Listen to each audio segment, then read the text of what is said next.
For today's event. I'm live. Oh, okay. Restart. Yep.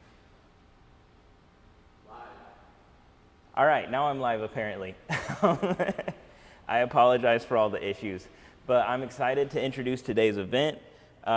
One of the main questions I've gotten from everyone that I've talked to about it is, how did you get such a phenomenal lineup? And I don't have a good answer except that a bunch of very intelligent, well-spoken people were very generous with their time today. And so I really appreciate that. I'm going to talk briefly about each one of the speakers today, and then I'll give a more detailed introduction during when they're about to speak. Our first speaker is going to be Dr. Ravi Kopparapu. He is a planetary scientist at the NASA Goddard Space Flight Center, and he studies technosignatures, which are like biosignatures on other planets, but for signs of technology. And that's what he'll be talking about today. After him, we'll be having Dr. Robin Hanson talk. He's an associate professor of economics at George Mason University and a research associate at the Future of Humanity Institute at Oxford University.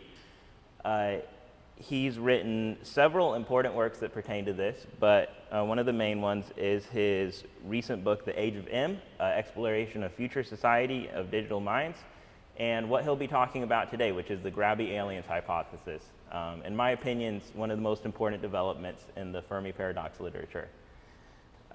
We've got Dr. Alex Ellery, who's a research professor at Carleton University, Ottawa, Canada. He studies space robotics, and his research activities span across space manipulators, planetary rovers, planetary drilling, in situ research, utilization, and astrobiological instrumentation. He's going to be talking to us today about how to build self-replicating robots and probes that can allow humanity to explore the stars. Very excited about that. And our other speaker today is Dr. Mark Bailey. He is the Department Chair for Cyber Intelligence and Data Science at the National Intelligence University in Maryland. This is not his first time speaking at the Sandbox, so we're very excited to have you back, Dr. Bailey. And he will be talking to us today about the Great Filter in artificial intelligence. And so with that, I would like to introduce Dr. Ravi Kopparapu. As far as a few more details, his research interests lie in the fields of extrasolar planet habitability, atmospheric modeling, and characterization and planetary transit analysis. As I mentioned before, he's going to talk to us today about SETI, the search for extraterrestrial technology. Take it away, Dr. Kopparapu. You should be able to share your screen. Okay, thank you. Let me see. Right, can you all see this? You can all see this, right? Okay, great, thank you. Okay, thank you, Daniel. This is a very unique forum, and I sincerely thank everyone for attending this and also asking me to give this talk. The reason I wanted to give this talk is because I wanted to share the sheer excitement that we all go through every single day while doing the work that we are doing. And I just wanted to give a very brief introduction to the search for technosignatures that we are currently doing at NASA and also at several other institutions with collaborations around the world.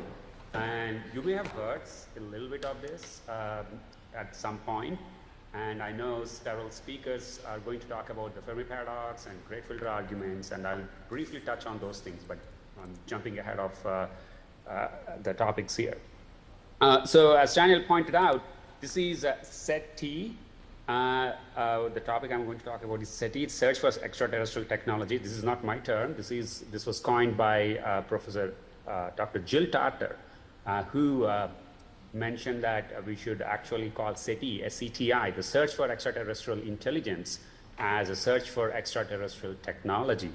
And the reason Dr. Tarter gave was that technology is a manifestation of intelligence, and if we are trying to find a technologically advanced civilization, we are using tools of technology to detect the technology. And so hence, of course, we want to find a technologically advanced civilization with our methods.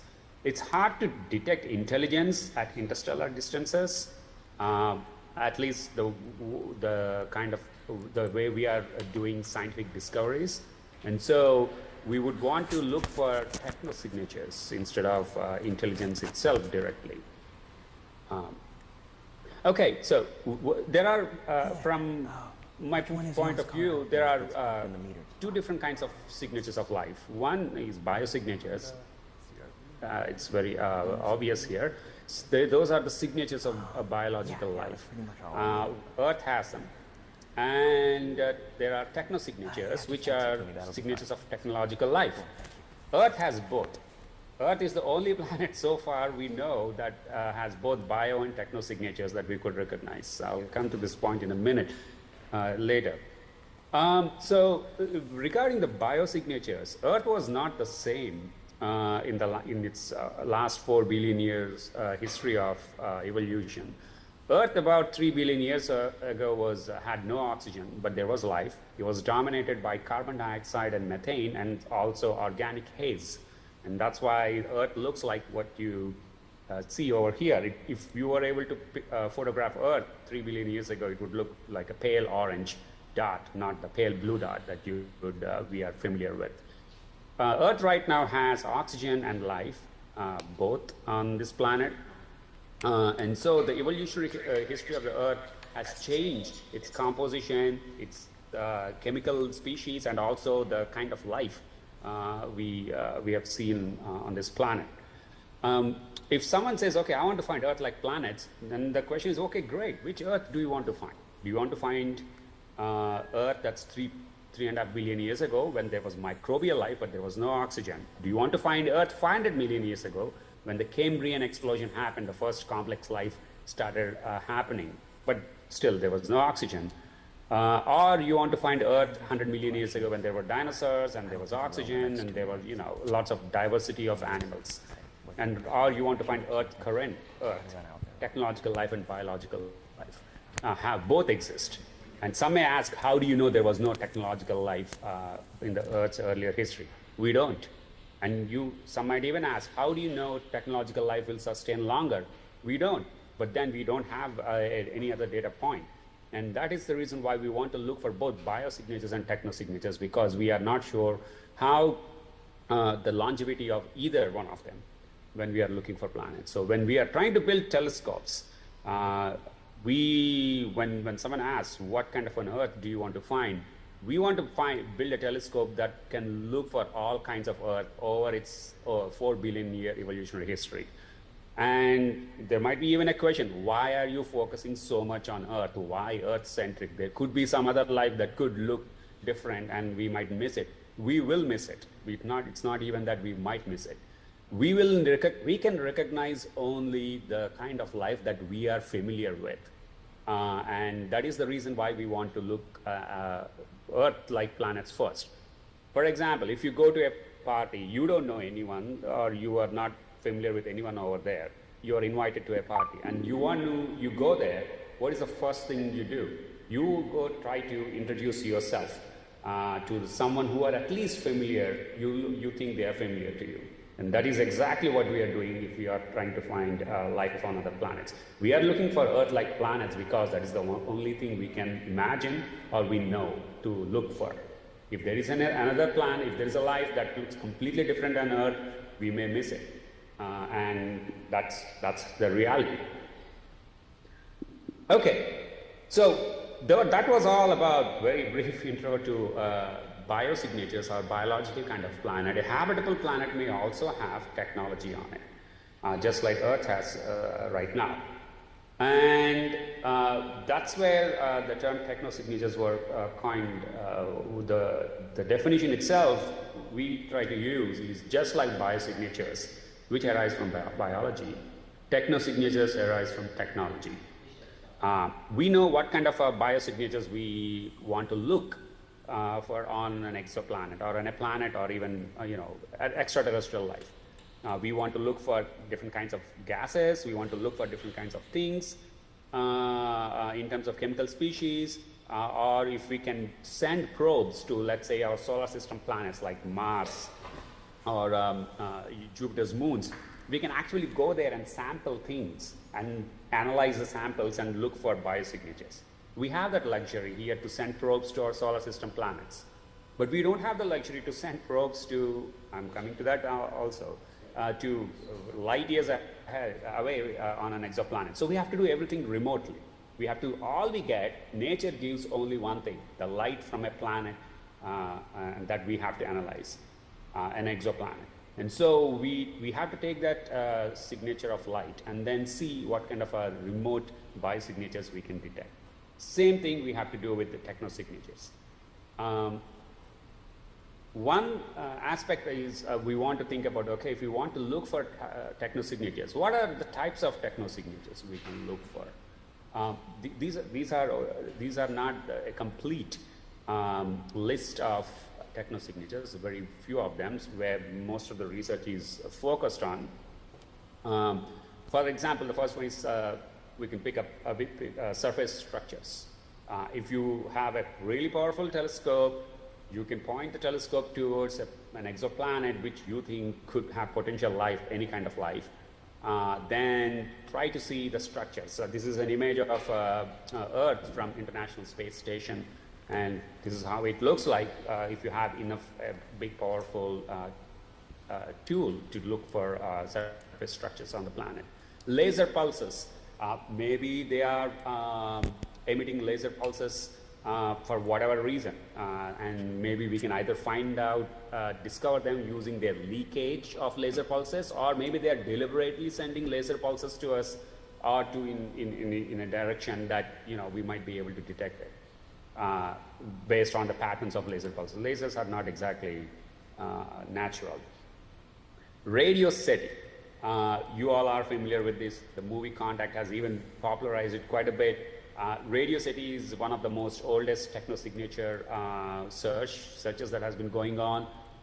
Radio communication, so either we can listen the leakage radiation from an interstellar civilization, or we can also send signals to a nearby planet where we think there could be a potential radio capable civilization. So that's radio SETI. For example, the most powerful radio SETI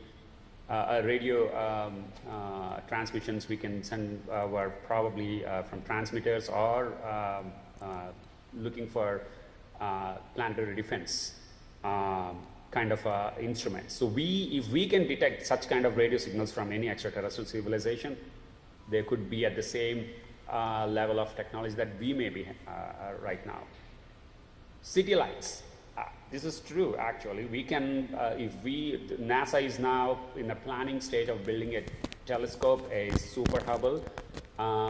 If we can point that kind of a telescope towards an exoplanet and look at the night side of that exoplanet, we have the capability to detect the night side lights of on that planet.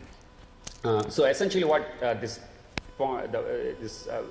point here is that we have the technology to detect Earth using Earth's technology at any at interstellar distances. Megastructures. These are the ones where an even more advanced civilization than us could build around its host star to harness the energy of the host star and use it for their civilization's purpose. So they might build big structures that we might be able to detect using our own telescopes here.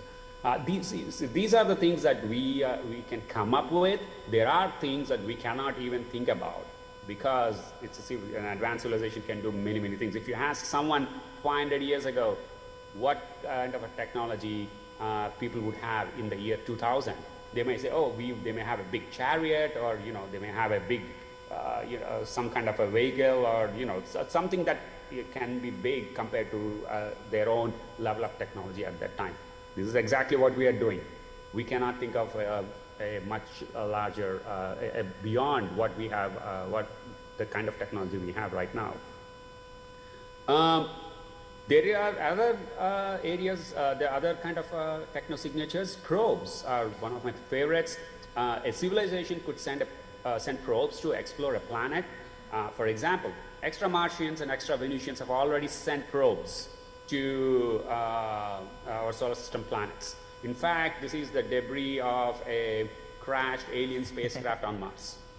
And you know who those aliens are, because this is an image from a helicopter of Perseverance back capsule, and its parachute at the top left that has it's a debris field when they launched the Perseverance rover. And so what this actually proves another point about technosignatures, that for biosignatures, for biology to exist, you need to have a habitable planet, and biology is restricted to that kind of a habitable planet. Whereas technosignatures can migrate from a habitable planet, can exist on several planets in a system. So for example, we have several technosignatures in this solar system, but only one habitable planet where biology exists. And so when we are looking for technosignatures, we need not restrict ourselves to a habitable planet or even a habitable zone planet. We can just we can look for all kinds of on different planets within that systems as well. Maybe there are 2 planets in the system that have very similar temperatures, or maybe there are radio communications coming from a planet that is not in the habitable zone. However, but they shouldn't be habitable in the first place. Things like that. So sending probes is not a science fiction. Actually, we are already doing it, have already done that. So for example, we have sent Voyager probe, Pioneer, New Horizons beyond our solar system, but not sent directly towards an exoplanet. We have launched them. They are going into interstellar space.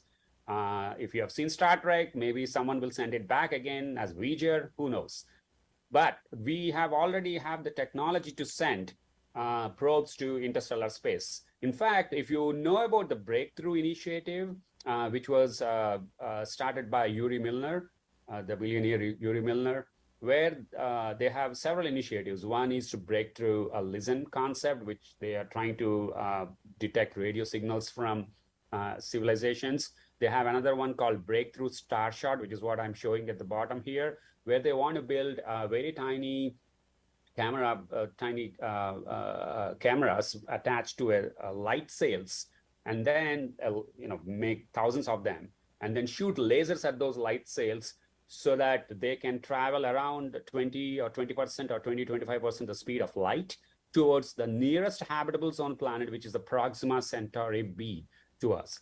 And the idea here is to have these probes reach the system within 25 years or so, with that 20% the speed of light.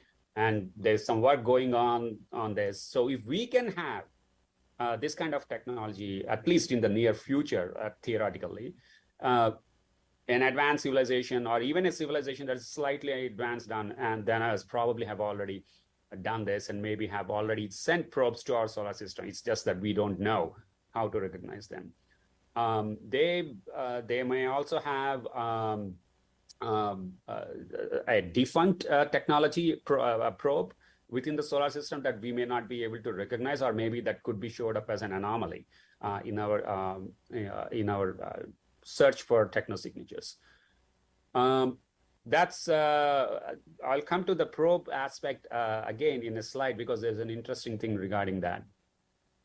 That's one thing. Those are all, whatever I talked right now, radio communications, probes, these are all very deliberate methods of an extraterrestrial civilization trying to communicate with us, or trying to explore our system, or we are trying to do something to explore the advanced life on other planets. It's all deliberate.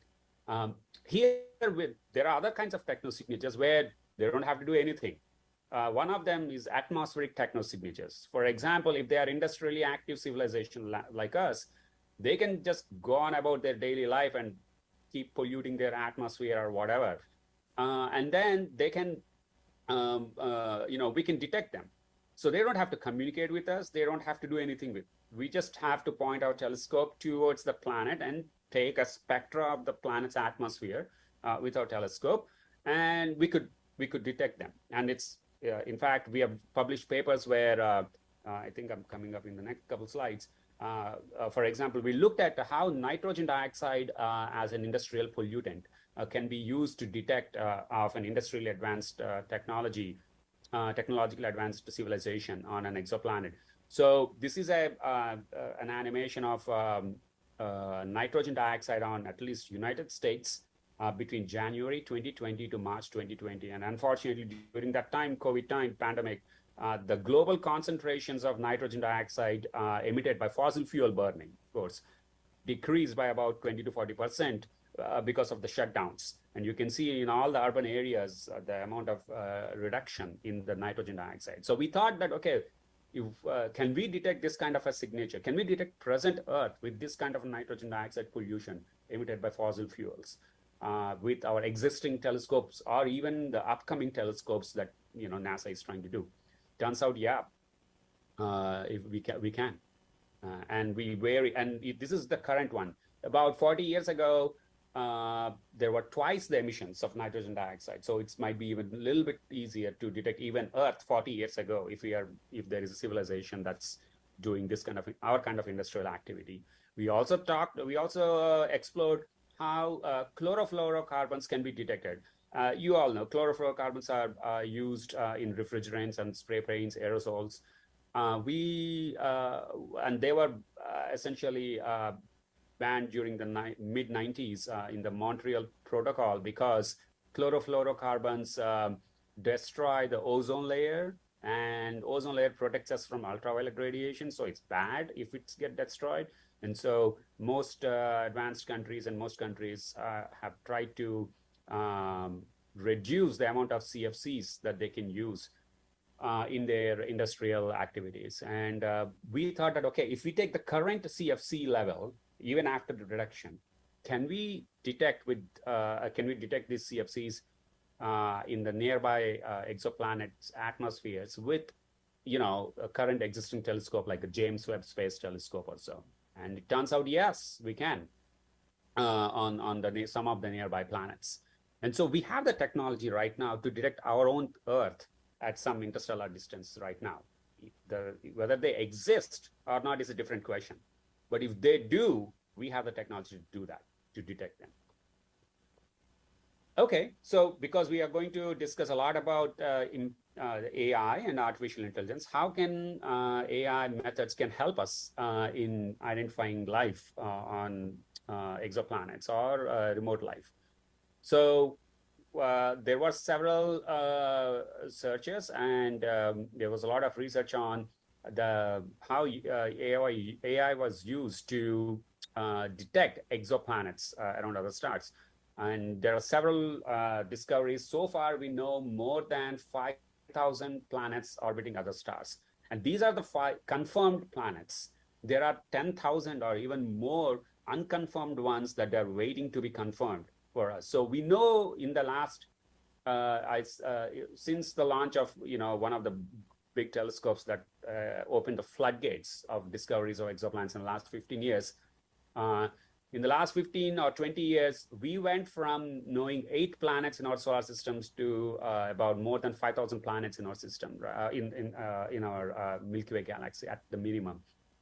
Because we cannot look at every star in our Milky Way galaxy, we have to estimate how many planets are there within our galaxy.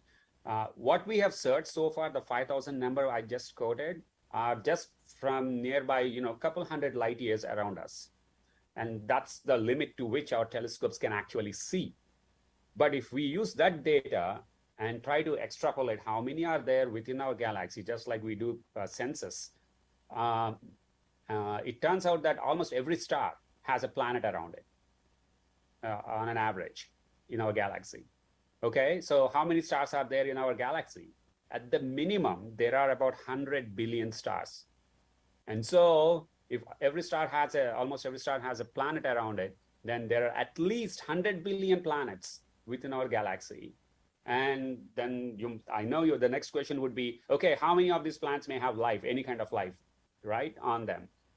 So some estimates where we have published are that if you are looking only around sun-like stars, there are other kinds of stars, if you're looking only around sun-like stars, then there are probably around somewhere between 700 to 2 billion habitable zone planets within our galaxy, just around sun-like stars. So if we are looking for either biosignatures or technosignatures, we do have the numbers to detect them. It's just a matter of time. The question of finding life is not if we will find life, it is when we will find life. Okay, so what is the impact of AI on the search for life in that case?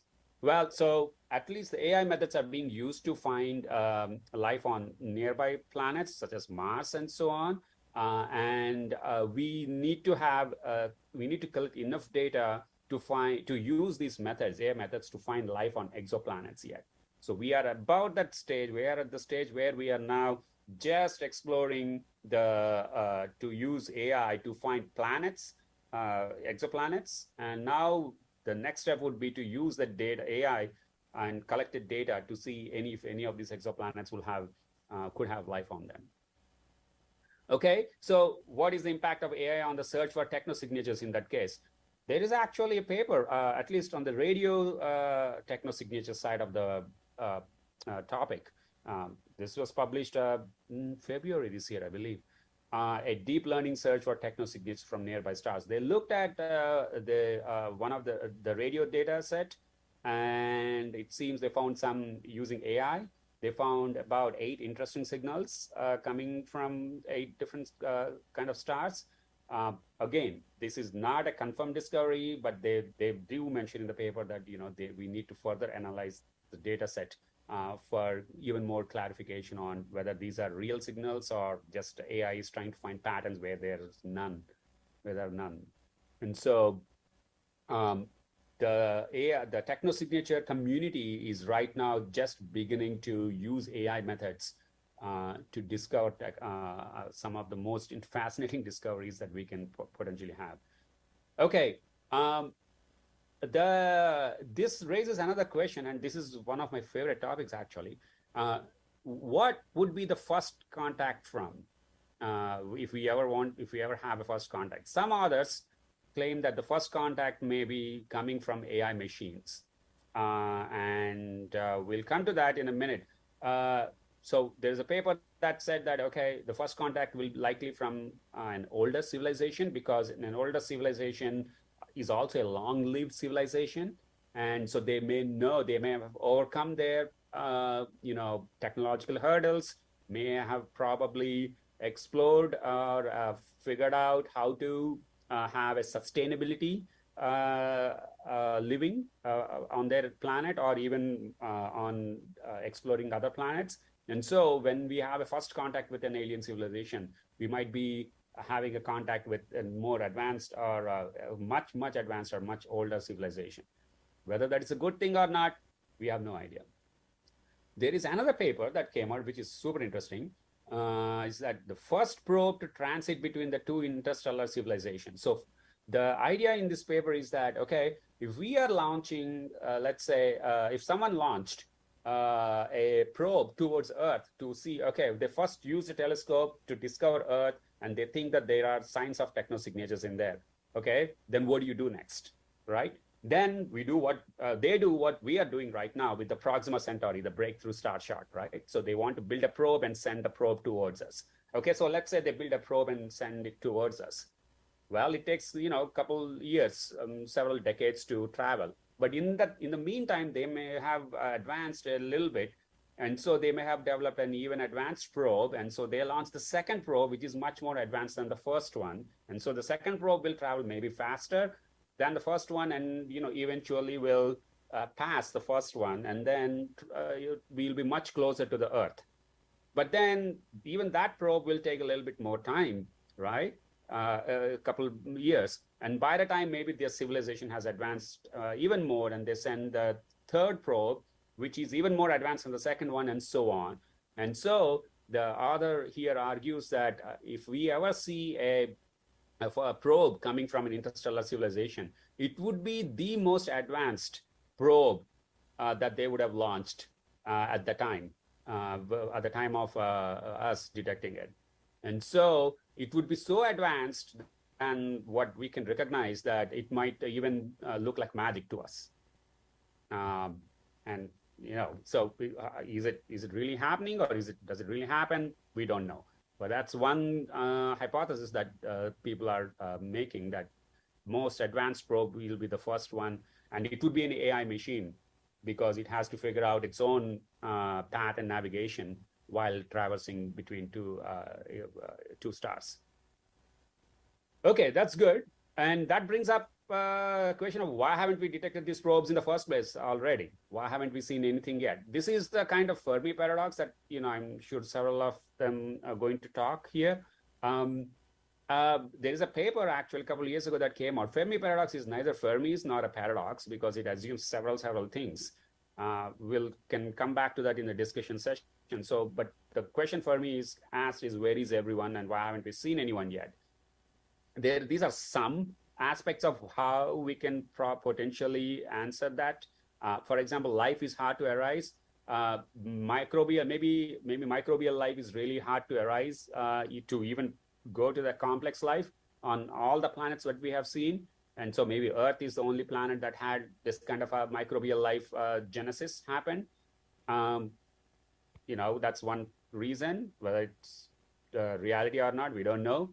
Another one is intelligent life is uncommon. Well, maybe microbial life is fine, but to become an intelligent life, it takes even more larger steps, and so we may not be able to do it. There may be other planets were not able to do it. Possibly, maybe that's why there's Fermi paradox that exists. They want to be anonymous. Well, so there's if there are several civilizations, all of them want to be anonymous, or I don't know. I mean, there must be one civilization who want to break the rules and then want to communicate with us or get in touch with us. That could be one reason. Hard to travel and communicate, or it's really expensive to travel between stars.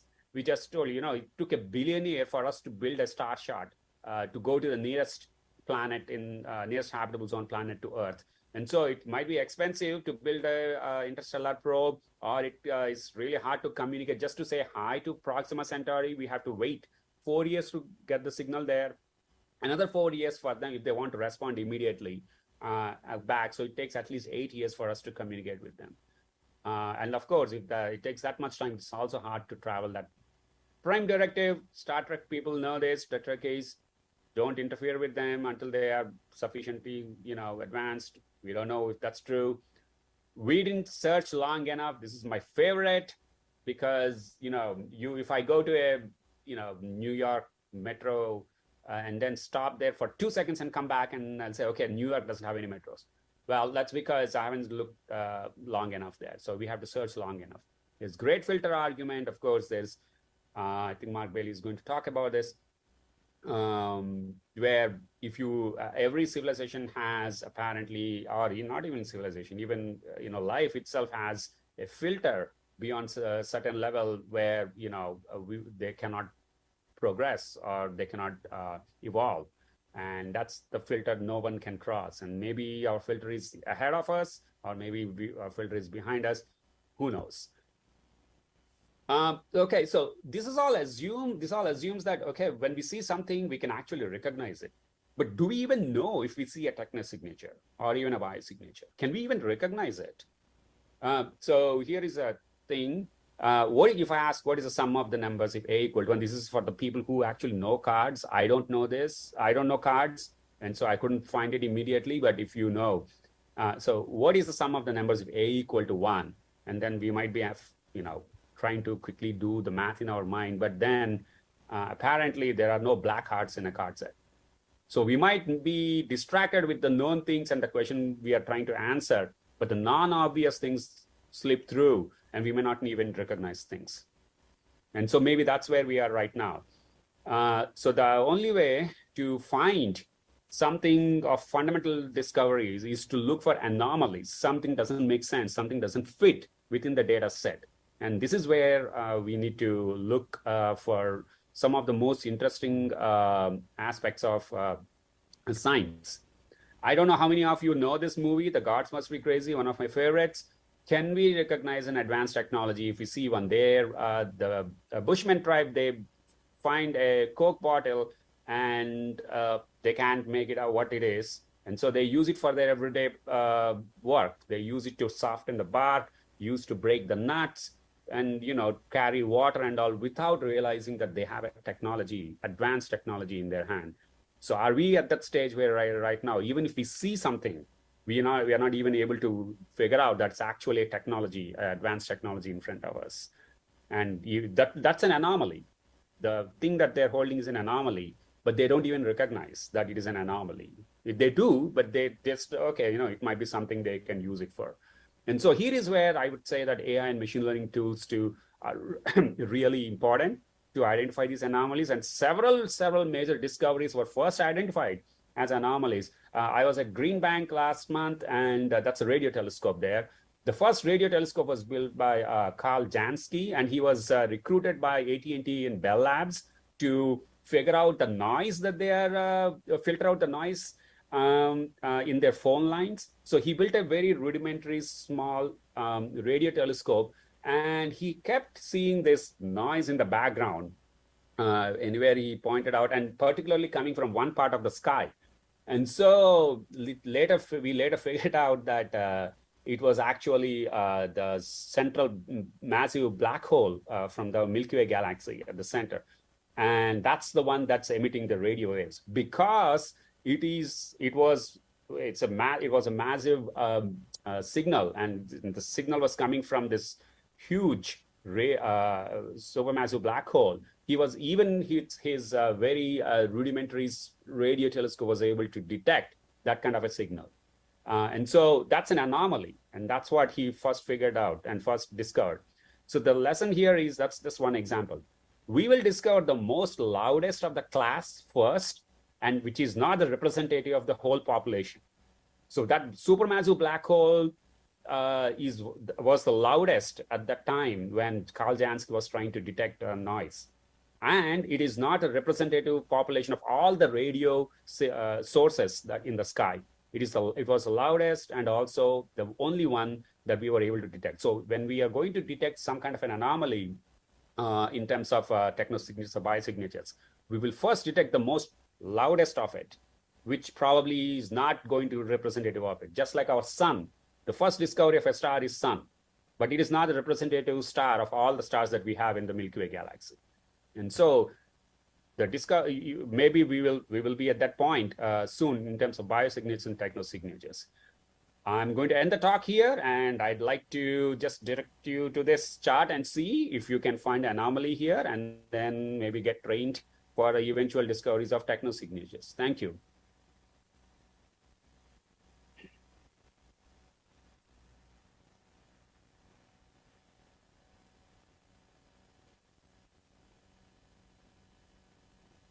Need to unmute myself. Let's see here.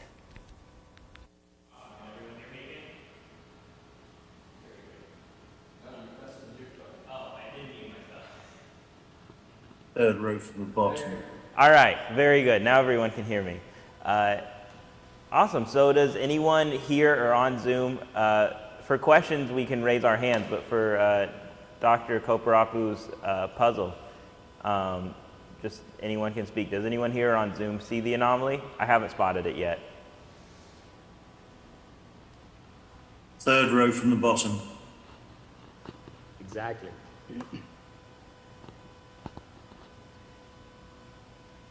Awesome. And Dr. Koparapu, I'm considering that you're ready to take questions? Yes, please. I'd like to have more discussion. Awesome. If someone has questions, they can put them in the Zoom chat. If you're watching us on YouTube, please join the Zoom if you'd like to if you'd like to ask questions. And if someone has questions here, they can just raise their hand. I have a question to start us off.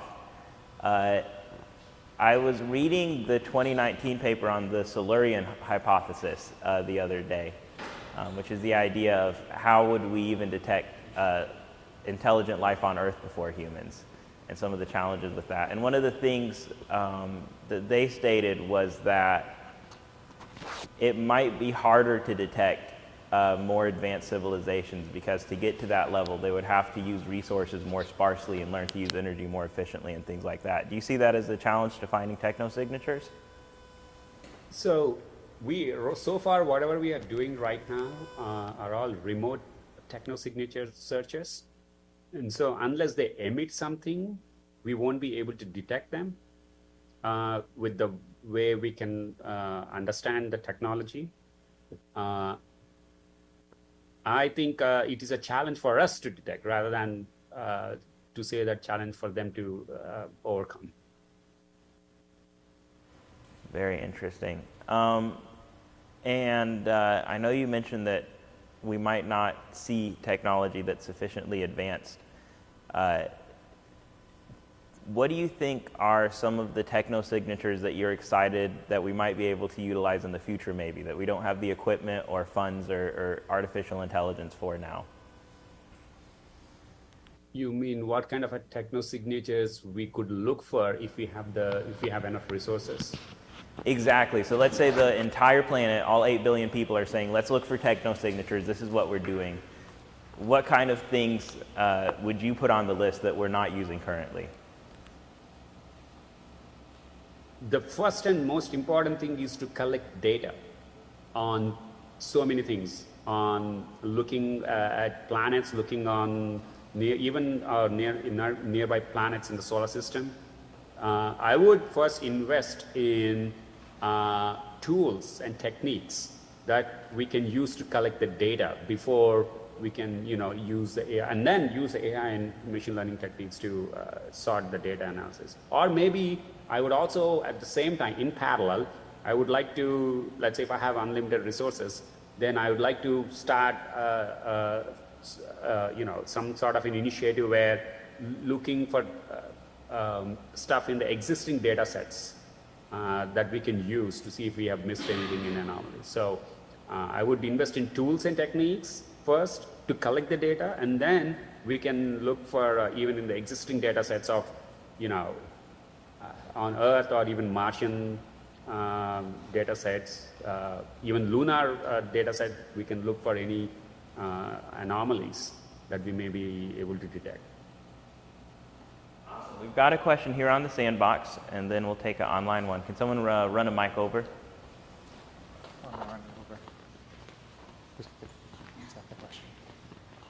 Hi, thank you. I just wanted to exactly ask about that, about the methodologies. I was wondering if it could be possible to list, I don't know if you know, any particular methodologies that are the ones that are most used. I know of one for anomalies. I know of Benford's law, first digits law. I use that a lot for data sets to spot things that are out of the normal, but that is just a statistical first digit numbers, in any kind of data set, whether it's like amplitude, frequency, stuff like that. But do you have a list, or is there any open source that we could look into, methodologies that have been proven statistically, they're robust, and then we can go and apply whatever? I'm going to first talk about the data sets and then the methodologies. The data sets that I think you just mentioned, Benford's law, is probably related to the radio SETI work, if I understand correctly, or if I remember correctly. There are non-radio data sets also that we can look at. And then there was, I run a techno-signature seminar, and speakers come and give talks about, techno-signatures. And one of the speakers talked about, oh my God, what was the technique in the AI? Oh, I forgot. It's on. So they want to use this autoencoders technique that they want to, and then decode to reduce the parameter space of the data set, and then look for anomalies in there, and then do a decoder after they found something to figure out what they have found.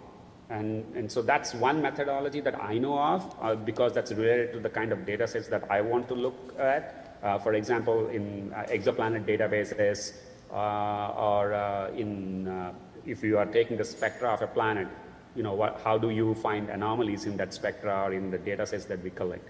So autoencoders are the ones that I can think of right now, immediately. Awesome. So we've got a few questions in the chat, and if anyone else here has a question, they can raise their hand and I'll alternate. But Duane asked, and this is an interesting question because you're working on this in a very official capacity for NASA. He asks, is there a protocol of engagement if you do detect a text signature of a possible life form? So there is one for radio technology. There is the Jill Tarter, Dr. Jill Tarter actually published a protocol of what to do after post-detection criteria, that's called, and what are the kind of rules that one could follow to announce that they have actually discovered something. It's interesting that you ask this question now, because next week I'm going to a conference at Penn State, my alma mater. There, it's the Penn State SETI conference, where we have several sessions on post-detection criteria and the kind of rules that we need to follow once we discover something. And so there are papers on this that list out the kind of things that we have to do before we announce to the world that we have actually discovered it. But it's an evolving document now, and so next week we will discuss this exact question in identifying what kind of a protocol we need to do. Awesome. Good question. Dr. Mark Bailey, which I'm thrilled that we've got the other main speakers asking questions here. Dr. Mark Bailey asked, if AI is trained on anomalies that we recognize as anomalies, do you think it would be able to detect anomalies that we wouldn't recognize, since they would likely be outside the bounds of the training set? You know, that's the one, let me see, like where is the slide? This, I think what you asked is what happened in this paper, where it's an unsupervised AI method, I believe, that they used. And it found 8 potential radio sources, signal sources, in the data set that they've already looked at before, several years ago. So they first trained the AI to do a supervised learning, and then they tried to do the unsupervised learning methods on the same data set to see if the AI can find something that they have missed before, and they did miss. And it found about 8 of them or so. Does that address your question, Mark?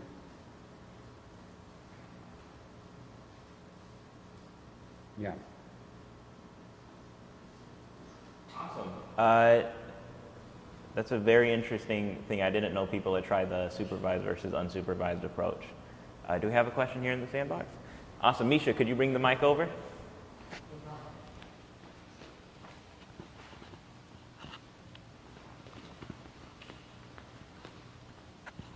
Hi. I just wanted to know what sort of similar efforts are being done internationally, let's say by European or the Chinese, and is there any cooperation between the countries and scientists on this? Yes, actually. That's a really great question. We do have collaborators from Europe, at least, that I know of. There was a recent, I know some colleagues who are doing technosignature work on identifying structures on an exoplanet, just like how we have on Earth. There are collaborations on radio SETI searches. We also have visiting scholars from other countries, not just here in US, but at NASA, but also at UC Berkeley, where they visit for some time, do work for a year or so, and then they build collaborations. So there is that happening. There was a recent paper that was just published yesterday on identifying how surface glint reflections from can happen from an exoplanet because it is at a certain angle. That was in collaboration with some of our colleagues from Asia. So it is not as prevalent as biosignatures right now because the field is evolving as we speak right now, the technosignature field, but there is definitely intense interest and collaborations between several nations, not restricted to Goddard itself. Go tell him. We've got a question online from Dr. Robin Hansen, and he says, I recall that we could detect very small fractions of exotic elements in stellar spectra. How far have we got with that? And after that, we've got a question from the sandbox. Okay, so there there are some spectral features that we've found in stellar spectra, and they're all known periodic elements. We have not discovered anything that's not in the periodic table by definition. So we have found same elements in the planet spectra also, similar elements and compounds.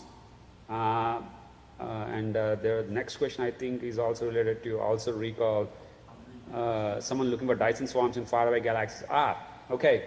The Dyson spheres, if you all know, are these the ones that are megastructure I just showed in one of my slides, where they build things around a planet. That's the last on the right bottom, around a star to harness the energy. And the idea here is that it has to follow thermodynamics. Anything that's absorbing or doing some work has to emit waste heat. And so we should be able to see in the thermal, in the infrared part of the spectrum, if anyone is doing any work, or use, for example, this Dyson sphere. So if you build such kind of a Dyson spheres around different kinds of stars, you will see a Dyson swarm, this is a Dyson swarm, for example. You should see an infrared excess coming from these megastructures or Dyson spheres, because they are collecting and using energy, and so there must be waste heat. Thermodynamics says it has to be waste heat, and so that waste heat we might be detecting in the infrared part of the spectrum. There was a paper that did say that, okay, if a super advanced civilization that can build all these, that can colonize most part of the galaxy and build these Dyson spheres, it would emit, that galaxy would look red in the infrared part of the spectrum, because it's emitting the most of the waste heat and not in the optical. And so there was a paper that talked about how we can use some of the telescopes that we have to find this kind of infrared excess around in other galaxies. We haven't found any, because it's consistent with what the galaxies are already emitting. So it wasn't clear that that was actually coming from, excess was coming from an advanced civilization.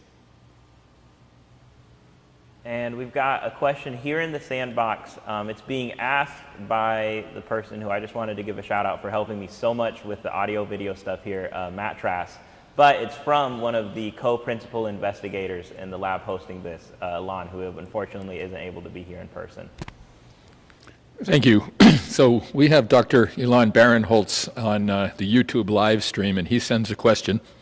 He says that you mentioned there were, he believes, 8, quote, interesting signals using deep learning. Are there any insights as to what makes them interesting and how the deep learning was used? Thank you. So I don't know, because I don't do the deep learning method, so I can suggest a paper to you. So to answer the second part of the question, what made them interesting was because they were not found in prior searches using standard techniques, pipelines that they used in the same data set. So they missed them. And so, but the unsupervised machine learning actually discovered them. And that's why they were interesting. It essentially means that we might be able to miss some things that we may not even realize that we missed them. So imagine how many other signals we might be missing right now.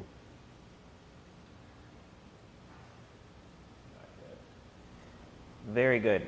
Do we have any other questions here on the Zoom? We started a little bit early, and so it's okay if we... oh, here we go.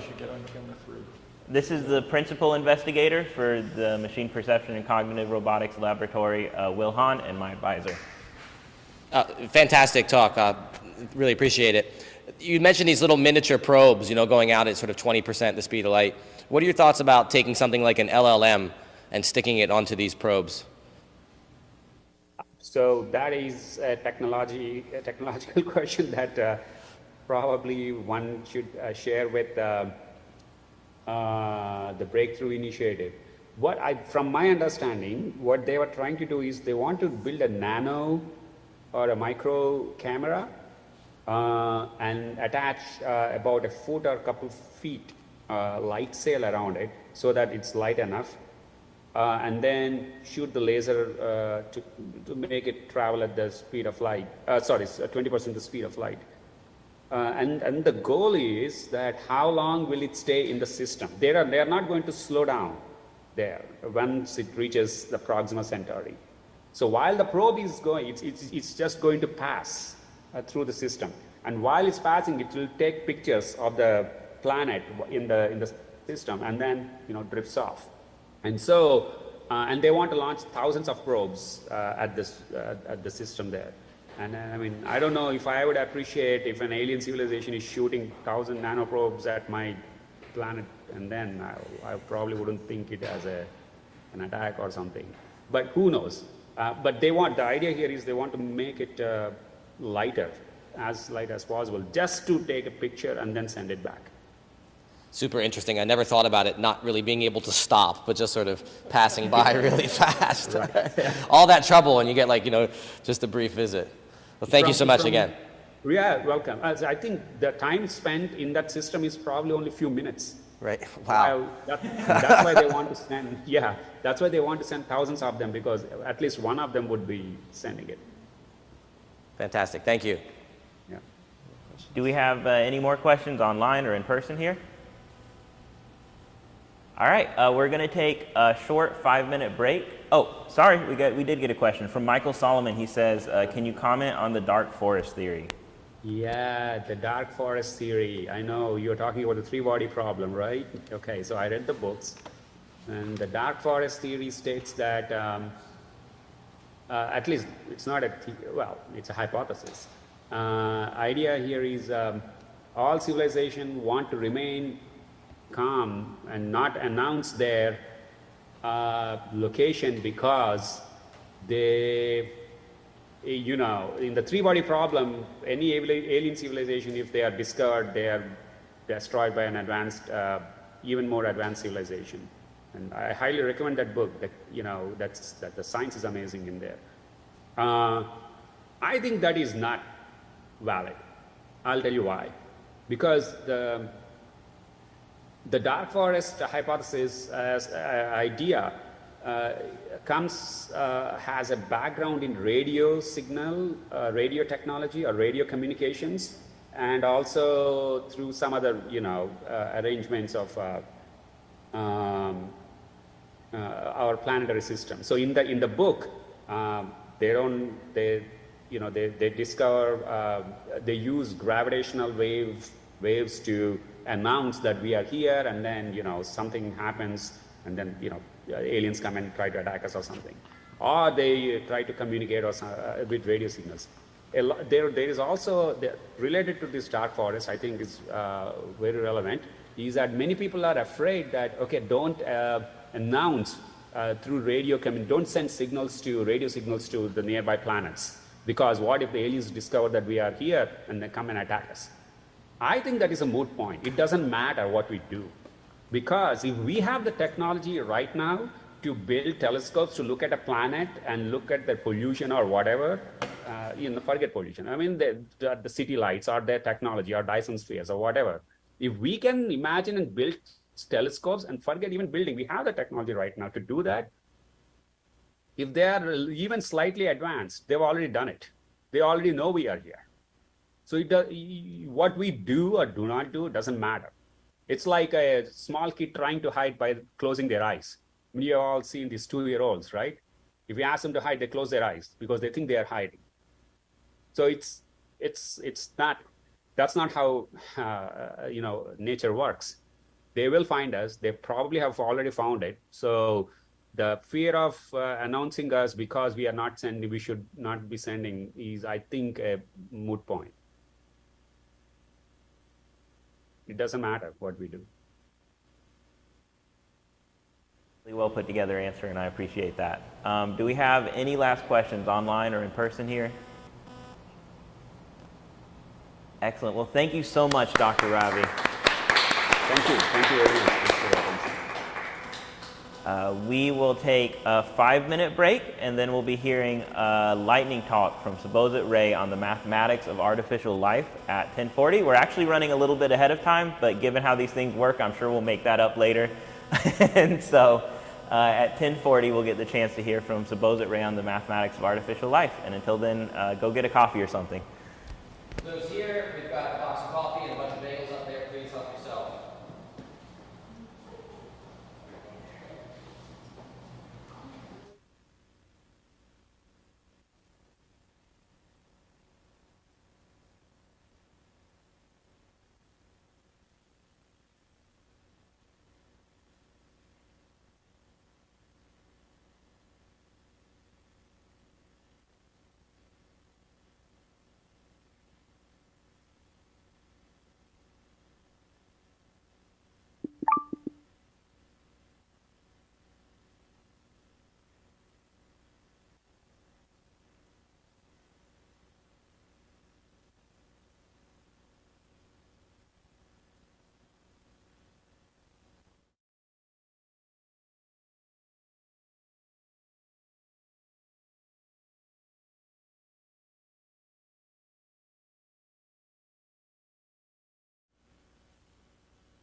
Is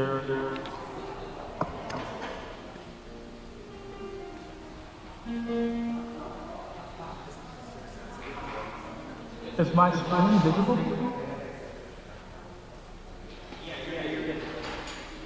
Okay, good. All right.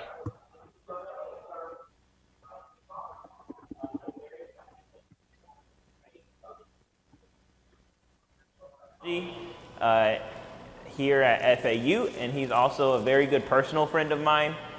We spend a lot of time sitting around and talking about self-organizing systems when we should be writing papers. And so, very excited to introduce Subhozit Ray talking about the mathematics of ALife. All right, so is my voice clear? Everyone can hear me, right? All right, so not the best topic to be chosen for a 5 minutes lightning talk, but I'll try my best to do.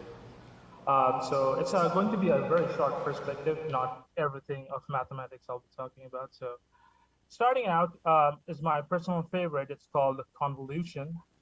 So in convolution, you have a signal. What happened? Wait a minute. So you have a signal, and then you have a filter, which is some weights, and you pass that filter over the signal, and you get a result. So this could be used in audio signal for doing Fourier transform or something like that. And this happens in biology. So you can look at, this is an mRNA sequence, and over here, the green is ribosomes. And this mRNA signal is actually translated to the protein signal using translation mechanism by the ribosome, and this green thing that's coming is tRNA. So we see 1D convolution happening all the time in biology. Also, the second thing is 2D convolution, and it also happens a very same way. We have a small kernel that passes over your signal, which is like a 2D image, and then you get some sort of features out of it, like an edge detector or something. But if you choose this small kernel, the weights of it very efficiently, you can get something called diffusion process. One thing is like over here, I'm showing you ripples of raindrops happening. I can choose this filter weight accordingly to make this dissipate faster or the frequency of the ripples change. So we can use convolution to mimic every kind of biological diffusion and reaction diffusion models. The second part of mathematics of ALife is cellular automata. So I told you about convolution, but when I add convolution with some sort of a rule, then it becomes a cellular automata. So over here, instead of just applying a convolution filter, I would actually ask like how many neighbors are there estimated by my convolution filter. And if that number of neighbors is given a threshold, then I would choose to make this cell state come alive or kill it because of overpopulation or underpopulation or something like that. And this is called game of life. And if I choose the initial state of live and dead cells accordingly, I can get interesting phenomena like artificial lifelike things. So over here, you can see almost new kind of creatures popping out from this. And these are called gliders in cellular automata term. And you can actually compose these gliders in very complicated ways to get very interesting machines like, as you can see, it's printing out Gaulian. These are the creators of a zoo of what you can do with cellular automata game of life. Now, this is for binary rules. And if you go from binary to continuous rules, you can get many weird kind of creatures. And this is all convolution, but with some rules encoded to that. And then if you choose the rules to be created by neural architectures, like neural convolution, then you get something like neural cellular automata, where it starts from a single pixel and it grows to make a face. And if you cut things up, it can have the ability to regenerate itself. So that's neural cellular automata. The next part is that I want to talk about is dynamical systems and nonlinear dynamics that are involved in this process of morphology and formation of things. Over here, I'm showing you, I don't know why the animation is not working on this properly, but pretty much this is an equation of a fixed point iteration where I start out with a point, let's say like over here in the picture you just saw. It starts from a single cell. And then if I evolve the system for a long time, it comes to a fixed morphology, the morphology of the fish. So for example, like we don't arbitrarily grow out of shape, we collapse to a morphology. So this kind of systems might be happening at a very high dimensional level to make things happen. And also we can see that in terms of environment, we are not always experiencing the same kind of environment. We can experience a very probabilistic, noisy environment like how we are growing up in the system. So every information is not encoded in the DNA or the rule system. But the fixed point iteration could be such that it can always converge to a fish, but the noisiness of the system actually encodes the variability in the system. So over here, I'm showing you the same fish, but this is called probabilistic fish because the color of the fish always changes, even though its morphology is always reaching a fixed point, which is kind of interesting. So this is like a probabilistic system converging to a deterministic kind of environment. The other part is that deterministic system can diverge into a probabilistic thing that you have no track, like what's going to do, it will slightly perturb the system. So over here, you see a Lorentz attractor, and there is no way to tell, like if I nudge this dot a little bit, like how many cycles it's going to do in each phase. So it's like you have to run the computation. It's not computation you produce. So the biology is both an interplay between dynamical systems and nonlinear dynamics, where noisy probabilistic things can converge and deterministic things can diverge and emerge into beautiful things that we have not been expecting. So speaking of emergence, the last part is I want to show you about, I'm going back to Game of Life, where we are composing things out of gliders, and we'll see some beautiful things happening. So over here, sorry about the voice. I'll just let it run for a bit. But this is Game of Life that's happening. And this is a composition of different cell states. And the thing is, each individual little microscopic systems are cell of a game of life. But it emerges into a bigger game of life. So it's game of life within game of life. So you can see this is the thing system that's happening over here. So over here, you can see that we started at like very minute pixels of cellular automata. And then at a very high scale, there's also a game of life. So this is resembling our lifelike system. So for example, individual cells in our body are running a computation, but they have no idea that I exist my consciousness exists. So even like each atoms have no idea that they are part of a cell. The cells are not aware they're part of tissue.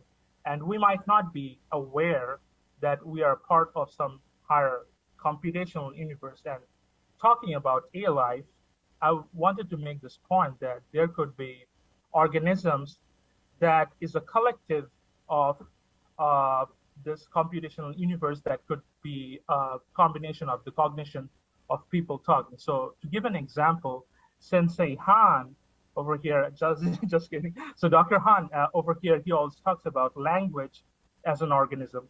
But I would argue that language is a substrate, so that lives in our mind, and ideas could be treated as proto-organisms that comes out. So for example, Marxism could be some sort of a hyper-organism that exists at a very high level of computation, and it will die down eventually, and some other ideas and life-like idea, like they would take over. So when we're thinking about discovering aliens or artificial life or other things, we should also keep in mind that it's not just about finding things that resembles us. There could be computational universes that are much higher and emerges because of lower level of computations.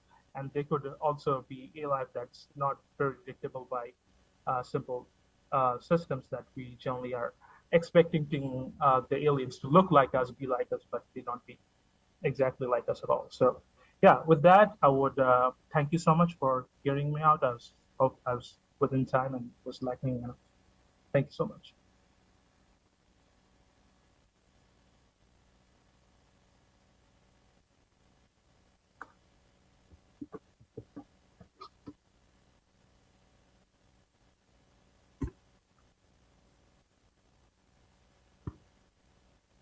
Sorry, I can't hear.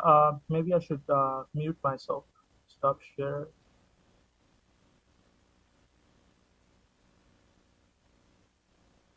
I'm not able to hear you, by the way. Just wanted to tell.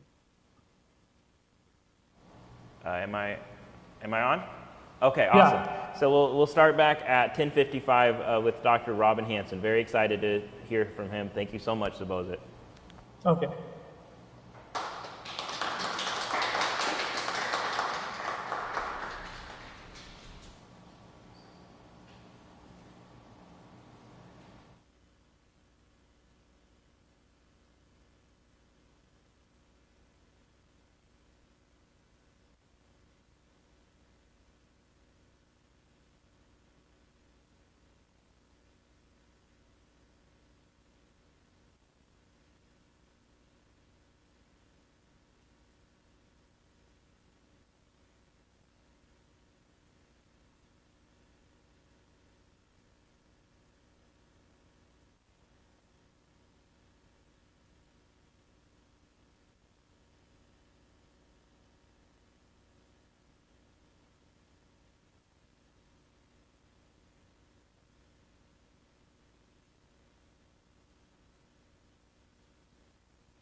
I'm being told to, okay, I'm excited to introduce Dr. Robin Hanson.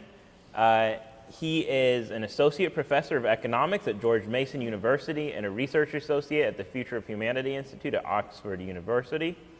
He's known for his work on futurism and prediction markets. His research spans a variety of fields, and I mean a variety of fields, health, policy, law, and regulation. He's written The Age of M, Exploration of a Future Society of Digital Minds, as well as The Elephant in the Brain, Hidden Modems in Everyday Life. And I am super excited to hear his thoughts on the grabby aliens hypothesis, which is one of the first things that came to mind when we were talking about AI and artificial life in Fermi Paradox Workshop. So take it away, Dr. Hanson.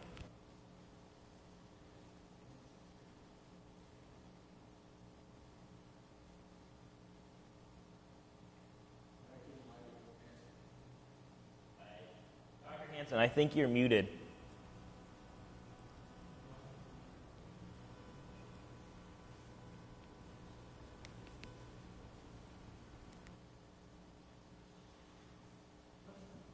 There we go. Can we hear me now? Yes, right. Thank you. All right. So this is joint work with some co-authors. This work I'm going to present initially is published in Astrophysical Journal, and it's about grabby aliens. So let's first think about a lock-picking challenge. So imagine in one of these, action movies, in order to save the town, you have to pick a number of locks, and you have a deadline, and you have to pick these locks randomly. That is, you just try random combinations of the locks. The locks might be of different difficulties, so they each would take a different expected time. Now, imagine that you were going to, imagine that some of these locks were so hard that they probably wouldn't even take the entire, it would probably take more than the entire time to do. So in that case, you'd be very unlikely to complete all these locks in the duration that you had.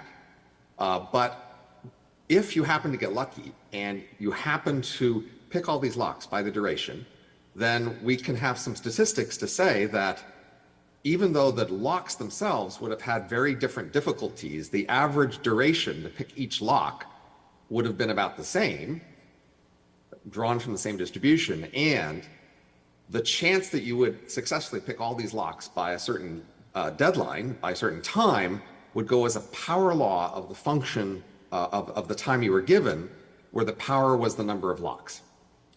And it turns out this is a standard model of cancer. So in your body, there is, say, 30 trillion cells. You have roughly a 40% chance of getting cancer in one of those cells before you die. And it turns out that in order for you to get cancer, you need to have a certain number of mutations that all happen in the same cell. And that is roughly 6, say, typically. And therefore, if you look in that one cell that gets cancer, the times at which those mutations will have happened will be roughly equally spread across the life of that cell, even if those mutations had very different difficulties. And the chance of getting cancer as a function of time goes as roughly a power law, say power of 6 for some kinds of cancer, so that most cancers happen near the end of your life. All right. This is also a plausible model of civilization on a planet. So basically, the idea is to reach an advanced level like ours, life has to go through a number of steps, each of which is very hard. And so one way to think about it is at any step, it's just searching in the space of combinations, looking for a combination that will allow it to achieve the next step to go to the next level. And most planets never get all those steps, happening before the deadline for life on that planet is out. And just like very few cells in your body ever get cancer, very few planets ever go all the way through all these steps to get advanced life before their deadline runs out. But on the few ones that do, the lucky planets that do manage to get all these steps done, then the statistical model says that The time durations between these steps will be about equal, even though the difficulties of these steps may vary widely. And that includes the time duration at the end when you're finished reaching our level and still have time left over in the window. So, and this also, of course, applies to the very first step in the whole process. And so we can look at the history of life on Earth and see that the time period between when life seemed to have been possible at all and the first known life is about 0.4 billion years, and that the time remaining at the moment before life, ordinary life, is no longer possible on Earth is roughly 1.1 billion years. And from that, guess that there's roughly 6 steps, or say 3 to 10 steps that happened during life on Earth. And that, you know, the chance of this happening went as roughly a power law, a 6th power law of time of life on Earth. And this, you know, just to remind you what a power law looks like, it can be very, you know, dramatic in terms of nothing happens for a long time and then, you know, boom, a lot happens. And so that's going to be our model for life in the universe. A lot happens all of a sudden, all at once. So here's our best rough guess of when stars form in the history of the universe. Is it peaked around, say, roughly 4 billion years? And the simple statistic, you know, mathematical model of history of star formation. But in the early years of when stars were being formed, some of them were very short-lived and they had huge explosions, and that made it difficult for life on the other stars. So if we factor that in, we can get distributions for the more habitable stars that peak later in time, perhaps closer to our current date of roughly 14 billion years. We can put that model of star formation together with the power law model that I just described a minute ago to give an overall calculation of when we should expect advanced life like us to appear in the history of the universe. And that's what this formula is. It's saying, when should advanced life appear? And it's got the power law as, you know, the first term in the integral.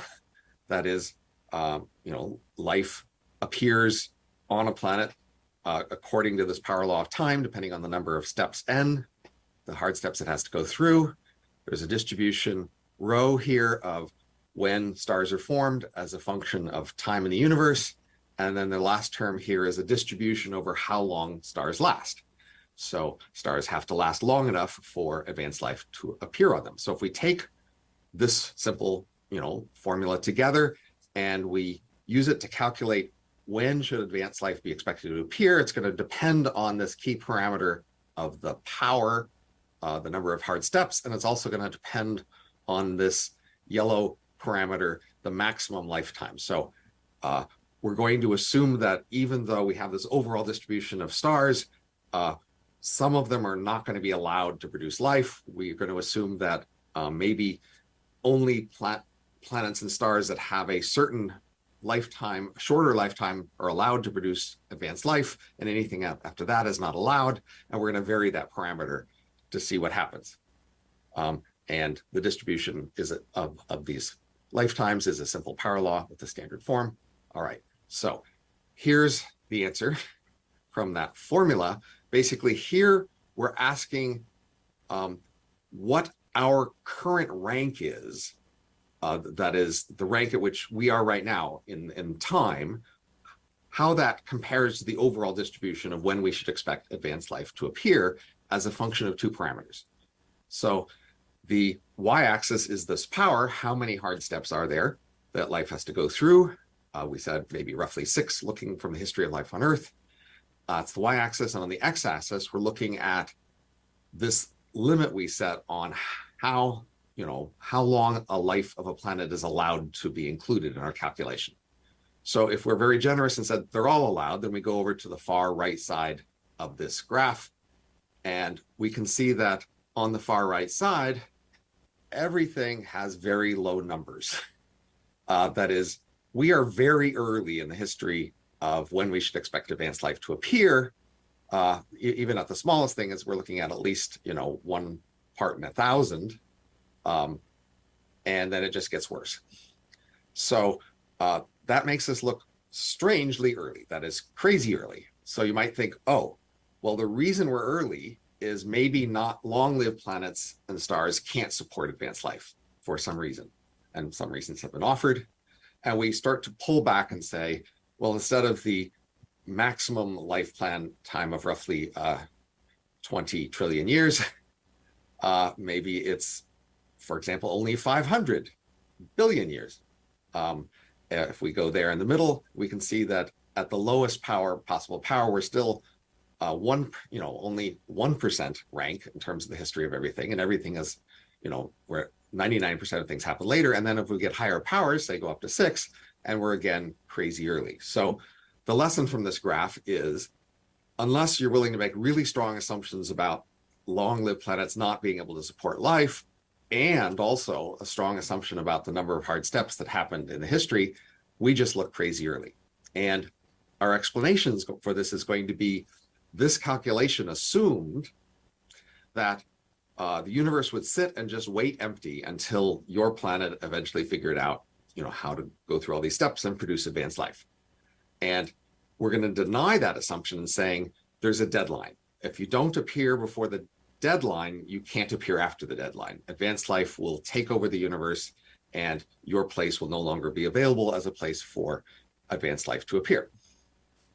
Okay, so then to introduce the key concepts here, we want to distinguish in our analysis between what we'll call quiet and loud aliens. So quiet aliens in a space-time diagram like this appear at random places in space and time, but they just don't last very long and don't do very much, and they quickly go away.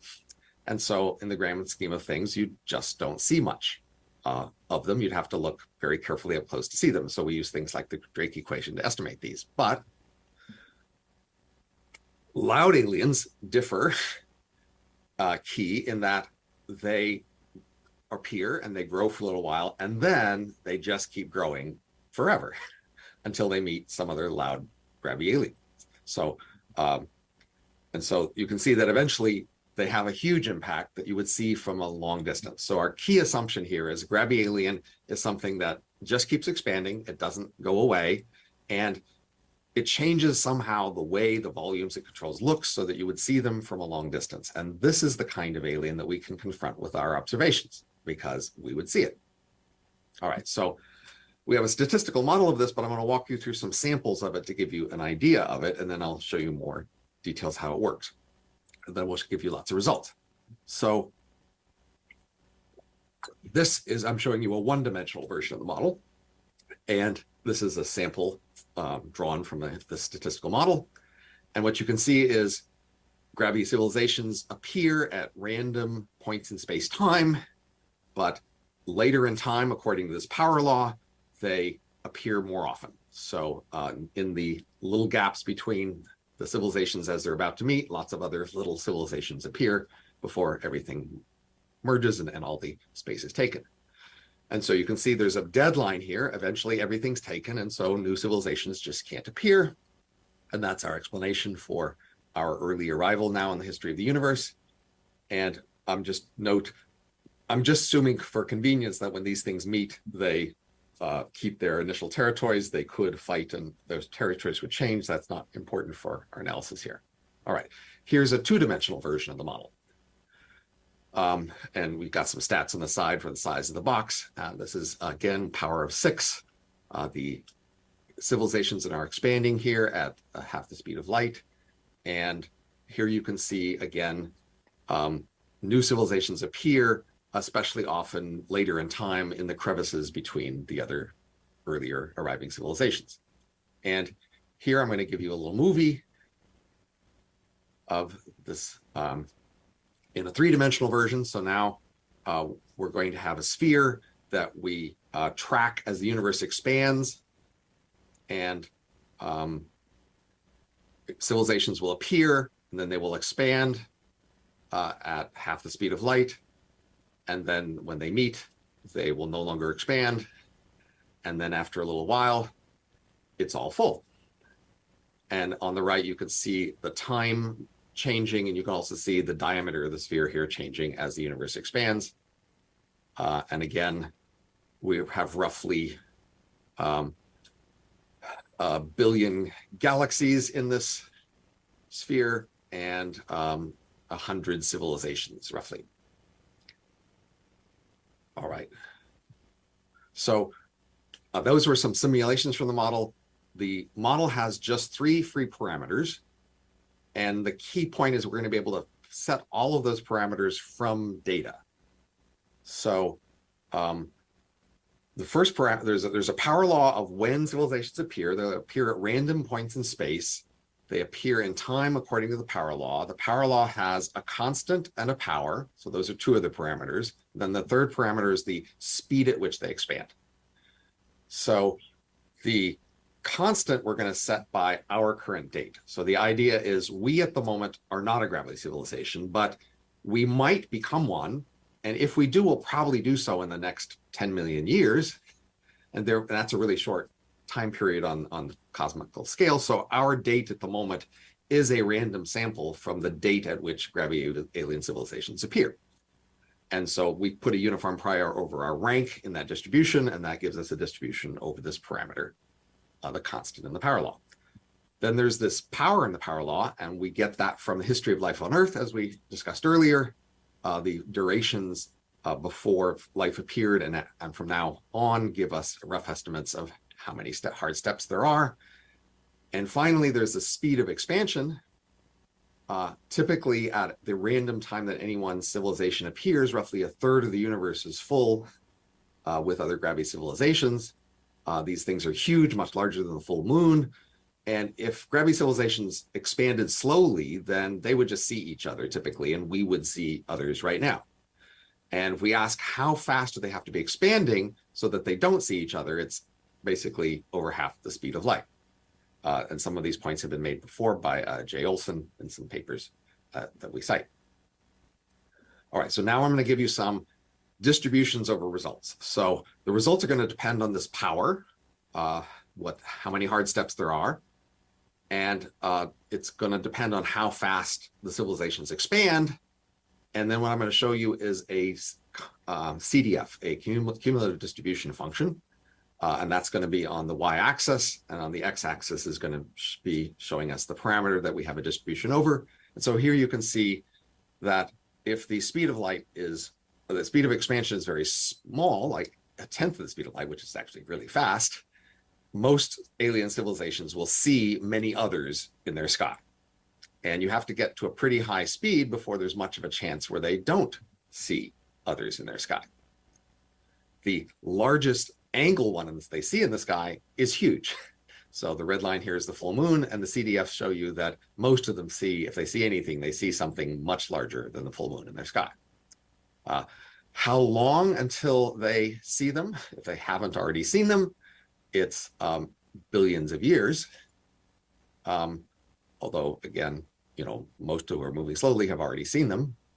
And the fraction, the volume of the cosmos that's filled with these gravity civilizations is typically large, so that the typical civilization is looking at a universe where most of it, or at least a large fraction, is full. Now, we at the moment look in our sky and we apparently don't see any aliens of the sort that would be easy to see. And so this diagram is giving us the likelihood ratio of that observation relative to the observation that we do see them. And you can see that in order to get a reasonable likelihood ratio near 1 or even larger, we have to go to very high speeds of expansion. Low speeds of expansion just make it very implausible that you would not see any. And so in order to explain the observation that we don't see any, we'd have to posit very high speeds of expansion, which is what we're going to posit. So to illustrate that, this is a space-time diagram. The red line is things we can see in our past. And if aliens expand at a very rapid speed, then if they were anywhere in this yellow region, then they would be here now instead of us, and therefore that's excluded. So a selection effect says that if aliens had already been here, then we would not be able to appear here now, and therefore this is excluded. What's not excluded is this green area of aliens of origins that we could see, but they aren't here yet. And this is an example of such an alien civilization that appears in the non-excluded region. And this shows us when we would meet out there in the future. And you can see that we would see them, the point in space-time we would see them is when they're roughly halfway here, at least in this example. And this is why we don't see them. All right, so I'm going to just go through a bunch of other results showing you again, as a function of some interesting parameters on the x-axis, a cumulative distribution function on the y-axis. And so here, imagine that maybe for some reason we can't tell these alien civilizations, but there's some border in the sky between them and the inside and the outside, and maybe we'll be able to figure out how to see this border. And in that case, this is telling us the angular size of these borders in the sky. That is how much they add up to, and they add up to a lot, as you can tell. These are not little tiny things in the skies. These are huge, and so if these were up there, we should be able to see them as pretty large. When do aliens appear in the history of the universe? If the power is very large, then the universe stays empty until all of a sudden they all start appearing at once, as with the, say, n equals 24 line here. But if the power is low, like the purple n equals 1.5 line, then many of them appeared long ago, and they're slowly, gradually appearing in the universe. When we will meet them, that is, if we become gravity and expand out at the same rate that they're expanding to meet us, then when we would meet them depends a lot here on the power, but it's roughly in the range of 1 billion years. So it's not soon.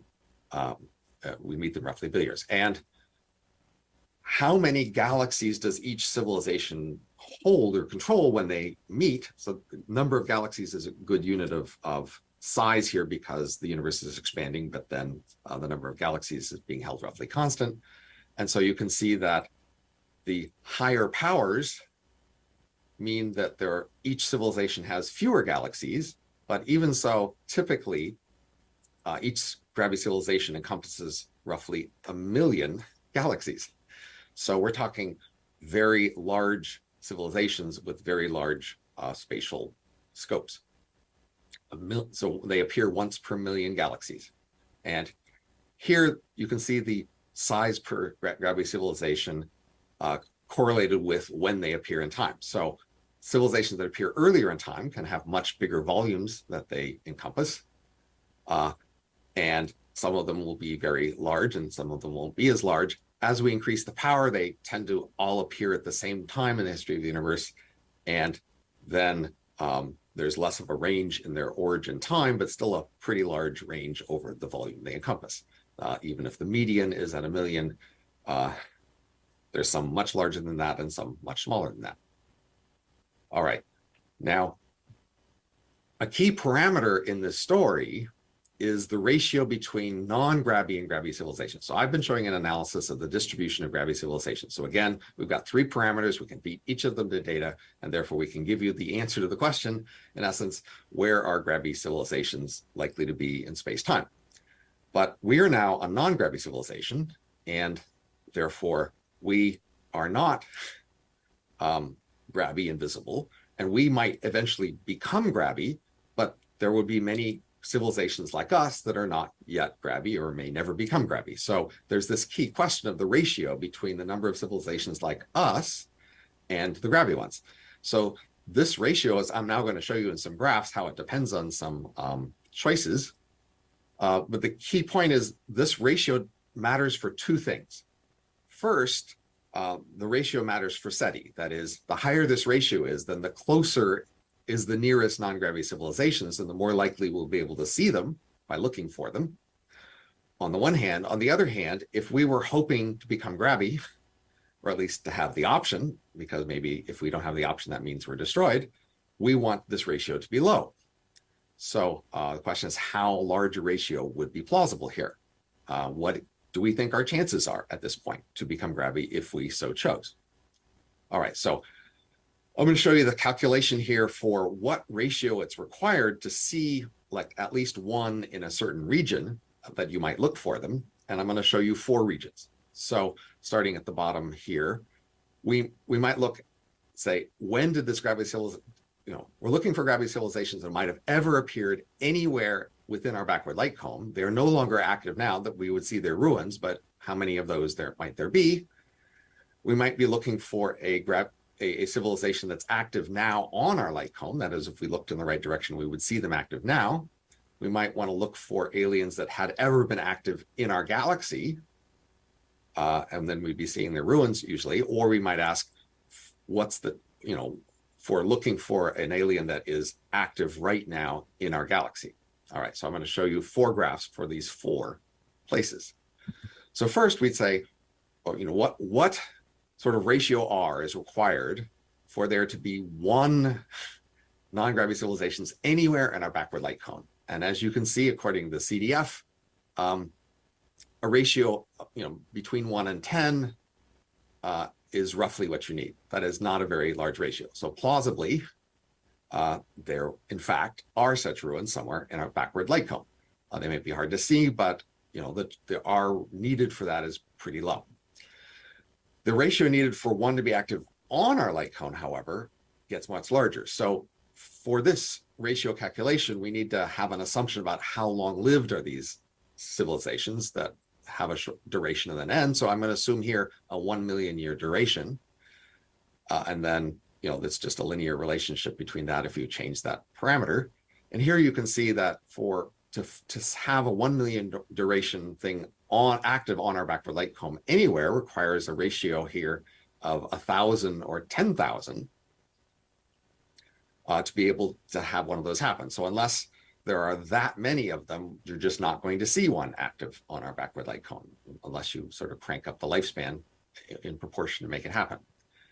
To have one that's ever been active in our galaxy, now this is going to depend more on the power, but you need something in the range of 10 or 100,000 ratio to have one ever been active in our galaxy. And to have one now active in our galaxy, if they last 1 million years, now we need a ratio of 10 million or more. So you can see basically this is saying that unless this ratio is really large, and therefore we have really bad news about our future, then the chances for SETI are pretty bad. It's going to be hard to see even one active in our galaxy now, much less ruins in the galaxy much farther away in the galaxy. As you might know, people would struggle to see things within the nearest 1,000 stars at the moment, much less anywhere in the galaxy or anywhere in the universe. All right, so that's my main results from this Grabby Aliens analysis. Before I open up for questions, I wanted to make 2 sets of comments more related to this conference. First of all, I wanted to say, well, for the SETI, there's an out maybe, which is the analysis here suggests that Grabby alien civilizations appear roughly once per million galaxies, and therefore, others would have to appear closer. We need this really high ratio. But an out perhaps is that if they have a common origin with us, they could be very rare, but still correlated with us in space-time and therefore nearby. So if life started on some previous planet Eden in the Milky Way, and then that seeded our stellar nursery, and then many planets in that stellar nursery were seeded with life, then that would give us many places much closer to look at rather than, once per million galaxies. We have some mildly weak evidence, perhaps supporting the panspermia hypothesis, such as that the earliest known life on Earth looks really quite complicated. In this hard steps model, if we add twice as much time for each planet doing 6 steps, then that's favored statistically by roughly a factor of 2 to the 12 or 4,000. Also, this hypothesis predicts that the chance of this happening go up as the size of the stellar nursery. Therefore, panspermia hypothesis predicts that our nursery would be large, and it turns out actually does seem that our stellar nursery was unusually large. Therefore, that raises the chance of panspermia. All right, and of course you go look for stellar siblings. My last comments to have here are that plausibly this choice of whether to become a Grabby alien civilization that we will make will be maybe the biggest choice we ever make. And I want to help you understand why people might not necessarily want to become Grabby. So one way to think about it is that there's been this huge trend in the last century where once upon a time, most elites in a nation focused on that nation, and they had communities within that nation, and they had those nations compete with each other. And now there's a world community of elites who have more of an identity tied with this world community than they do with their particular nation. And this plausibly explains a lot of regulatory convergence in the world. And over the last, including the way, most places in the world treated COVID quite similarly. This can be credited, for many achievements such as a reduction in war, global warming coordination, patents, many other issues this global community has been able to deal with, and I think people like that. And in the future, people will want global coordination, even at the solar system scale, to deal with issues of population, artificial intelligence, or maybe our descendants evolving to be weird. And the key point is, once we allow any sort of colonists to leave for the stars, that ends this era of solar system-wide coordination that we will have enjoyed for, a while at that point, and we might not want to let that era end. Once you let colonists go, then we're back to the era of evolution and competition. Whoever goes out there will eventually evolve and become strange and fight each other, and then come back here to contest control of here with us. And people might decide not to do that. And that might be a reason why many civilizations choose not to become grabby, which is maybe why the ratio might be higher and it would be a real choice that we would have. And that's my talk. Sorry, I have my end. Let's do the end there. And hello.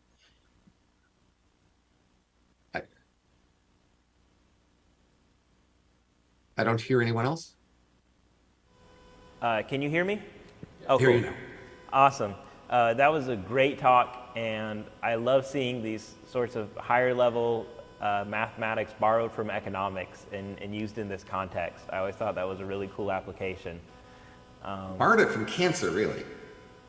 Well, even more interesting then.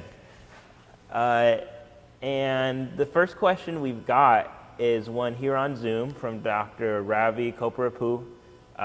And he asked, what does seeing here mean and in which wavelengths? And after that, we've got a question here in the sandbox. So this analysis is just assuming some kind of seeing. It doesn't specify. That is, this is the analysis that's appropriate when somehow you would see it, however you would see it. And if you would not see it, then this applies less. And I did a border calculation of like what sort of border should you be looking for if you haven't seen it yet, but you think you might be able to see it. But I'm trying to be general here. So, it could be you see it in some frequencies, it could be you see structures, it could be you see energy, disruptions, who knows? That's somebody else's job, thankfully. Excellent. So you're passing that one off to Dr. Koparapu. We've got a question here in the sandbox from Misha. So you mentioned alien civilizations that are too small to see, and the grabby ones, as you call them, which are expanding fast and are longer lived. But you ignore the potential for aliens that are far longer lived than we are and that operate at a slower speed than we can perceive. So things that might send signals so sparse or that may be so large that they're physically encompassing us at the very moment.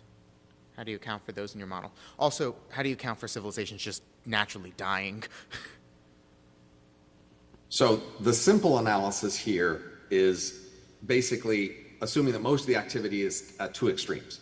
One is little and therefore little impact and therefore, relatively hard to see and not making that big a difference. And the other is just huge, enormous, and overwhelming impact.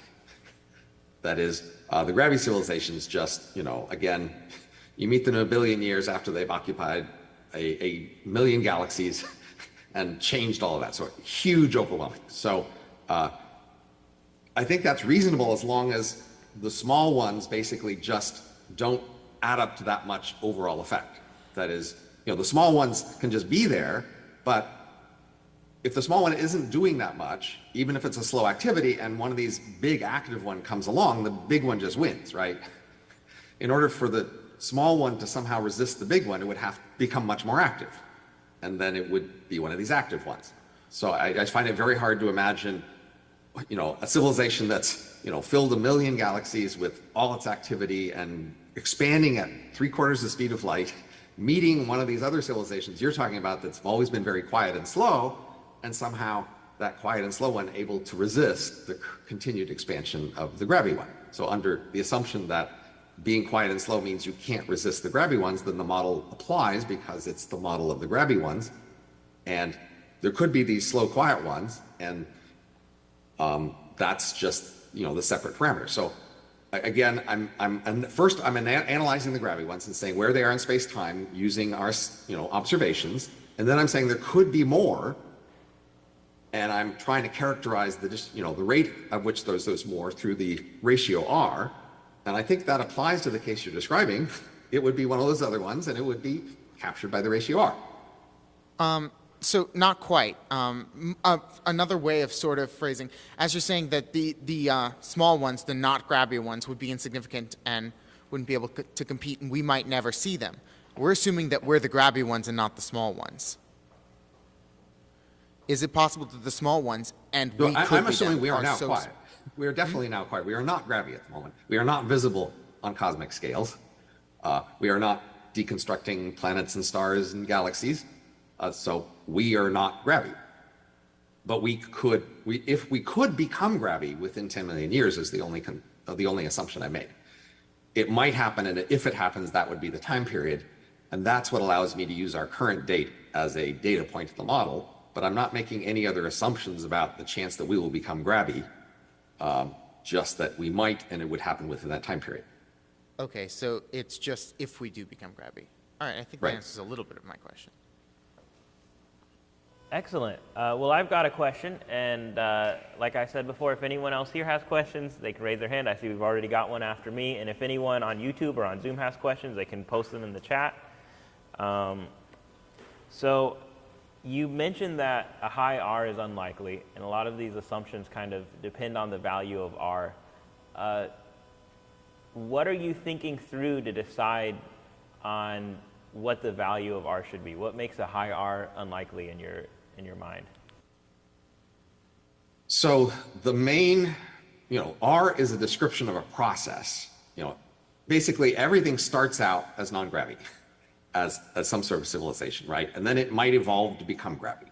So R is a parameter describing the process that goes from non-grabby to perhaps grabby. So we at the moment can ask ourselves what our chance is. So we are now a civilization. We might destroy ourselves, but it seems like there's at least a 1 in 1,000 chance we won't destroy ourselves. I mean, our probability of full destruction isn't that overwhelming, right? We've got a 1% shot at survival, I would say. And then you might say, okay, once we survive and don't kill ourselves, what's the chance we will try to prevent any part of us from expanding out into the universe? So as I said, we might well want to try that. We might well want to go, no, we don't want any expansion. We're going to stop that. We're going to prevent that. And we might succeed at that. But the question is, in order for that success to work, say if we survive for 100 million years, we have to succeed at that for the entire 100 million years. Any one exception at any point in our history of letting colonists go out, and we failed. Because now colonists can go out, and the colonists can go out, and they expand, et cetera, and that becomes grabby. So, in order to estimate R, you have to say, what's the chance we would survive and be able to successfully prevent any part of our civilization from going out and colonizing the universe? And that seems to me, really hard to say, there's only 1 in a million chance that our descendants would go out and colonize the universe. That a million seems really low for our future chances there. So that's where I would come in to estimate R, saying, well, it looks to us, the chance is really, substantial, maybe 1 in 1,000 or 1% chance we would go out and colonize the universe. And that says if we are typical, then that would be a typical ratio of R in the rest of the universe. And therefore, of R of 100 doesn't put the nearest aliens very close to us. Very helpful. That makes a lot of sense. I appreciate it. We've got a question here in the sandbox from Scott Fields, and after that we'll be answering a question on the Zoom. Hi, Dr. Hansen. This concept of grabbiness, if I understand correctly, we're assuming that there's an infinite appetite for expansion. Might not advanced civilizations reach a point of diminishing returns on the utility of additional space? For instance, we may fold in, we're studying these AI models, and AI consciousness can fit on a tiny chip in today's world, go out your million years. We might not need much space, if any, to speak of. So we're trying to do analysis here of things that are really far from our personal experience. So we want to be using really robust analysis tools. We don't want to be asking what would your grandma do, or what does your nephew think, or things like that, right? We are thinking about creatures who could be very different from us. So the most robust analysis tool I can think of here is simple selection. There's a selection effect. So a civilization can have lots of different parts with lots of different agendas and lots of different priorities and attitudes and all sorts of things. But if any one part of it goes out and colonizes, and then any one part of that goes out and colonizes, then it gets colonized. And you might think, well, wherever it colonizes, they might want to use that stuff much. They might leave it mostly alone. And that's true if all of them don't want to use it, but if any one part of them wants to use it, to do something with it, to rearrange it for some purposes, and there's a lot of them, then it happens. So this seems to be, I'm an economist, and we economists think in terms of coordination and coordination abilities and what's hard about coordination. It looks like, this is this evolutionary argument. Evolutionary argument is basically selection arguments. That's all there is to it. There is nothing more to evolutionary arguments than selection arguments. And selection is about what would happen if some tiny part deviated from some overall pattern. If the tiny deviant part, its behavior dominates, then that sort of thing is going to happen unless the whole thing coordinates to prevent that sort of deviation. So that's why I was talking about some sort of global civilization coordination to prevent that sort of deviation.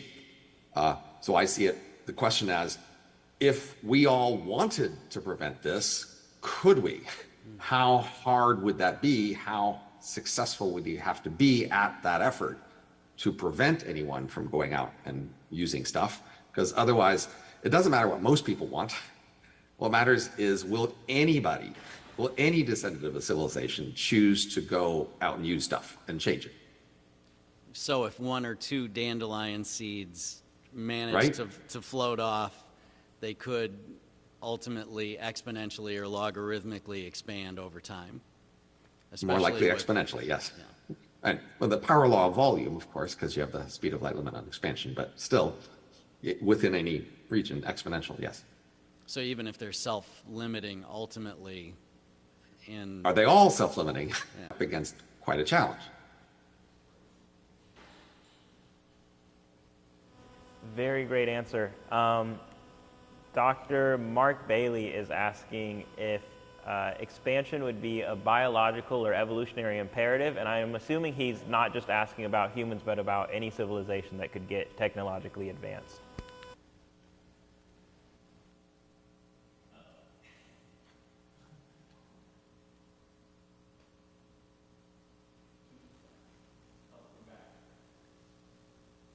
Hello? Can everyone hear me? Hello? Oh, okay. I can hear you. Robin? Can everyone hear me? I hear you. Excellent. Yeah.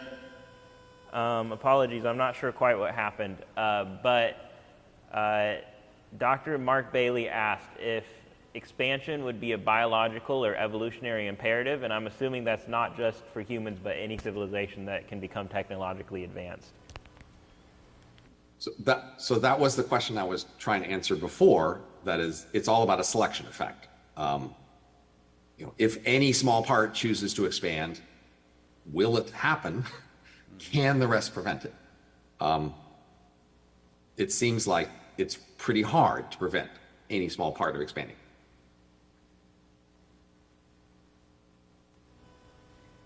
Thank you. I really appreciate that. I'm curious, does the existence of artificial intelligence and sort of the rapid growth of it here, just within the past 5 years or so, does this change any of the parameters in your mind for the gravity-alien equations? I wish I could make it relevant to your thesis or your topic, but I can't. That is, I was always pretty confident that our descendants would be artificial. It just seemed like the obvious thing that would happen unless we coordinated to prevent it. We are seeing, that more. I mean, some people had doubts about how far artificial things could go. I never had any doubts about that. But now, if you had doubts, perhaps your doubts are being pushed aside a bit more by seeing just how capable AI can be. But we still have a very long way to go to have AI be fully, substitute for humans. But it's a pretty short time on cosmological times. Again, I'm saying we're going to become gravity within 10 million years, which is a short time. I think we'll probably become mostly artificial within 10,000 years, if not 100. So, but you should expect aliens you meet to be artificial, unless they've gone into some incredible, costly process to prevent that. And our descendants to be artificial. You expect our artificial descendants to meet their artificial descendants, but it doesn't change the structure of the model, really. It tells you that they could survive in more kinds of places, and they would probably do more to rearrange the universe. That is, if you think about us, squishy bio creatures like us, then we need a planet a lot like this to survive, and we're going to be sort of shy about messing with things because they might, mess with our world. Once you're artificial, you're much less concerned about the messing with our bio environment because artificial creatures have much less constraints on the kind of environments they need, and so they don't really need to focus on planets. They might just take apart planets to make other things. More plausibly, we might be shy about taking apart planets because they're the place where we survive, but artificial creatures would probably happily take everything apart and rearrange it. We've got another question here in the sandbox from Will Honnigan. Yeah, just a quick question. If we take the panspermia idea seriously, that this was sort of seeded and showed up here, wouldn't we then have to consider biology itself to be essentially artificial? Well, it would depend on when during the whole process panspermia happens. So remember, the idea is in order to get to an advanced stage, you have to go through a lot of less advanced stages. And the panspermia hypothesis is giving us more time for those less advanced stages to happen. But that means like halfway through the process, when life transferred from, say, Eden to Earth, it wasn't that advanced. So they couldn't be doing much designing of life on Earth. It was still primitive life evolving to become where we are. So the idea is, if where we are now is the first time in our ancestors have ever been this advanced, then this was the first time we could even consider doing some sort of design, in which case that didn't happen before now. So life on Earth wasn't designed by them unless they were this advanced when life on Earth started, but now that requires their advancement happened in a much shorter period long ago, which is much less likely, remember? Just passes So by. that doesn't work, I don't think. Awesome, thank you. Does anyone else have any questions on Zoom or here in person? Oh, we've got a question right here. Misha, could you or someone pass the mic over? Thank you. I was wondering if you've considered grabby and quiet aliens that are somehow concealing their grabbiness, and if that would change your analysis meaningfully.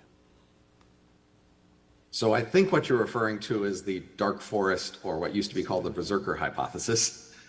So let's think about that. So imagine you expand into space, but you're worried about getting squashed by somebody else, and so you're trying to be quiet about it. So maybe you expand out and you touch things and you set things up so that you could use things if you wanted to, but you don't actually use that much as you expand in the universe.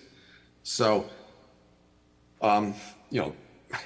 one reason you might do that might be just because you're just shy about using stuff.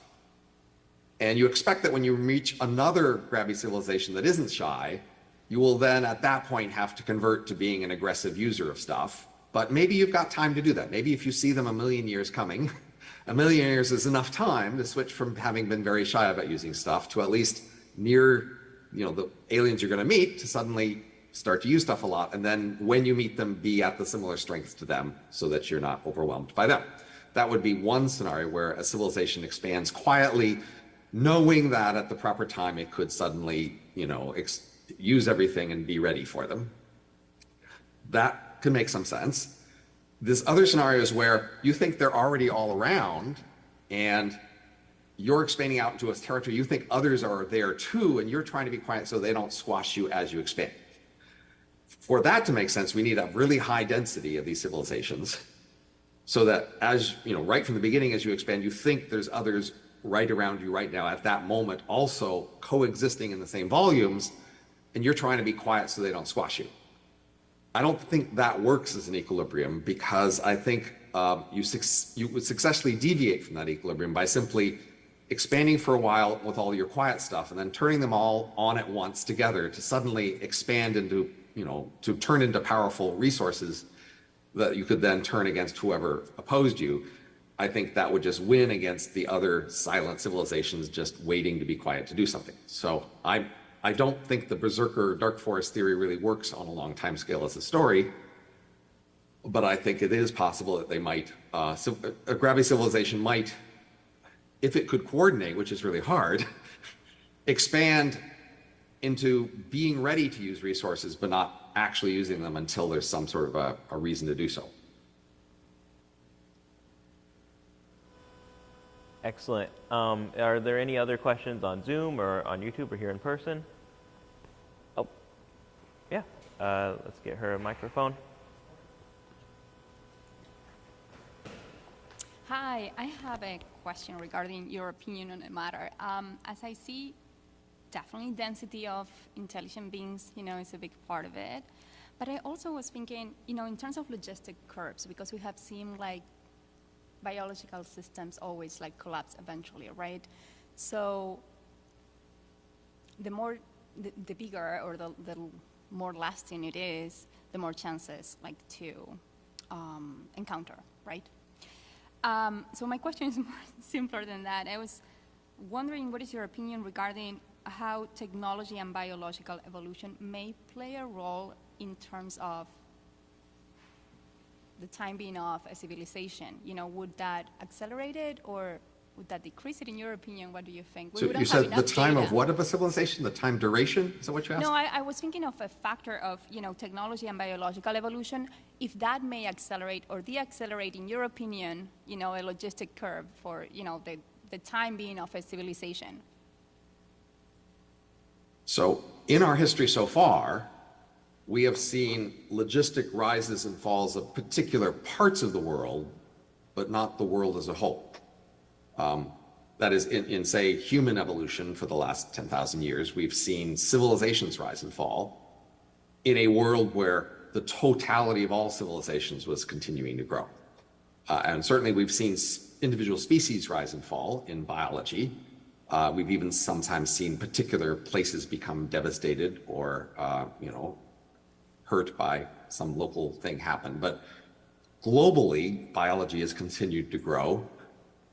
Except when there were external disasters like asteroids, and humanity has also continued to grow.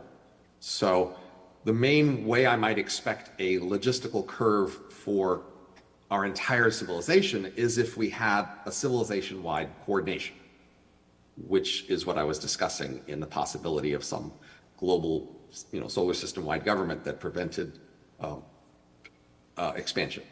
I do think if our civilization decides to have civilization-wide coordination, as we have had recently and continue to enjoy, then that could well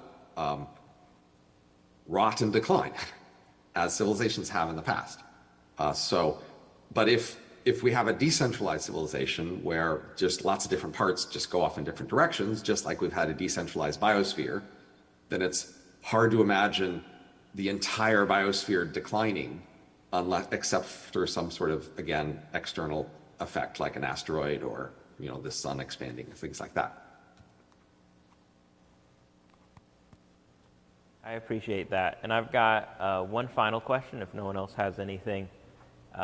Oh, we do have something. So Dr. Ilan Barinholtz, who is my other advisor, asked in the chat, if we accept the possibility that life/intelligence can take many other forms, including just informational, say instead of flying saucers, it seems like the most likely response to the Fermi Paradox is that such life may be here but invisible to us. Maybe most civilizations are informational. So I have this book called The Age of M, Work, Love, and Life When Robots Rule the Earth. It's about a certain kind of robot and what happens if it takes over. It's an information thing, that it's a kind of artificial intelligence based on humans.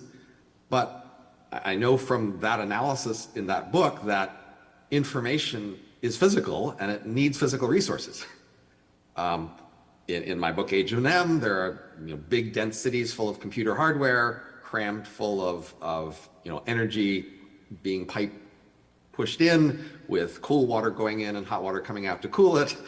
It's physical and it needs physical resources. So basically, if physics is right, as I think it is, being a physicist, an alien civilization that wants to do a lot of computation near here needs a lot of physical resources near here. And the more computation it wants to do, the more physical resources it needs. And so there would be conflicts in who could use which physical resources. So if there are aliens around us all right now, they are clearly not using a lot of resources. There are a lot of resources they could be using, they're not. So they are either, they're not there, or they are coordinating to a remarkable degree to resist using these resources, to prevent themselves from using all these resources they could be using.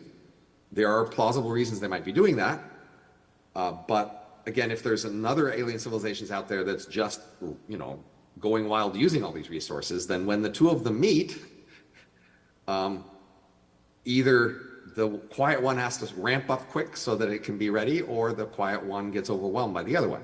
I don't see how, if there's a conflict in using resources, you got to be using resources to win that conflict. And so there's all these resources sitting around us that would start to get used if there was a conflict between powers trying to grab all these resources to use them.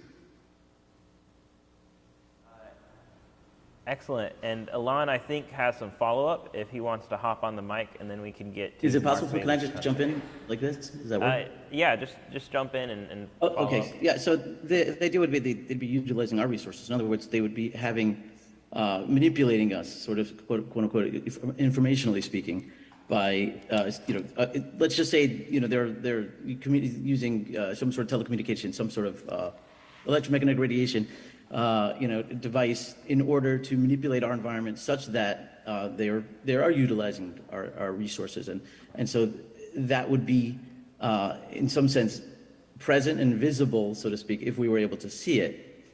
If you're allowing, and they could even replicate themselves informationally, so to speak. In order to have informational computation and replication, they have to be using some sort of computational resources and computational substrate. We, look at the physical world around us, and I think we're pretty sure that most random rocks and clouds are not such a substrate. It would be really surprising to think that most of the physical stuff around us is somehow an optimal arrangement for doing computation that we can't see. We make computers that do computation, and our brains are computers that do computation. So you could be positing that these aliens are somehow using all our computers that in ways we can't see, or somehow using our brains that we can't see. Or you have to posit that the rocks and the clouds and everything around us are doing all this computation that we can't see. But we've learned a lot over a long time about how to implement computation in physics, and rocks and clouds just don't look anything like the sort of things we think you need to arrange things into to do computation. Okay, thank you. I could keep going down this loop, but I get it. Thank you. I appreciate it. We talk about informational life or mimetic life a lot in this space, and so that's why you're getting all of these questions about it. Mark Bailey, did that answer your question as well, or would you still like me to ask it?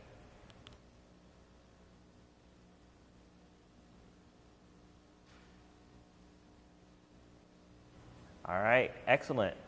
Well, we're just about at the time. We can get maybe a 5-minute longer lunch break out of this unless anyone else has any pressing questions. And so thank you so much.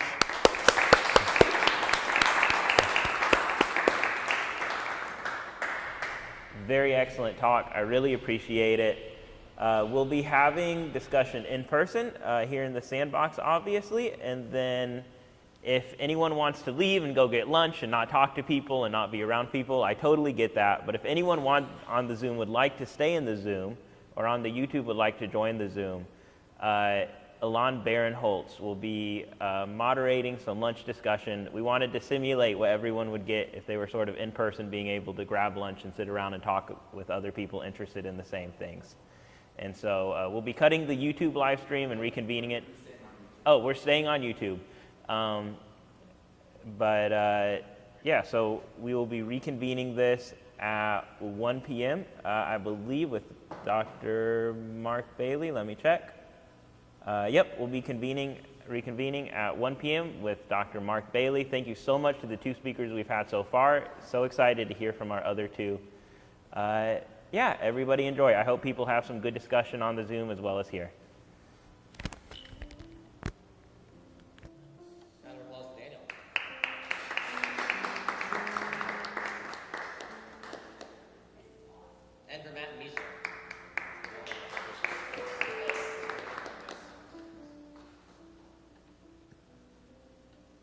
So some folks are just sticking around. I have no idea what the logistics of this is supposed to be. But, Dr. Anthony, I can talk if anybody wants to just talk. That'd be wonderful. Well, if I have the opportunity, I could, just to, I mentioned I could keep going down that loop. So I guess, it's that there's a presumption to some extent that our notions of what's plausible in terms of sort of an informational organism replicating, or even what constitutes computation, is probably very limited. And that's it's just an inherent sort of circular limitation in all of this. Do you think we have roughly physics right? So like physicists think, at least with respect to protons and neutrons and electrons and photons, we basically know physics.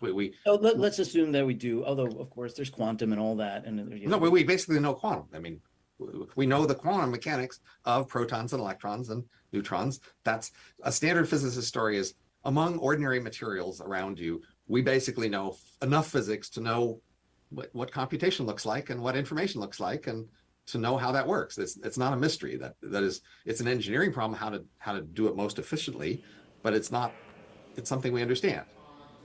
There's extreme borders of the universe of things we don't understand, so maybe black holes or dark matter, the Planck length or things like that. But among ordinary materials, we basically know that, so that we basically know if you say there's computation going on here, we know what to be looking for. We know how that works. It's not a strange thing that we're looking for.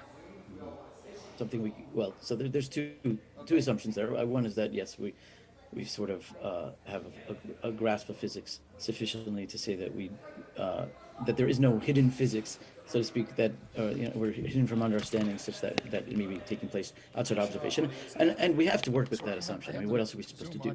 That's our theory, and we're sticking to it to some extent. And if there's some weirdness happening outside of anything we can capture.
Now say 1, 2, 3.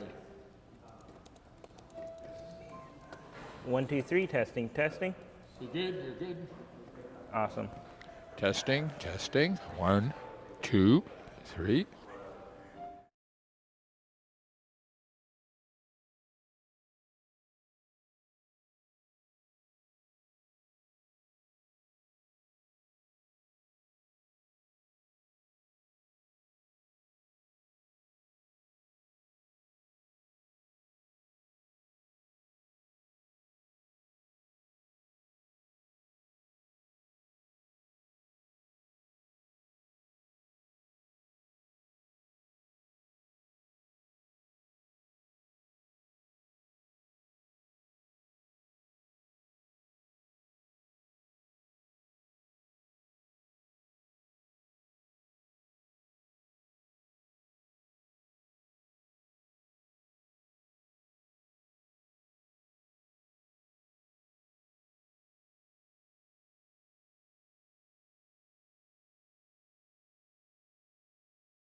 At the National Intelligence University in Maryland. His research interests include complex systems and intelligence, artificial intelligence, ethics, and operationalization and global catastrophic risk. He's worked on several AI-related programs within the U.S. Department of Defense and the U.S. intelligence community, and he is also a major in the U.S. Army Reserve. And so he is here to talk to us about the Great Filter and artificial intelligence. Thank you, Daniel. Can everyone hear me and see my slides? Excellent. So I want to, so like Daniel said, I do a lot of research on this intersection between complex systems, artificial intelligence, particularly AI safety, and national security. What I want to talk about today is sort of I'm really interested in the field of astrobiology. What I want to talk about today is a paper that I wrote that's pretty speculative. It's yet to be peer reviewed, but it's called "Could AI Be the Great Filter? What Astrobiology Can Teach the Intelligence Community About Anthropogenic Risks."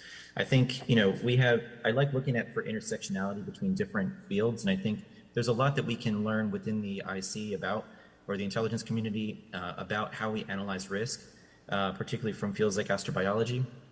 I think generally we're pretty good at analyzing risk from like a short-term risk perspective. So it's, we're good at analyzing risk in like short time scales for things like analyzing conflict, and it's almost like a continuous chess game and trying to maintain decision advantage over time.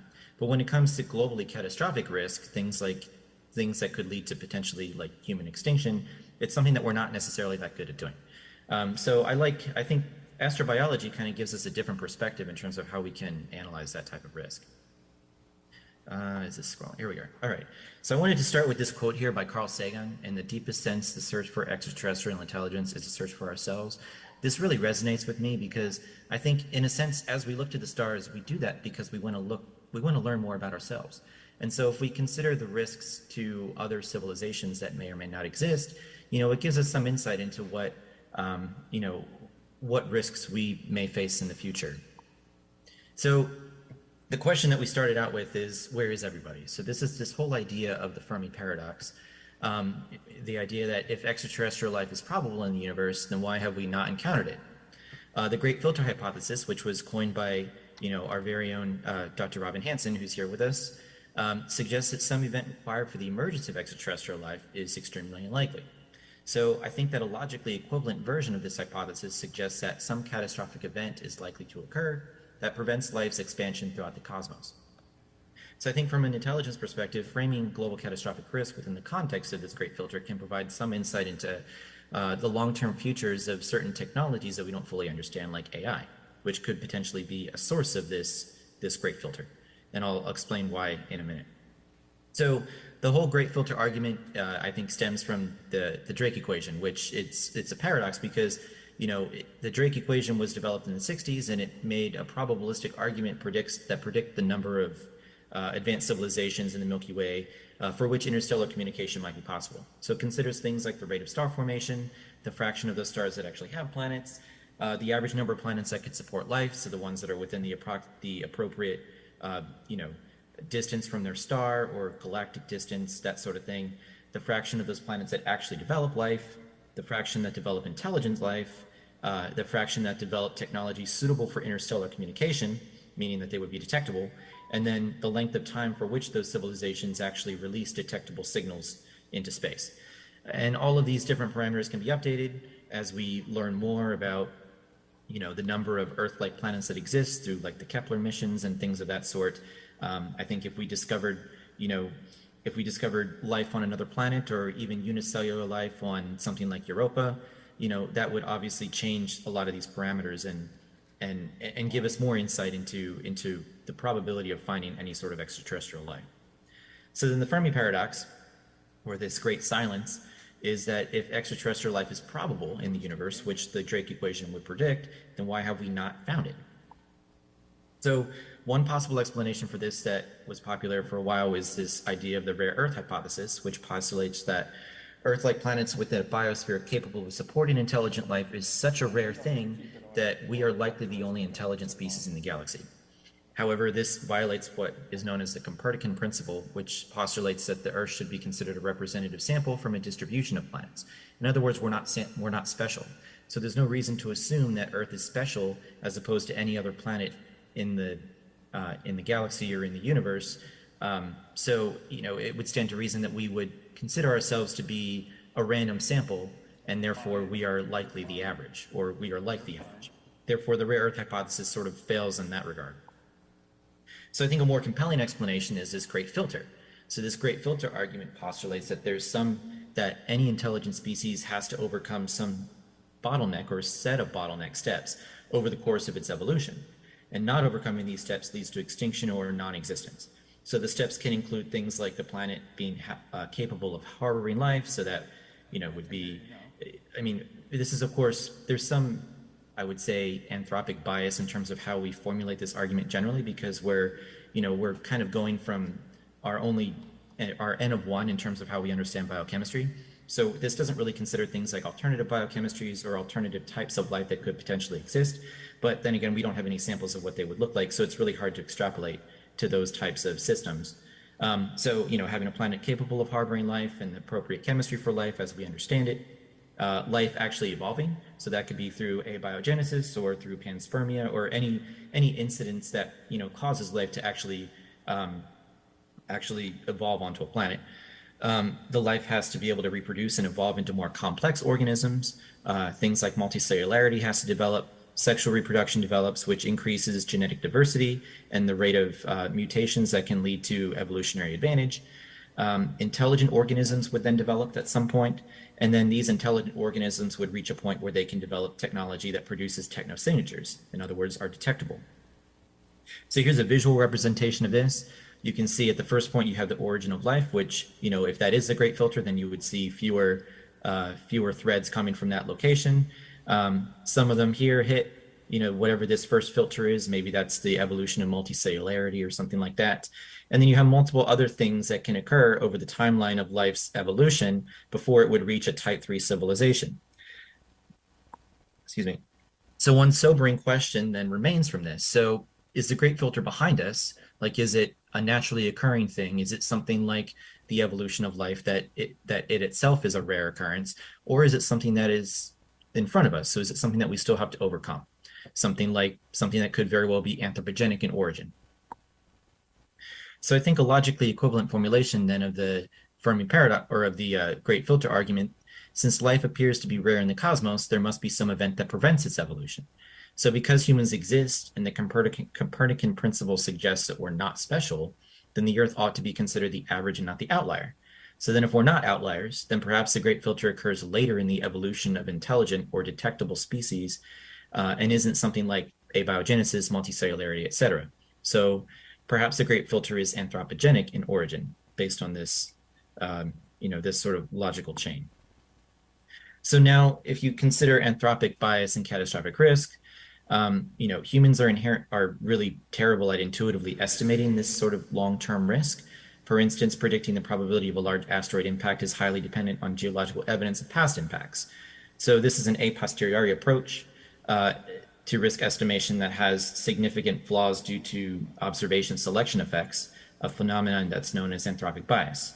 So this bias occurs because of the simple fact that we exist. Therefore, we're not likely to find empirical evidence of a globally sterilizing event that would have led to our non-existence. So you can't really look for evidence of an asteroid impact that would have wiped out humans if humans exist. This is sort of a Bayesian interpretation of that sort of risk, or I'm sorry, of that sort of bias. This diagram and this analysis, I think, was originally done by Bostrom and Cirkovic. But basically, the way this diagram, it outlines some catastrophic event occurring, and then there's also some probability of humans existing. So that would be event E. So if C, this catastrophic event occurs, then there's some probability, event Q, that humans will still exist at some point in the future. In this model, if C does not occur, then E is certain. So the probability of E, given that C has not occurred, is equal to 1 in that case. To analyze the difference between the a priori and the a posteriori probabilities, we can use Bayes' theorem to find the probability of event C occurring given that humans exist as follows. So the first equation given there is the probability of some catastrophic event occurring given that humans exist, or that there's, or in other words, there's a probability of finding some evidence of a catastrophic event occurring given that humans exist. And then that's a function of the probability of event. The probability of E given that C has occurred, and which is the same as the probability of Q occurring. So the probability of some cataclysmic event occurring and then having humans exist.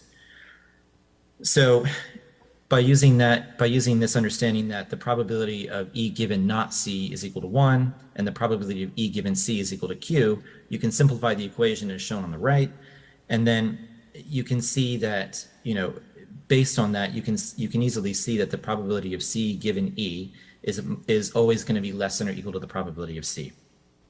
So what this means is that the probability of some event C occurring, given that humans exist, so the probability of C given E, is always less than or equal to the probability of event C. In other words, the probability of finding evidence for a globally catastrophic event having occurred, some a posteriori evidence of that event, will never be more than the a priori probability of that event occurring. So the implication is that we significantly underestimate the probability of any global catastrophic event occurring that could wipe humanity off the face of the planet. So I think now it's important to consider, these naturalistic versus anthropogenic causes of this great filter.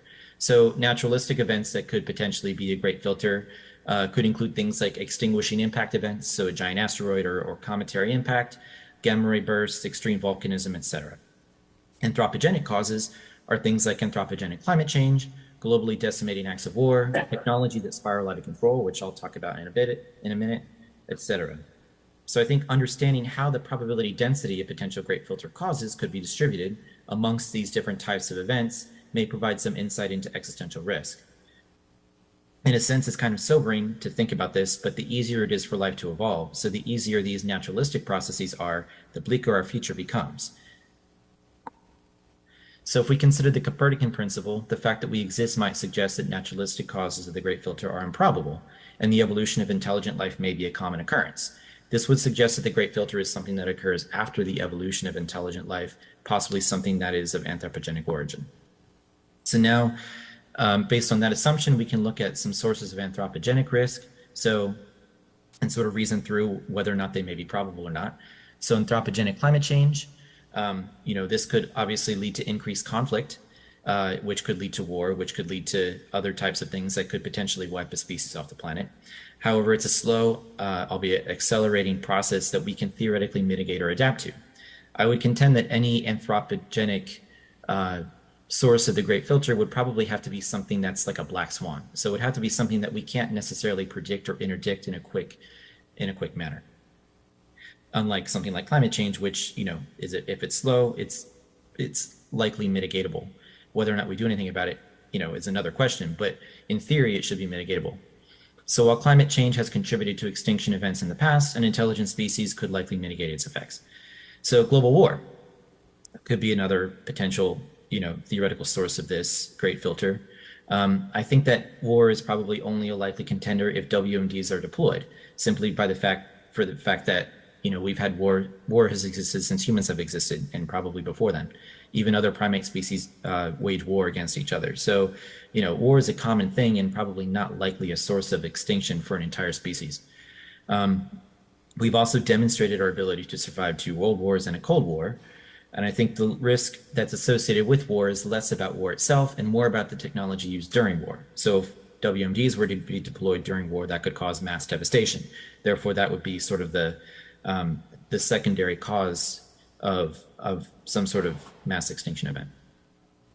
Nuclear weapons, again, we've demonstrated our ability to survive a nuclear threat. Global norms exist to limit the proliferation of nuclear weapons, and nuclear technology is not ubiquitous. So I can't go down the street and buy yellow cake uranium, from the grocery store or anything like that. It's not a common thing. I can't go buy gas centrifuges. I can't do a lot of this stuff. There are a lot of controls in place that prevent the sale of these sorts of things. And there's also sort of a technological barrier to entry. So it requires a certain amount of expertise and resources to be able to create and deploy these types of things. So they're likely to be controllable. Runaway technologies may be another, potential source. So for example, something like artificial intelligence, which I think has the potential to become a technology like this. AI is a ubiquitous thing, and therefore it's difficult to control its proliferation. With enough computational capacity and with the right, knowledge, anyone can theoretically build some sort of an AI system. AI is also not fully understood, and the risks are not fully appreciated. So could advanced AI be the great filter? So AI is not well understood, yet it's rapidly infiltrating our lives. And that's a potential source of risk, because if it gets out of hand, it's not something that we could easily interdict. Explainability, alignment, and control problems are sort of the philosophical distillates of the main problems that are associated with AI. Explainability being the idea that AI is largely a black box. You can't necessarily reason how it makes decisions, or at least in its current manifestation. So it can't rationalize its behavior post hoc like a human can. Alignment is the inability to align AI with human goals. So AI may not behave in the way that humans expect them to behave, or behave ethically, or et cetera. And then control is the idea that AI may not be controllable as it becomes more generalizable and further infiltrates our lives. So while it's not necessarily evident now with the current manifestations of AI or the current state of the technology, the problems I think will likely be exacerbated in the future as AI becomes more ubiquitous and is given meaningful control over our lives. We already see some strange AI behavior, particularly in certain types of machine learning models. They can generate this unusual and unintended output, like this example on the right here, which has been called LOAB. And that's because one of the images that was generated using this particular prompt had the word LOAB in the background. It's called an AI cryptid. So it's sort of a hidden attractor state within the latent space of the AI of the model. And it was discovered within the DALL-E 2 model. It was generated from an unrelated prompt. In this case, it was Brando : -1, which in computer speak means do the opposite of what you think Brando is. And the image is not, logically connected to what that prompt is. So the decision space of these types of AI systems doesn't necessarily comport with how humans make decisions. So it makes these weird types of outputs. Not that AI art generation algorithms like DALL-E 2 are inherently, there's no inherent moral hazard with them, but it just demonstrates sort of the unexpected behavior of these types of systems. Another example, and this sort of highlights what I like to call a gentle risk with AI. Many of you probably have read this article, but OpenAI, the company that developed the GPT models, did some safety tests on GPT-4, the most recent iteration of its large language model. The model was given latitude to interact on the internet in order to achieve certain types of tasks. So it was given, access to websites, the ability to interact on websites, and the ability and a certain amount of resources that it could, use if necessary. So at one point during this test, when it was attempting to access a website, the model was unable to solve a CAPTCHA puzzle. So it hired a TaskRabbit, a human worker, to solve the puzzle using the TaskRabbit app. Over the course of its conversation with the human worker, the human asked the AI why it was not able to solve the puzzle, and the model reasoned to itself that it should not reveal the fact that it's an AI. And what it did was it ended up deceiving the human worker and telling them that it had a vision impairment, which I guess in theory is true because it doesn't really see, but it demonstrated some deceptive behavior, which one wouldn't expect to see in a large language model that's basically just trained on a large body of human language and really does nothing more than interpolate language in terms of how it develops responses. So this weird emergent agental behavior is an unusual thing that we're currently seeing even with contemporary AI models. So again, could advanced AI be the great filter? So, we've talked about these agentic goals. So these are these sub goals that are determined, by the AI system in order to achieve some design goal, which are goals that are determined by the programmer themselves. I think too, we have to consider, Bostrom's orthogonality and instrumental convergence thesis when analyzing these types of problems. And this basically just postulates that intelligent agents need not share the same final goals. So, if humans and some advanced AI were both to co-inhabit the planet, we don't necessarily have to share some final goals with each other. However, there would exist convergent instrumental sub-goals that would support a diverse set of divergent final goals. So these convergent instrumental sub-goals that the AI agent and humans would potentially have are things like self-preservation, resource and power acquisition, and things of that sort. And these convergent sub-goals are all inherently competitive and are therefore sources of potential conflict. So, this kind of leads to this second species argument when you consider what happens when two species attempt to occupy the same ecological niche. So consider things like Neanderthals and modern humans. Modern humans interbred with, obliterated, and, by some accounts, ate our Neanderthal cousins. So, it's very difficult to have two species, especially I would say intelligent species, occupy the same ecological niche. So if we ultimately share our planet with another intelligent agent that meets or exceeds our intelligence, we'll likely be faced with competing instrumental subgoals in this case.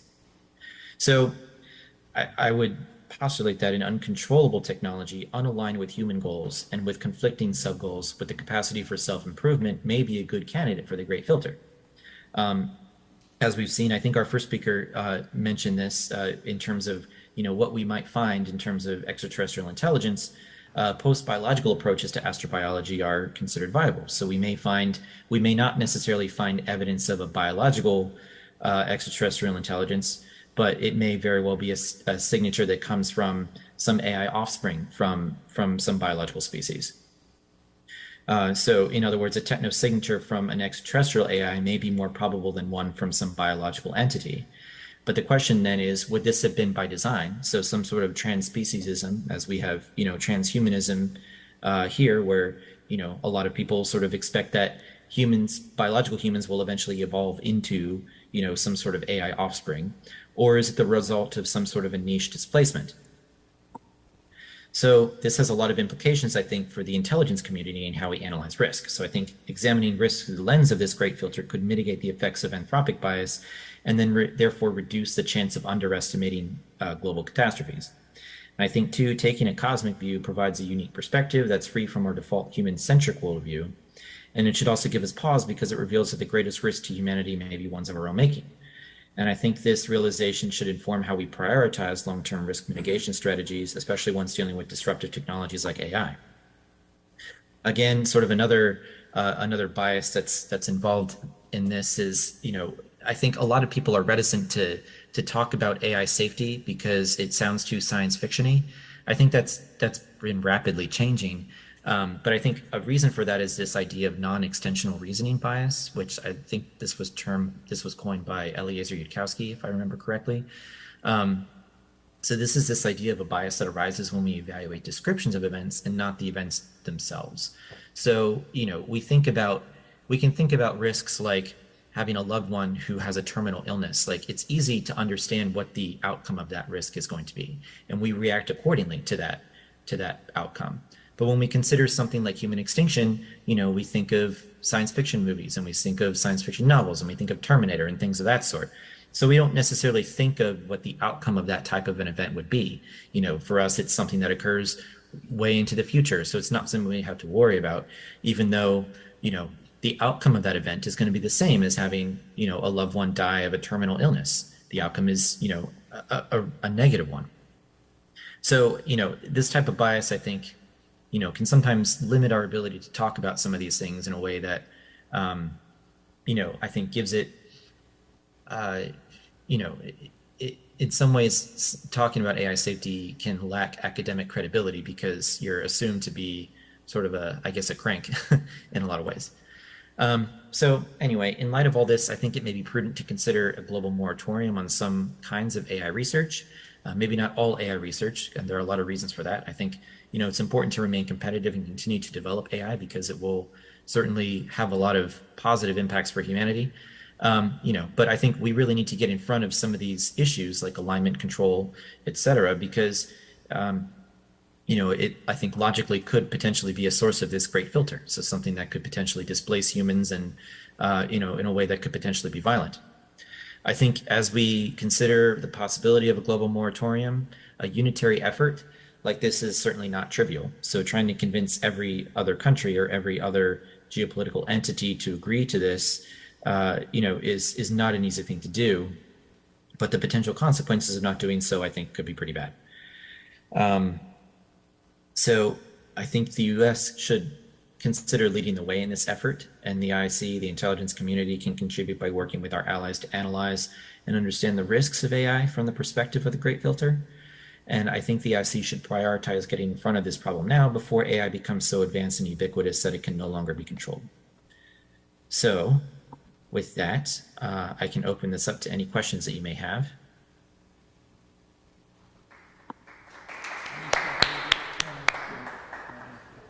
Excellent. Can everyone hear me?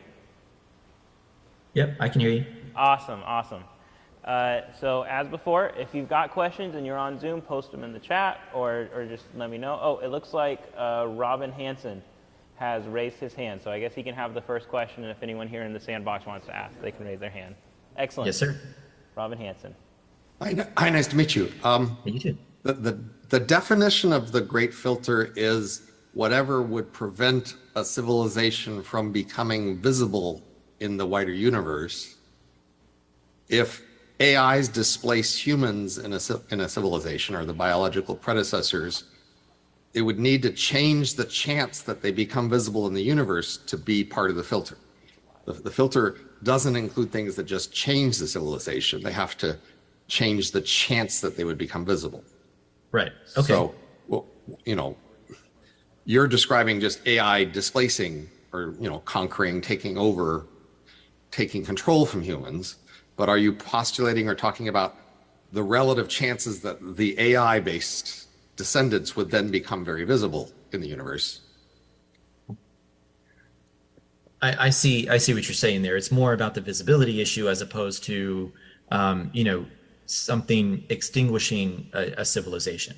Does that make sense? Well, it would replace, not distinguish, right? Extinguish, right? So if the Mongols take over China, it doesn't mean Asia doesn't exist and isn't visible from space or whatever, right? It just means somebody new took it over. I think I'm interpreting it more as like some extinguishing event occurs, and that extinguishing event could be a displacement by a competing intelligent agent that arises within the same ecological niche. So I think my interpretation of it was just a little bit different than looking at it solely from the visibility perspective. I mean, but the great filter is about trying to explain why we don't see anything. I mean, that's the originating concept. Like, why don't we see anything? Oh, it must be hard to become visible. Right. So then you aren't explaining why we don't see anything through a process that would replace one thing with another thing equally visible. Yeah, I mean, that's a fair point. I guess, my interpretation of the argument was, I didn't really think about the visibility component to it, but, I was thinking about it more in terms of an extinguishing event. Excellent. So there's no particular reason to think the AI would be less visible? Not necessarily. I mean, I suppose if it expands, then it would probably be visible. And I think there's probably an argument that expansion would be something that it might do simply because, self-preservation and resource acquisition would naturally require expansion. So it may naturally become more visible.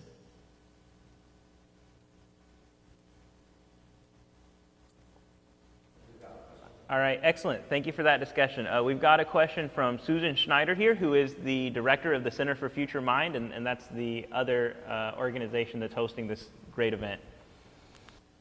Hi there. Great talk, Mark. Thanks, and Robin, I enjoyed yours earlier. So just a couple things. I mean, I sort of agree with Mark in the sense that with the filter, you could run a version of the filter such that the interest is understanding when biological life is filtered out, and that the ideas of the paper then kind of flow, which is, I think it's an interesting idea to slant the argument in that direction just for the purpose of the paper. Now, I think there is a question here about whether AI could be less visible, and I mean, this is to Mark and maybe to Robin. I mean, what if expansion was nanoscale? I mean, look at Project Breakthrough Starshot. I mean, there could be aliens all around us right now and we wouldn't even know, right? I mean, if it's nanoscale, things go much faster when they're that small. I mean, with Breakthrough Starshot, you can get, even using today's technology, about a third of the speed of light with these light sail ships, right? I mean, it's expensive. It takes like all the power of the city of Los Angeles, but that's already under development on Earth. But we would never know if there were ships out there at that size, the size of a credit card with nanoscale processors, right? So I'm not so sure that just because life evolves into artificial life, it would even be visible to us. Anyway, I'll let you react to that. Yeah, I mean, that's interesting. I guess, it doesn't, the expansion, I guess what you're saying is that expansion doesn't necessarily correlate with visibility. Yeah. And I think that's, that would certainly be a viable argument. Like you could have, theoretically something that's so advanced that it is undetectable in some way. Completely. We've got another question here in the sandbox. And just by the way, if anyone has questions like that for multiple speakers, those would be really excellent questions to ask at the panel at the end of the day. And so if you've got good questions like that that you want to ask the whole group or multiple of the group, those would be awesome then. Great talks, everybody, so far. Really exciting stuff. Back in the 60s, I.J. Good put out a paper suggesting that the creation of an ultra-intelligent machine was something that humanity needed to do to kind of survive. What are your thoughts about the AI helping us get past the great filter and sort of the trade-off, the risk of not going with AI when that could be the one thing we need to get past the filter? That's an interesting question. I think, perhaps my background working in intelligence and it makes me skeptical of certain things like that. So I might be more risk adverse. And perceive more the threats associated with that type of system than the potential benefit. I think if we're able to overcome something like alignment, and all of that stuff, then maybe that might be viable. But at the same time, I don't necessarily think that an intelligent AI system would have the same goals that we have. So it may not even, if we develop something like that, it may not necessarily want to help us. It may not, it may not want to cooperate, but it still may want to compete with us, or be, it may be compelled to compete with us because of these, convergent sub-goals that may exist that would lead to the fulfillment of whatever its primary goal is.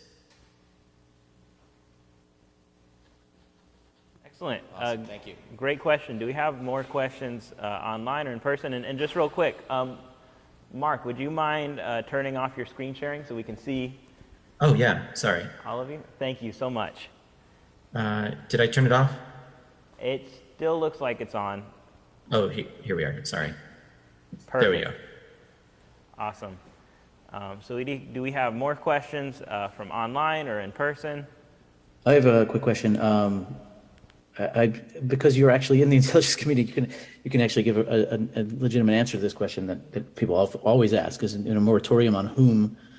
How do you possibly enforce that internationally? What would that really look like? Is it how could you possibly detect if somebody was in breach of it? All of these kinds of practical questions. I'd like to actually get, what's an actual practical response to them? Yeah, I mean, that's a hard question. Like I said earlier, it's not something like nuclear technology where you can do different types of tests to see whether or not someone is violating the nuclear non-proliferation treaty. There are no, control regimes that could potentially exist for a ubiquitous technology where every component of it is dual use.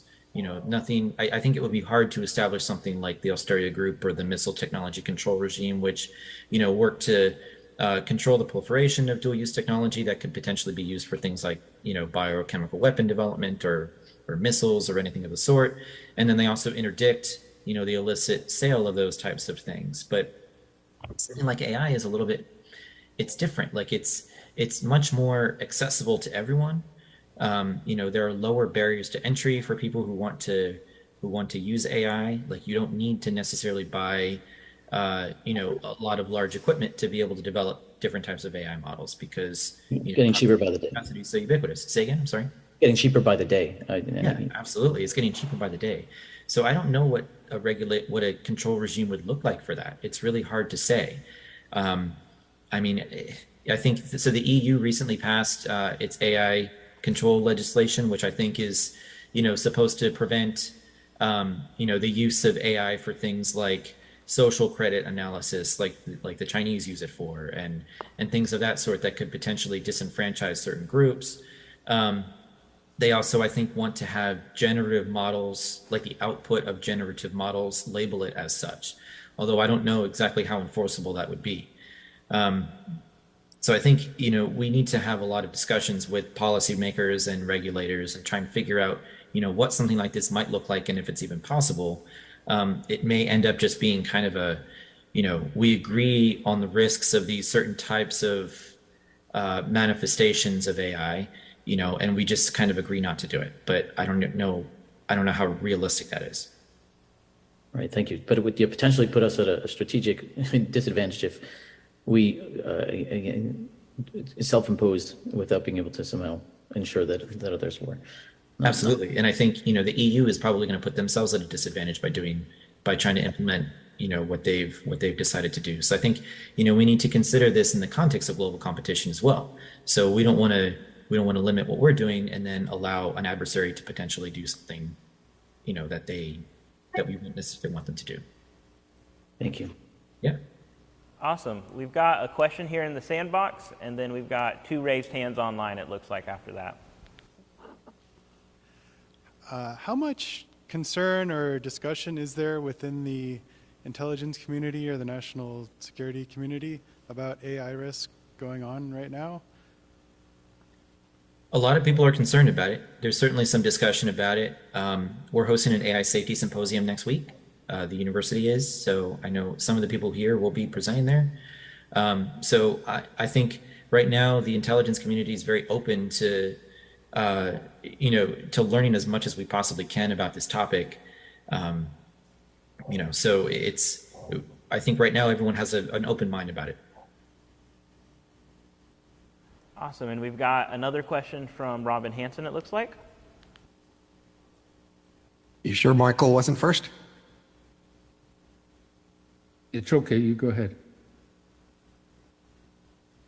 So you described AI as if it were a competing species or a competing group.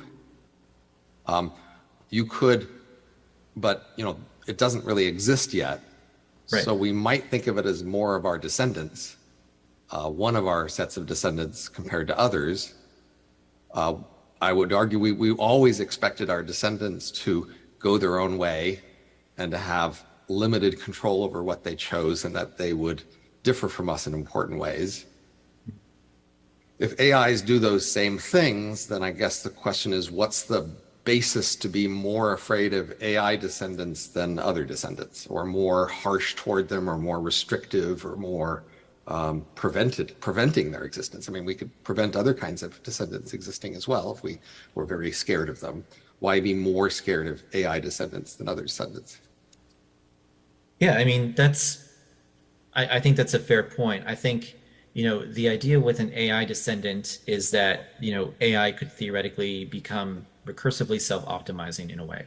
So AI's capabilities could dramatically exceed those of humans, over the course of a small time period.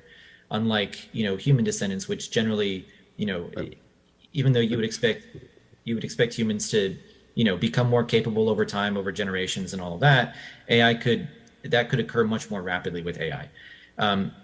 Not to mention, you have issues with alignment and explainability and all of these things where, you expect human descendants to behave similarly to humans, or to, we not only propagate our genes, but we propagate our culture and we propagate our values, across generations. And that kind of limits the the sort of crazy expansion that you might expect for something that, is unaligned with these goals.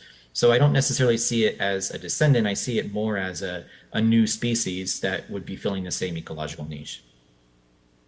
But they are our descendants, right? They are, but it's also an evolution of something. So say you had 2 children and one child was more likely to have more grandchildren. Would you therefore be more afraid of them and want to restrict them because they're likely to prosper more? Say one of your children was going to get richer and have more friends and more family and wealth and more children. Is that a reason to be afraid of that child compared to the other child who was going to grow slower and get less rich and have fewer grandchildren?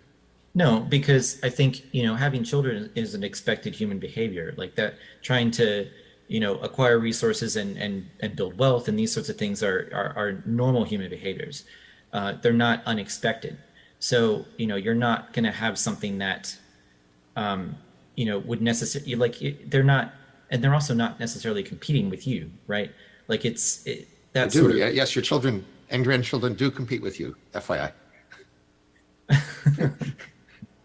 I don't know. I guess I see it more as a new species. I see the divergence between, each generation, if you consider, AI to be a descendant, to be much greater than that of, than if, we have, than something like children or actual biological descendants, simply because of, the issues of alignment and like the potential for recursive self-optimization as AI becomes more advanced and generalizable and things of that sort. But I see your point. I mean, what you said makes sense for sure. Awesome. And like I said before, I'm so happy to see the speakers talking to each other and asking questions to each other. That's been my favorite part of this whole day so far. We've got Michael Solomon with a question. Thank you. This is really such fun. It's good to see you again. Yeah, you too. I'm wondering if we're not equating intelligence with consciousness in ways that maybe we shouldn't. That is, obviously they're not the same thing, and an AI could be extraordinarily intelligent and still not be conscious. And attributing motivation to it may be more a role of consciousness than of intelligence. So it may be that self-preservation is not a motivation of some AI the way it probably would be for something that's self-conscious. And that may be a good thing.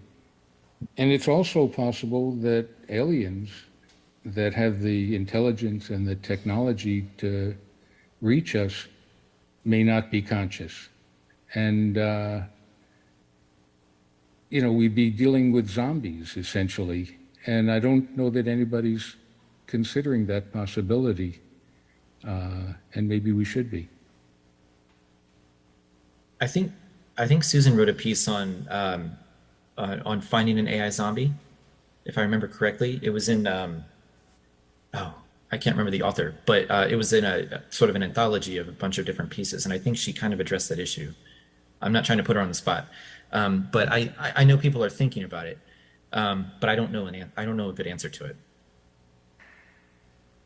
Yeah, I mean, I agree with everything that Michael said, probably because we were at the Institute together and talked about all this. I mean, it goes back to actually your conversation a minute ago with Robin Hanson too, because Robin asks the question that I actually get a lot when I go to Washington, which is, oh, what does it matter? I mean, if we create AI mind children, how does that really differ from our own biological offspring on Earth, right? And I think the answer really would hang on what those minds are like and if they're even minded or conscious beings, right? And we just don't know right now if the AIs that we could evolve on Earth or that could contact us would even be sentient life forms or what it would be like. I mean, we don't even know if it's possible for there to be sentience in absence of emotions and a limbic system, for example. Excellent point. I really appreciate all of that discussion. Unless you've got anything else for that, Mark, we do have another question here in the sandbox. No, whatever question you have is good. Excellent. Get the microphone.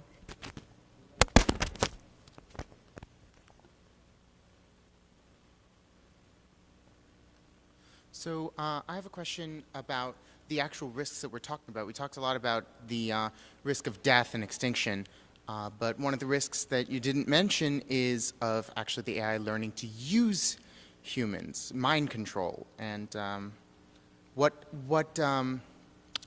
so mind control would be a more subtle risk. It wouldn't be one that you would notice. How would you even look for that? That's an interesting question and a good point. I think maybe a more general term instead of extinction would be extinguishing our agency in some way.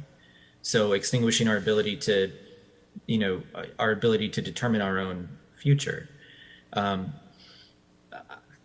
you would detect something like that, I could only speculate. I don't really know, but I think that's an interesting perspective on, sort of recharacterizing the overall risk. Yeah, I think that pretty much answers. But agency itself is kind of an interesting subject, and sort of AI and agency, when we talk about AI becoming the future of humans, we sort of ignore, right, we separate artificial intelligence from natural intelligence, and with the prior conversations about, for instance, aliens coming and taking all of our resources versus AI coming and doing that and possibly AI reaching out to aliens, how do you compare those two risks?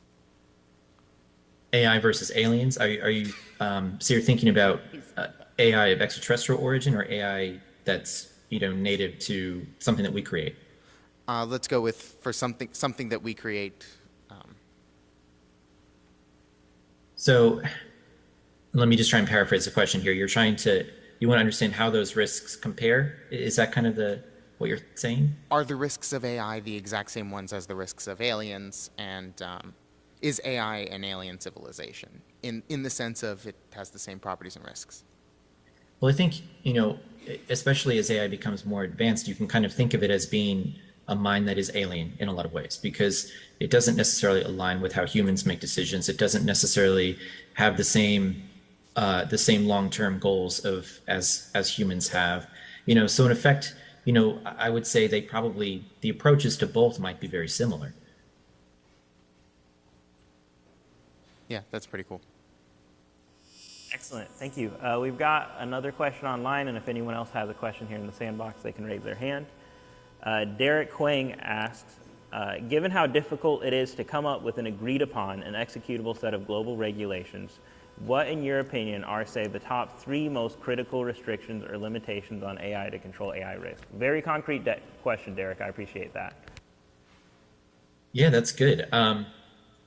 Well, I think, one thing is like the idea of, trying to, like some of the epistemic concerns with AI. So looking at bias in data sets, looking at how AI can potentially be used to create, a chatbot that is trained on data that has a particular political agenda, or, data that support a particular authoritarian regime, similar to, the argument that Susan and I put forth in a Nautilus article that we wrote recently. I think, that would be a primary concern. So trying to mitigate the bias that exists in data sets, in training data, and how, you can mitigate the use of these types of, poisoned data sets in creating different types of AI systems that would inherently propagate bias. So I think that would be one. I think another important way to, another concern would certainly be something like lethal autonomous weapons. So I think perhaps a global moratorium on using AI for developing different types of weapons would help mitigate some of this risk, because, even if AI does become, sort of a competing, second species, if you're not necessarily using it for destructive purposes, I think the potential of it, being destructive is reduced, or at least the opportunity for it to leverage, existing AI manifestations that would be lethal autonomous weapons is reduced. I think those are probably the top 2. I think, perhaps also, again, in the, with the epistemic concerns, is trying to find ways that you can differentiate, AI generated content from human generated content. So, I don't know how easily this would be enforced, but, trying to, label things that are created through generative models in such a way that, humans interacting with them know that they're interacting with something that was generated by an AI, or that they are interacting with an AI over, over not being able to do that. Awesome, thank you, Mark. We've got another question here in the sandbox. Based on the previous question, I wanted to ask, how would you quantify the influence AI has, considering the current influence the social media algorithms have on our behavior as people, and how subtle that influence could be without us detecting it?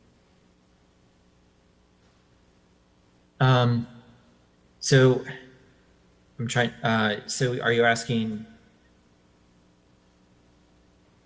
could you rephrase the question? I'm sorry, okay, I'm trying to understand. I'll rephrase it. What exactly you're asking. How could you quantify the influence AI could have on our civilization, considering the amount of influence social media has on our general behavior, also considering the fact that we use AI algorithms in our social media applications, and how subtle AI could be in terms of its influence on us. I see what you're saying. Well, I mean, you know, like you kind of alluded to, AI is already involved in social media. So we already have AI algorithms determining what, you know, what you might see in your social media feed and things of that sort. It doesn't exhibit a gentle behavior in the same sense that, like, you know, the GPT-4 model did. I think it's going to get worse if you have AI systems that are integrated into these types of social media, you know, platforms that establish their own goals, their own sub goals. I don't know that we would necessarily perceive the difference, but, you know, I think it would certainly complicate things in a lot of ways. But how you would quantify that, I'm not quite sure. That's an interesting question. Excellent. And Susan had a question that she wanted me to ask. Here you go. Oh, just a quick follow-up, Mark. I was just curious because your item number 2 for policy, you know, ideal policy changes was really important, which is the idea of some sort of global agreement on lethal autonomous weapons, at least some of them. But could you speak to the issue of enforceability and just let me know how you could really enforce something like that? Yeah, that's a good question. I think something like that would probably have to fall under, you know, sort of like the Wassenaar arrangement or something that, you know, sort of limits what weapons can be used for war. And a lot of it, I think, would probably have to fall under, you know, like Geneva Conventions and other things of the sort. I think that's probably the best way to enforce that sort of weapons ban. And then in the event that someone violates that ban, then there are certain sanctions that you would use against that would be globally applied to that country or to that entity, not necessarily country. Excellent answer. Do we have any other questions here or online? All right, let's get him the microphone. So you had mentioned a bit about labeling stuff as AI generated, and I don't think that's the best idea, only because you know, I feel like maybe you could put a sliding scale, but I don't think you could have like a Boolean yes or no, this was generated by something. Because to me, I think it's more important about if I put it on my blog or I tweet it, I still said it, whether I used, you know, if I used an AI model to kind of, you know, put it up. How do you, if we are going to label things, you know, do you see it being like a checkbox, or like, again, how do we measure how much AI generation like influenced this? That's a good question. I agree with you. I don't think it can be sort of a binary label, like it was AI generated or it was not, especially as we start to leverage, you know, things like GPT for collaborative types of work. I mean, you know, I've been experimenting with it a lot, and like I think it's a really interesting and useful tool for a lot of reasons. Like I find that it's useful for like debugging code. Like if I have an error or something, I can paste the error in, and I can say, why am I getting this error message? Here's my code, and it gives me a good explanation. It's like, well, you should have done this instead of that. So here's your new function, and I'm like, oh, and then it works. So like it does it's very useful for a lot of things like that. But you know, these sorts of collaborative uses of AI, it's going to be hard to, it blurs the lines between something that's AI generated and something that's human generated. So I don't know. I think, you know, perhaps maybe the best way to do that is not looking at AI generated content and labeling it as such, or, you know, perhaps we have to have some sort of an academic standard for how we cite the use of AI for these types of applications. But, you know, maybe if humans are interacting with an AI chatbot or something, it should be known that they are actually interacting with an AI chatbot. You know what I mean? So something of that nature, so that a human can't be fooled into believing that they're talking to a human when in fact they're talking to an AI. Awesome, thank you. And Derek, I don't know if we have time for your question or more questions, but we do have a panel at the end with all 4 of the speakers in it. And so we're going to, thank you so much, Mark. I really appreciate it. That was great. Thank you. And we're going to take a short 5-minute break. And at 2:05, Will Hahn will be appearing for a lightning talk, and shortly afterwards, we'll get to hear from Dr. Alex Ellery.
muted.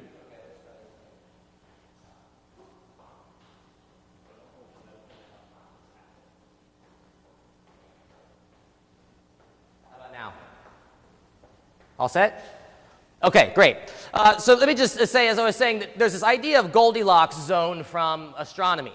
And we need to, I think, take this metaphor and consider it when we start looking for artificial life. That our perceptual window, our cognitive bias about what life is and what it looks like might be limiting us from potentially understanding what's out there. Or in some sense, you could think of this as a partial explanation to the Fermi Paradox. You know, where is everybody? Well, maybe we just can't quite notice. Okay, so let's just kind of to jump in. And I wanted to kind of discuss these kind of ideas from, let's just say, the new physics, or what we might call computer science. That when we look at biology the first time, you know, biology a few hundred years ago, it hardly even had physics as a framework. And then 100 years ago, we sort of had a revolution in it with looking at sort of the cybernetic approach, kind of a control systems approach. But what's fascinating is if you think about, you know, all the great biologists over time really didn't have, at least classically, didn't have computer science as sort of a tool, a metaphor for how things might operate. And I would argue that we need to kind of bring some of these ideas there. So on the left, we see, this is from 1956, and this is kind of a cybernetic approach to how a fish might work. And we sort of have a chemical processing combined with logic and control and manufacturing and so on to kind of bring this complete organism of a fish. But I would argue that we need to have some newer ideas from computer science, things like virtual machines and bootstrapping and compiling and sort of the different types of languages that we see. I think we're going to need these sort of intellectual metaphors to try to piece down these pieces. So I love this idea of sort of practical artificial life that we sort of saw in the 50s, and I think this is going to be coming back around sooner than later. In 56, Moore proposed this sort of artificial living plant. And I think he was purposely being a little bit cheeky in the sense of this is like a sunflower type plant, or is this like an automobile factory type plant? And I think he deliberately meant it to sort of represent both. And so as we imagine sending these things out, these von Neumann probes or whatever it might be, you know, what are they going to do when they get there? Or, you know, what is this artificial life and artificial intelligence going to do on our planet? Here he has this sort of artificial living plant modeled after a squid, and this thing would anchor itself, collect resources from the environment, and then eventually it would sort of swim itself back to the factory so that you could kind of recoup those resources. And I think this is sort of a beautiful vision. I think we need to think about artificial life and artificial intelligence sort of helping the overall biosphere. You know, I like the notion of artificial Gaia intelligence. I think our sort of whole planet is becoming an intelligent creature. And I think these are the kind of cool visions we need to kind of go back to the future. Another early vision of this, and I think it's interesting that it was a computational neuroscientist who proposed these sort of self-replicating colonies, right? And that, you know, we could send this thing out and it would sort of just crash onto a moon or something and then automatically assemble itself. And I think we're starting to get to the era where that doesn't seem too fantastic anymore. If we put something like an LLM on one of these little, you know, bulldozer trucks down here, I could easily see it pushing around moon rocks to build stuff. Freeman Dyson came up with an amazing sort of thought experiment or proposal. I think was very far out. It had the wild name of called Astro Chicken. And it was really a combination of biology and cybernetics and AI and artificial life to propose a sort of a thing that you could send out into the stars. He said it might be about a kilogram or so, and that this thing would sort of, you know, just like you would send a species into a new biome, this thing would then be able to find the local resources and sort of reproduce itself. And so I think this mixture of sort of spaceship and living thing is just such an awesome idea that we kind of need to go back to. Another thing I was fascinated by is if we look at von Neumann here at the Institute for Advanced Study, the very first sort of computer to come online for this type of research, the things they were studying was essentially what we would now call artificial life. You can see experiments in biome numerical evolution at this electronic computer. And so this idea of creating numerical experiments that had sort of an evolution similar to that of living things, and this idea of an artificially created universe. And so I love this idea. It's a lot like George Dyson's Turing's Cathedral, that we sort of create this sort of Big Bang in the digital universe, and that if we're going to go out and look in the astronomical universe for life, we should might as well look in the computational world for life as well. We saw in Sobosit's talk the game of life, and I think this is a really interesting thing that I think they were, prophetically kind of anticipating that kind of study here. So this idea of a sort of a numerical gene and sort of an organism that can just sort of evolve, but it's made out of numbers and made out of math. We don't know how our biological system fully operates, the whole interactome. Can we simulate that kind of thing? I think the big question now is everybody says, are we in a simulation? Well, sort of no, not yet. But I think in the future, we're going to be able to simulate all of these kinds of systems, and then we want to think about what will that look like.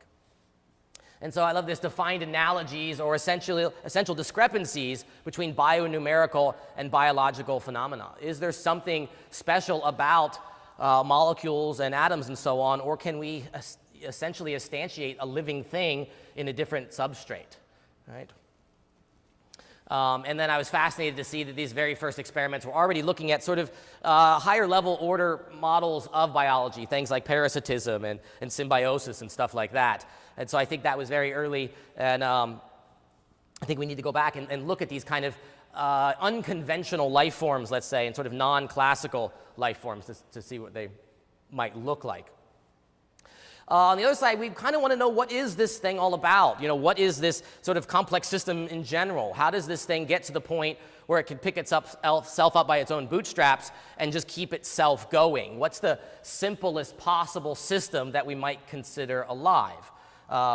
With the biological systems, there's kind of a minimum. You cut a cell in half and it's no longer alive. Well, can we take a computer program, cut it in half? Is that still alive? And so on. Kind of ask those kinds of questions. We can run these amazing simulations now. Here's a self-replicating cellular automata, a lot like what Sobosit showed. And then you can see here, after a few generations, the flower shows up as a sort of mutation, and then that thing gets carried on. And so this is a pattern that encodes its own pattern, right? It's sort of like a self-replicating entity. And so it sort of has the very basic properties that we might consider a living thing.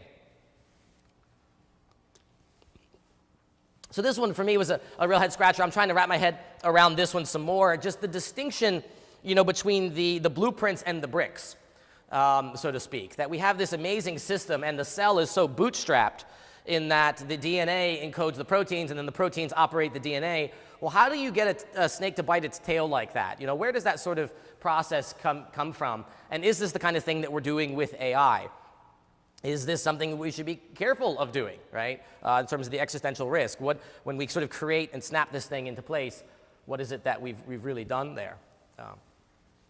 I like this joke. This is kind of the stuff that we have our students working on now. Here's a comic I found. It says, my hobby is running a massive distributed computing project that simulates trillions and trillions of Tamagotchis and keeping them all constantly fed and happy.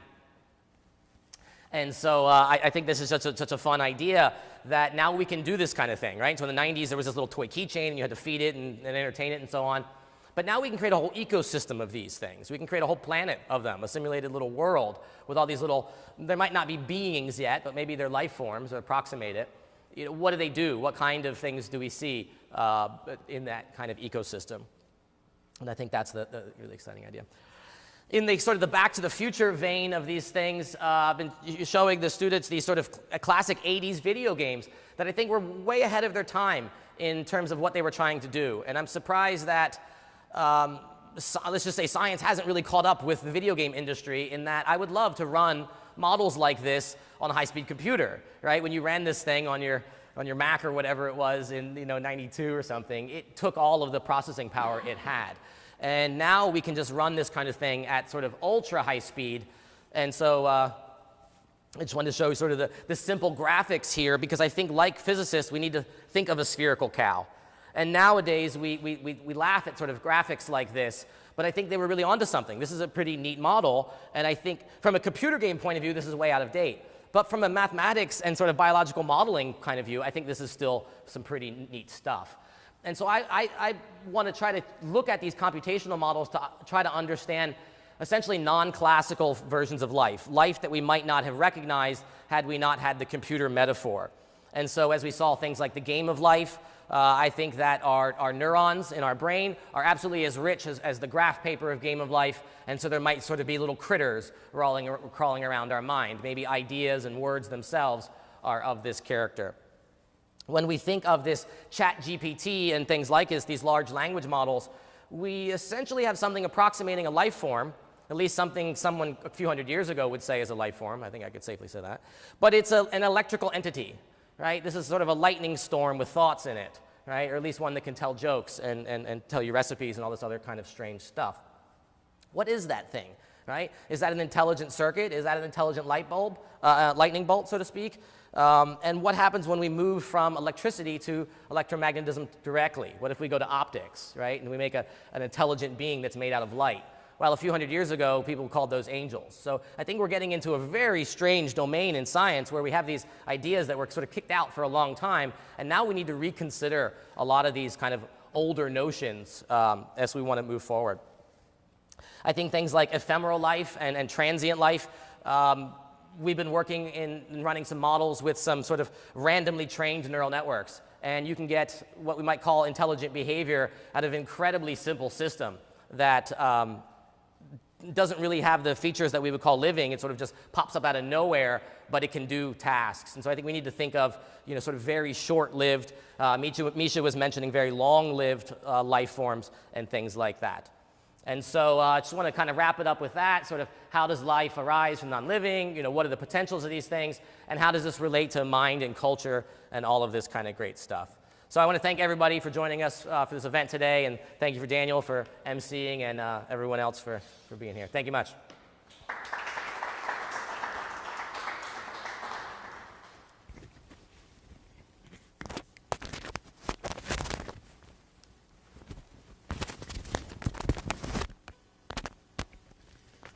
Awesome. Thank you so much, Will. We really appreciate that. Let's go ahead and take another short little break. Let's see here. We got a question from Robin Hanson. He asked, we'll answer that question real quickly, and then we'll take a short little break and have Dr. Ellery speak at 2:25, which I'm very excited about. Quick question? Yeah. He asked if there was a thesis claim for this talk. Yes, if we think of the Fermi Paradox, the solution I think we want to think of is an expansion. There's going to be sort of multiple terms in this answer. And I think one of the terms that we're going to need to put there is this sort of perceptual window, that there's a psychological bias that we need to consider. And I think that's going to help us discover, the life that we just didn't have the tools for, right? The sort of the macroscope is an idea I've been thinking about a lot lately, that the AI is going to give us a very, very broad picture of things. And I think we're going to be able to perceive things as lifelike or lifelike systems that we didn't perceive before. And so I think this is going to take a revolution in our thoughts and our language. I think it's going to take a lot of sort of ego death at a cultural level for us to kind of accept some of the things that we might have missed before. And it's a classic example of we don't know what we don't know. We're trying to kind of figure this out, but I think that's going to be a dominant term in some sense. Maybe not the dominant term, but it's going to be a significant term in the expansion, is that we just didn't quite know where to look. And when we think about the revolutions that we've had in physics, physics has changed itself sort of many, many times. We've had, sort of Newton's physics, Aristotle, and then Newton, and then Einstein again, and then quantum, and then chaos, and so on. Biology hasn't really had that many revolutions in that sense. And so I think we're going to go through the same kind of growing pains that physics did. And we're, like the Great Filter, these sort of major intellectual revolutions, I think, are just in front of us. Awesome. Thank you so much, Will. And as I mentioned, we're going to take another short 5-minute break, and we'll get back with Dr. Alex Ellery in about 5 minutes.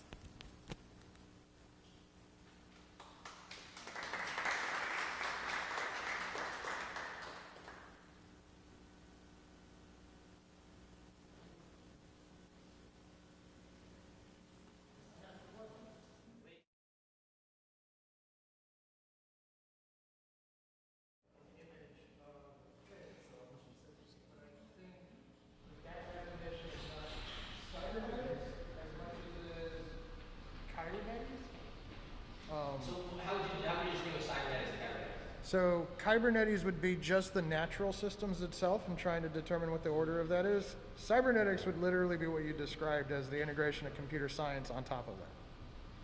So I think the first time I saw an implementation of a cybernetic computer model was Stafford Beer in the 50s, which kind of started around this time as well.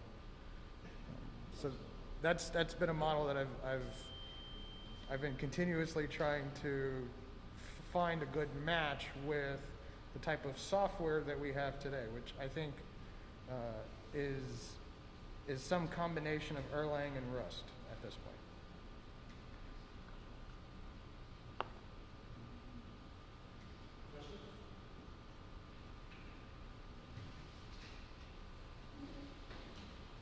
I got a quick one. I'm not sure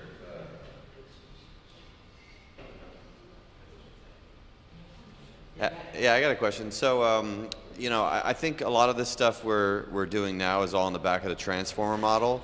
And, you know, when you listen to Sam Altman or, you know, any of the big guys, they kind of talk about, you know, maybe we get to AGI on the back of this, but we're probably going to need something bigger. We're probably going to need the next thing. Do you have any, like, intuition on what that next thing might be? I mean, I know Discovery is totally. The practical quick answer that comes to mind is just dedicated hardware. When we think of the computers here, trying to think of like a good example. It's like using your home oven to make like a pizza. It's not actually a pizza oven like a restaurant would have. So we're just like, we can do it. You can make pizza in your oven at home. And that's what we're doing here. All of the computers you can see behind you, although they're dedicated for deep learning, they were essentially retrofit to do that. We had to get custom chips installed onto the motherboard, add-on, custom software, custom drivers, OS, and all that. The computers don't come out of the box ready to do deep learning. And the reason why is because there's a whiplash, right? 10 years ago, big money didn't believe deep learning was real, or AI was real, right? It was a far-off movies type thing. And so, in the next 5 or 10 years, you're going to see the real money on the planet is in things like oil and real estate and manufacturing and stuff like that. Those monies haven't even begun to move into this space and create real chips. Now that we know, there's no question that LLMs work and all that. Now that you can have people write checks confidently knowing they're going to get a multiple on their investment, you're going to see an explosion like we've never seen in history for actual AI computers. Like even the mainframe, the data centers at NVIDIA, they're just bootstrapping video game machines still to run the GPT-4. They're essentially bootstrapping video game technology. Now it's gotten a little better and a little customized and dedicated for that. But if you go out 5 or 10 years, you're going to get a machine that was designed with LLMs in mind. And that's never happened before. The people who made the computer chips were not thinking about making an LLM with it. Right? So that'll be one of the big easy kind of things we know that's going to be the case. But even if that happens, though, these LLMs don't seem to be interpretable, right? And so why would we want to use them if...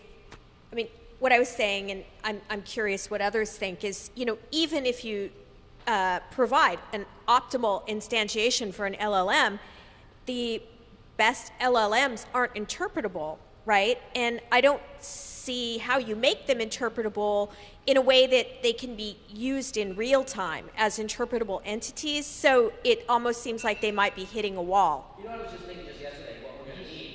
Real quick, sorry. Yeah, I know we got to jump over here now. This is a really great discussion, but I would love to hear from Dr. Alex Ellery. Okay, let's stop there. We got to go on the schedule. Sorry about that. But we should have another event for all of that kind of discussion. So I'm really excited to get to hear from Dr. Alex Ellery. Give me just 1 second. Dr. Alex Ellery. Yeah, can you hear me okay? He's a research professor at Carleton University, Ottawa, Canada. He has he's done space engineering. He's worked in private sector, public sector, academia. His area of specialty is space robotics. His research activities span across space simulators, planetary rovers, planetary drilling, and sea research, a whole list of other things. He's the author of 2 textbooks, An Introduction to Space Robotics, which is the coolest textbook I've ever heard of, and Planetary Rovers. He heads the Center for Self-Replication Research. He's working on his first popular science title, Man of Heaven, about deploying self-replication. Yeah, I can't hear anything at all. Can you hear me now? Oh, yes, I can hear you. Yeah, yes, that's better. Apologies. I was singing your praises over here. Oh, well, that's fantastic. I'll go through it again. I figure you won't mind. No, that's fine. He's a research... Reinforcement. Dr. Alex Ellery is a research professor at Carleton University in Ottawa, Canada. He's got a Master's in Astronomy, a PhD in Astronautics and Space Engineering. He has private sector, public sector, and academia experience.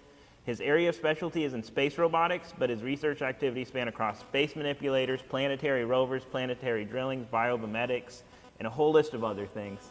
He's the author of 2 textbooks, An Introduction to Space Robotics, which is the coolest sounding textbook I've ever heard of, and Planetary Rovers. He has the Center for Self-Replication Research, and he is working on his first popular science title, Manna from Heaven, about deploying self-replicating machines to the moon to construct a solar-powered satellite fleet for global expendable clean energy.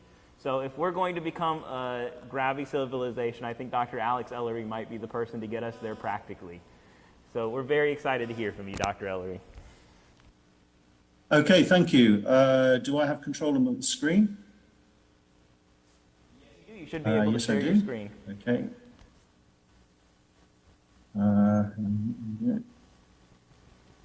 Bear with me a second.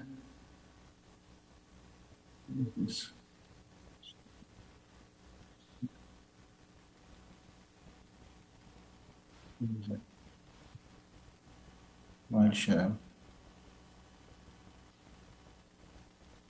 Slideshow. Oh, there it is. Okay, so can you see my screen and hear me okay? Yes, we can see and hear you fine. Okay, good. Okay, so I'm going to talk about going to the stars, but we're going to loiter some time on the moon.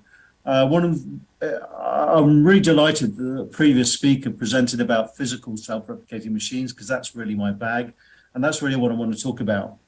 But I want to do this from the perspective of in situ resource utilization. So I'll make some fundamental tenets, which I hope to show you that they're sound. And the first is the in situ resource utilization, which is kind of NASA EASE for local stuff, using local stuff in space, will be crucial to any kind of robotic infrastructure development we might do in outer space. And the second is that when we want to develop extraterrestrial technologies, we have to leverage them from in situ resources in order to minimize reliance on any kind of Earth source-based supply chain. And the third is that when we plan this infrastructure, we have to plan it in advance. We have to be clear about where we're going and what we're doing to rationalize our activities on other planets to ensure that we implement sustainability of these technologies and also husband scarce resources at the same time for future generations. Now, my corollary of this is that self-replication technology is the key to this. So as I said before, we're going to begin and loiter extensively around the moon, because this is where primarily most of my work is focused on, but then we'll progress outward towards the stars and see how we can apply these technologies to the stars. But I will be omitting a lot of stuff from my presentation. I had to whittle it down from 170 slides. So I'll be omitting things like some of the stuff we've been doing, like debris salvaging for recycling, solar power satellites, lunar bases, Mars, asteroid mining, and so on. But you can find out more details from the CESA website. And also, I want to point you out to a seminar which starts on the 10th of July. There's a pre-conference seminar on the 9th of July in Montreal, where I'll be giving a 3-hour talk on expanding on much of what I'll be talking about today. So this is what I want to build. This is essentially a lunar-based industrial architecture, which basically mines local resources and builds stuff, useful stuff. And we'll dig into the details as we go along. So let's look at lunar resources. Well, the moon exhibits a range of resources, volatiles, regolith, minerals, from which we can extract ceramics and metals and maybe some reagents as well. But there are several material constraints. And the first is that the moon is deficient in certain specific elements. From our point of view, the most important emission is that there's very little copper, there's very little sodium, and there's very little in the way of halogens. In addition, most of the materials that we might use for soldering and brazing are also not available on the moon, but potentially we can actually use aluminium silicon for brazing aluminium joints. Organic material also highly depleted. Most of the organics is in volatile form. It's actually quite rare, quite scarce. And so plastics are not going to be viable. We're going to, as we proceed, we're going to see that plastics are constantly going to come up as possible solutions, but we don't want to try and go down that road as much as possible. There is one fly in the, well, I say a fly in the ointment. We do need to supply some kind of reagent to the moon in order to make this industrial architecture work, and that is salt. Because as I said, the moon is deficient in sodium and chlorine, so we need to bring salt to the moon, but these are used as reagents that are not actually consumed in any of the chemical processes that I'm going to introduce, so they're recycled. So these constraints define gaps in applying terrestrial technology to the moon, so we have to make certain substitutes. So an obvious one would be substituting aluminium for copper. But one of the key things that we need to exploit is that many materials have multifunctional capacities, and this is what we need to exploit. I've also limited some materials are actually relatively rare, for example, like chromium, magnesium, which are common alloying elements on Earth, but we want to avoid that. And this is no big deal because chromium is actually used for corrosion resistance, which is not really a problem on the moon. And we can trade manganese and carbon against each other, so we can eliminate them entirely. But in general, most terrestrial alloys are fine-tuned with a high degree of minor material additives to optimize their physical properties. This is not what we need. We do not need to do that for the moon. All we need is to have sufficient functionality in the materials. We don't require things like corrosion and resistance. And we're also trading off some of the materials which may have been incorporated into alloys to reduce processing temperatures. This is not going to be so much of an issue on the moon because we have relatively abundant energy. So the moon has a strange geology because it hasn't experienced any aqueous processes of weathering or erosion, which have on Earth basically led to geographical concentrations of ore bodies. So the moon has a relatively simple geology. It basically has two types of terrain. It has a few common rock-forming minerals, for example, plagioclase feldspars, especially anorthite, which we'll talk about later, pyroxene, olivine, and ilmenite, which we'll also talk about. So we've introduced this concept of demandite, which is to map what we require in terms of functional material requirements to achieve our engineering goals with the available resources that are available on the moon. And in fact, what we'll see in a moment is 10 basic materials can supply the full functionality to provide all this, basically the generic subsystems of a generic spacecraft. There are certain generic issues that we need to deal with, things like dust, which I don't want to go into here. This is a fairly generic problem. There are some unusual properties with lunar regolith, for example, nanophase iron. This actually introduces the possibility of microwave melting techniques, which I'm also not going to go into here. But we need a minimal set of reagents for our purposes. And this basically is based on the idea of importing salt from Earth.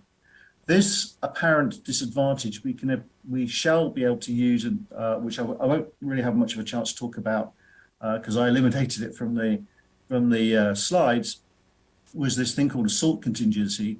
This is basically, if we want to, we actually have implemented, it basically provides a kill switch to prevent uncontrolled replication. So if it goes out of control, then we deny the system salt and it basically shuts down.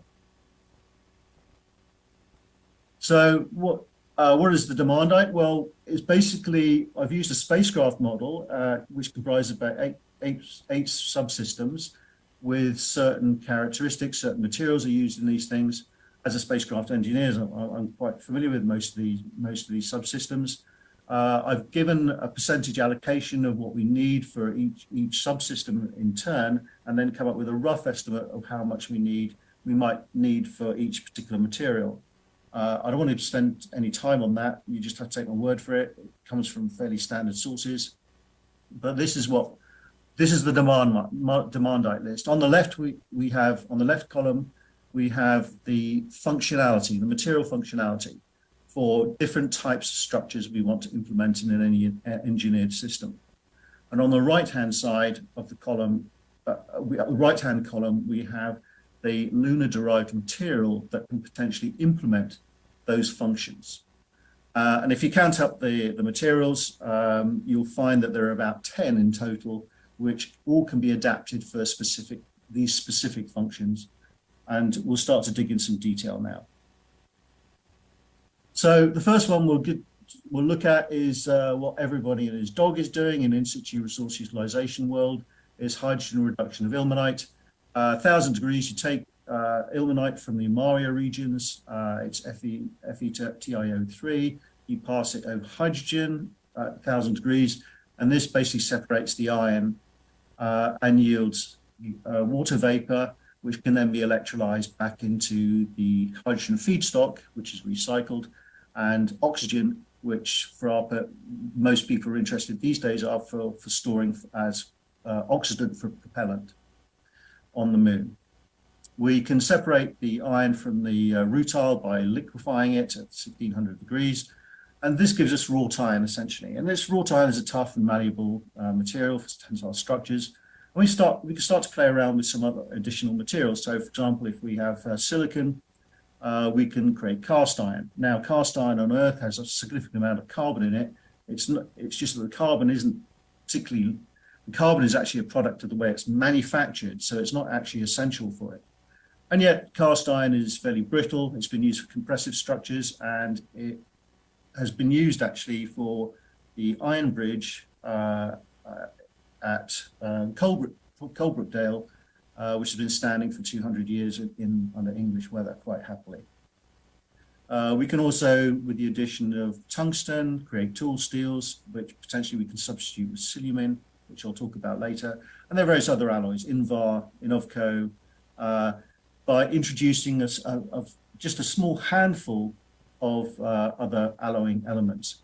I want to point you to, in particular, silicon steel there, with the addition of silicon to iron, provides us with high resistance iron, which is obviously can be used from electromagnets and motor cores. We can also create Kovar, which is a high temperature electrical conductor, which is used in certain types of applications, such as vacuum tubes and so on. And we're also cryogenic versions of the same. And we also introduced things like permalloy, which can be used for magnetic shielding. So with just a handful of alloys, we can create quite a wide range of functional capabilities, and we'll see how we can use that a little bit later. So going to the rutile, we can reduce this as well using something called the FFC process, which I'll talk about later. This also alloyed with nickel can be used for shape memory alloys, and we've actually experimented with this, as wires used as a linear actuator. This is basically an SMA wire. As you can see, you can immediately see some of the problems with trying to create motors and things like that using smart materials is they have very limited stroke, and they also have very poor repeatability because of their thermal inertia. So I mentioned some of the other alloying elements we need with iron, and these are basically nickel and cobalt. We'll also talk about tungsten from the same source. These can be localized from asteroidal materials, which are expected to be located at shallow angle impact craters, which are dotted around the moon. It's been estimated, although it's not been shown yet or proven yet, this is from modeling, we think that around about 25% of the lunar impacted material will survive impact either at or near the surface of these craters. And some of the larger ore bodies may be located by looking from orbit, detecting mass cons.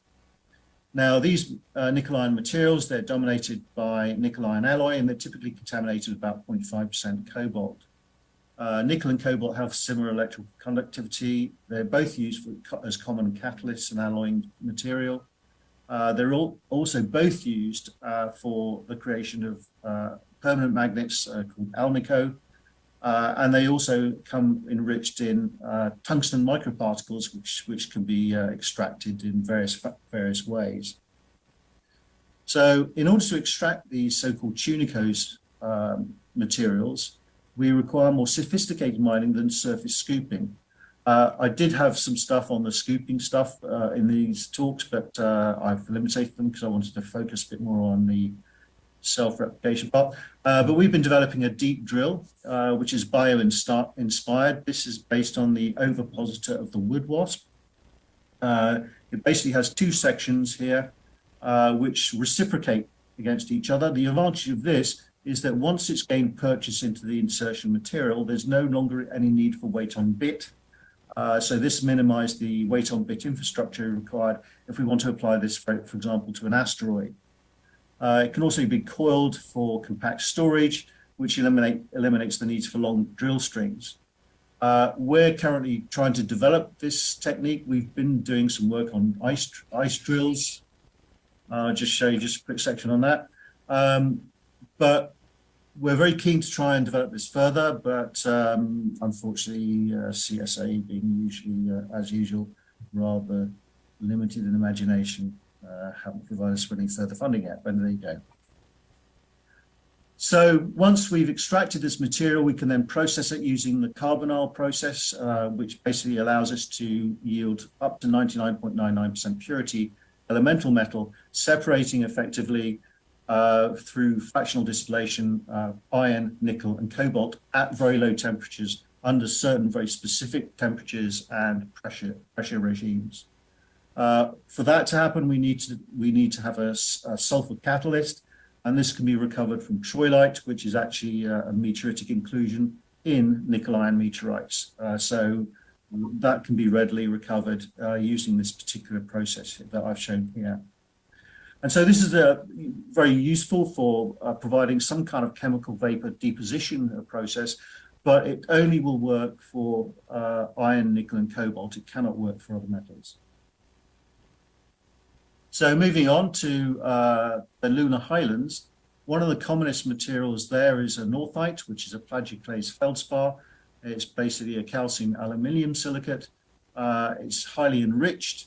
And actually in my lab, we've demonstrated HCl acid leaching as a form of artificial weathering using Highland simulant. And it's a two-part process. So we first use HCl gas to erode the northite, then precipitate silica out of it, and then we take the aluminium chloride, hydrated aluminium chloride, and then roast it at a higher temperature to yield alumina. And the HCl is partially recovered and then recycled. So we've already demonstrated this in the lab. It's not a particularly sophisticated process. It's been known for many years. It has been used industrially. It's not commonly used industrially as a source of aluminium, but it can be. Most aluminium is basically is extracted from bauxite rather than northite. But this applies to the moon. So we get two for the price of one. We can get silica, we can get alumina. Both are useful materials, as we'll see in a moment. We also get calcium chloride, which is actually precisely the salt we need for the FFC process that we will talk about later. We can also treat lunar orthoclase very similarly, which yields silica again, and also kaolinite. And kaolinite is the basis for the manufacture of porcelain. So looking at lunar ceramics, well, alumina and silica are extremely useful. They're both very hard. They can be used for the teeth, for drilling teeth. They are refractory materials. They're used in thermal applications.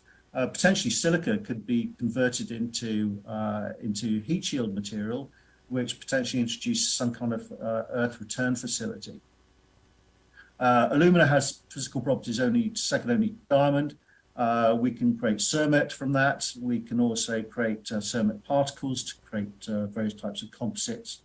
The problem with composites is that for the moment, most composites are basically put into a polymer binder. We're trying to avoid the use of polymers as much as possible, but we potentially can directly sinter ceramic particles using Fresnel lens solar concentrators, and we'll talk about that a little bit later, but that is actually very challenging to do. I'll make that point. We can also manufacture glass. We can manufacture glass from either from local stuff like regolith, lunar basalt, alumina silicates. We formed into glass at 1300 degrees. But most of this glass is contaminated with iron, so this basically makes it dark, and so it's not suitable for optical applications.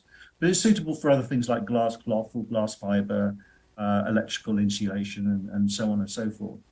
And potentially we can create porcelain from kaolinite, which was commonly adopted in knob and tube technology for electrical distribution in houses up until the 1950s for the electrical insulation of junctions.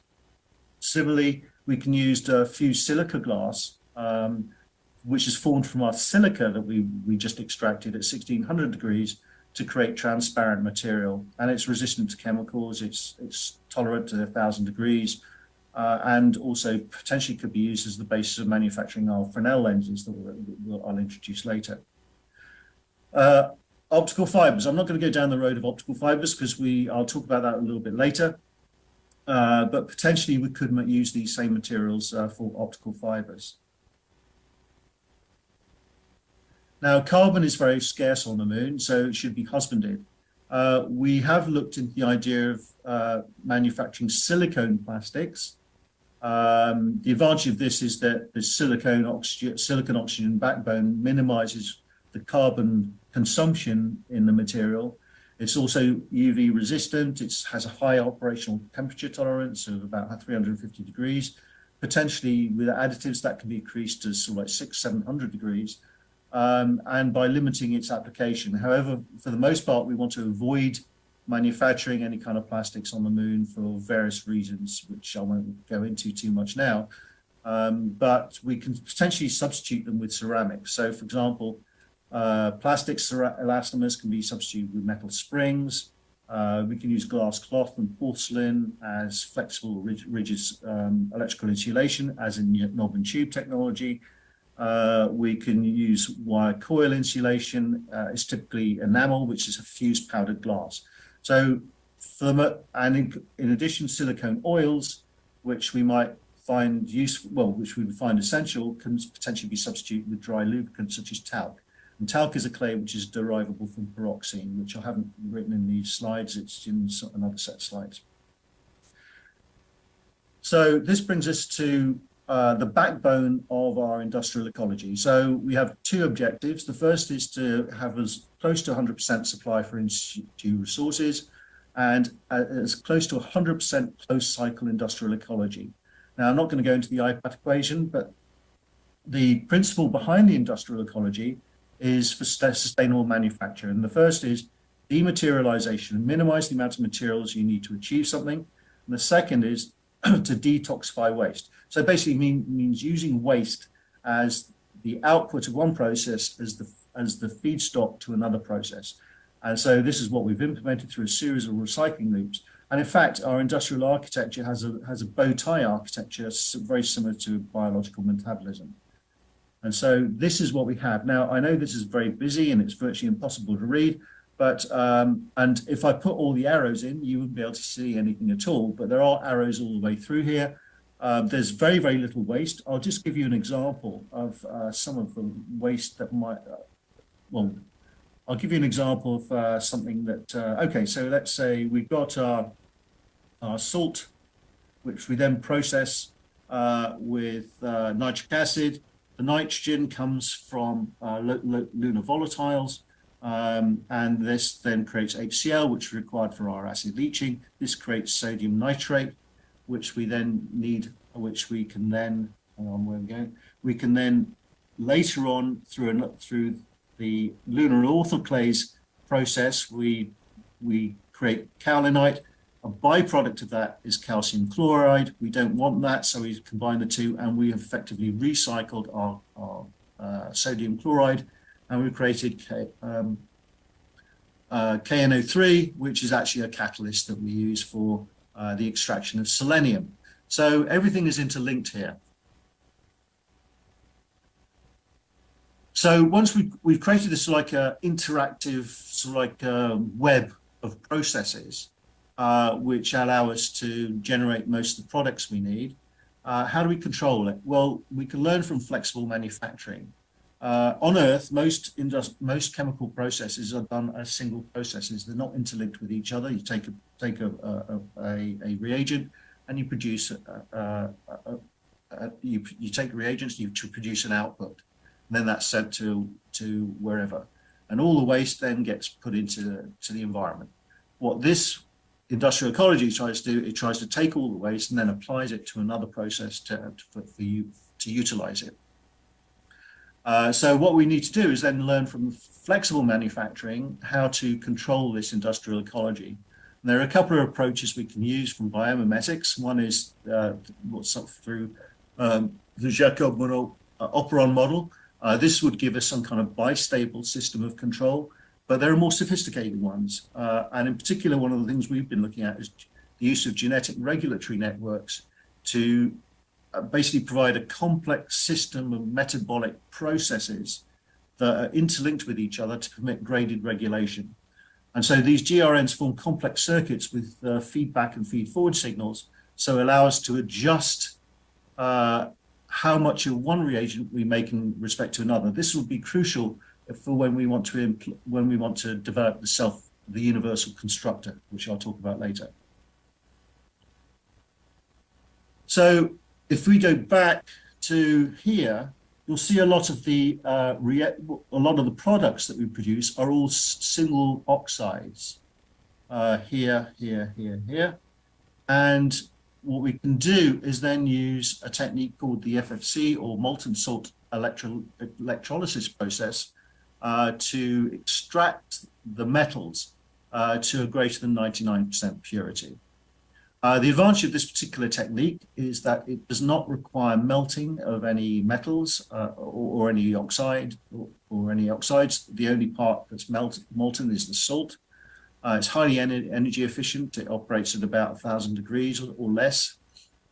And it tends to yield higher product yields and reduced impurities compared to direct thermochemical reduction. We have a sintered metal oxide cathode embedded in a calcium chloride electrolyte, and it undergoes a solid state reaction to reduce it, and oxygen is evolved at the anode, and that oxygen can then be stored for human consumption or oxidizer or whatever. And of course, the advantage is that the calcium chloride electrolyte, as I mentioned earlier, can be replenished through anorthite processing, as I mentioned before. We're actually currently building this system in my lab to a desktop to prove to take our previous experiments of extracting alumina to the next stage. Now, this is an example of the process being used for rutile. The sintered rutile basically forms the cathode. This is then reduced into titanium powder, and that powder is small enough and fine enough to be 3D printed into as you see, 3D printed test parts here. And so the advantage of this particular process is the thermal heating is relatively low at 1,000 degrees compared to direct thermal reduction, but 90% of the energy required is thermal, as opposed to only 3% of it being electrical. Why is this important? Because when we capture energy from solar energy, if we're converting it directly into electrical energy, we're only getting a maximum of 30% efficiency. Whereas if we're using thermal heating using solar concentrators, we can get just under 100% energy conversion into thermal. So alumina we can use alumina that we produced earlier. We're going to show that we're going to reduce it directly to aluminium metal using this process. The advantage of aluminium is that it is a multifunctional metal. It should be a high priority target. It's a good thermal conductor. It's a good thermal radiator. It's used for electrical conduction. It's used for lightweight structural materials. It can be combusted to act as a weld, or it can be used as a solid propellant rocket fuel. It also provides a range of options for materials. So the aluminium 1000 series is basically pure aluminium. We're also going to be looking at aluminium 6061, And again, on the moon, we won't have some of these other additives. And I'm currently working with NRC to try and build some of the, use electron beam additive manufacturing to create structures from these alloys to try and test to see what the difference is between what we get terrestrial and what we can buy terrestrially with these fine additives, and how it affects the general characteristics of the material without the additives we can't get on the moon. So that's currently in process. So again, we can create electrical wiring here, permanent magnets. Silicon is basically hardened high wear material. So moving on to additive manufacturing. Manufacturing converts the feedstock that we created into parts and components. There are many different ways of doing this. We can have fab labs and so on. Most fab lab concepts can be built into a 3 or 5 degree of freedom CNC type machine. But the problem with subtractive manufacturing is it wastes about 90% of the material. So we're focused very much on additive manufacturing to build 3D parts layer by layer without wastage. Now, I'm a roboticist, so to me, a 3D printer is simply a Cartesian robot. Though there are many different 3D printing technologies, and I'm not going to go into all of them here. But one of the ones we're focused on is EBAM. We're working with NRC, as I mentioned earlier, to print different types of alloys. One of the things we're thinking about printing is things like impellers and tankage and so on for the moon. We're also building our in-house multi-material printer, which basically we want to try and overcome one of the biggest problems with 3D printing is that at the moment they're focused on single types of material. At the moment we cannot print plastic in conjunction with metal. We've already shown that in principle we can print aluminium metal in conjunction with silicone plastic without destroying the actual plastic itself. So to that end, what we're doing is we're trying to build this in-house 3D printer, and we want to add several heads to it. Now, one of the problems we've had, which we haven't successfully solved, is the transmission of solar energy from the Fresnel lens through fiber optic cabling onto the work platform, and that we haven't managed to sort out. But we have a phased approach to try and develop this technology so that we can also print steels, aluminiums, silicone, and ceramics within the same device.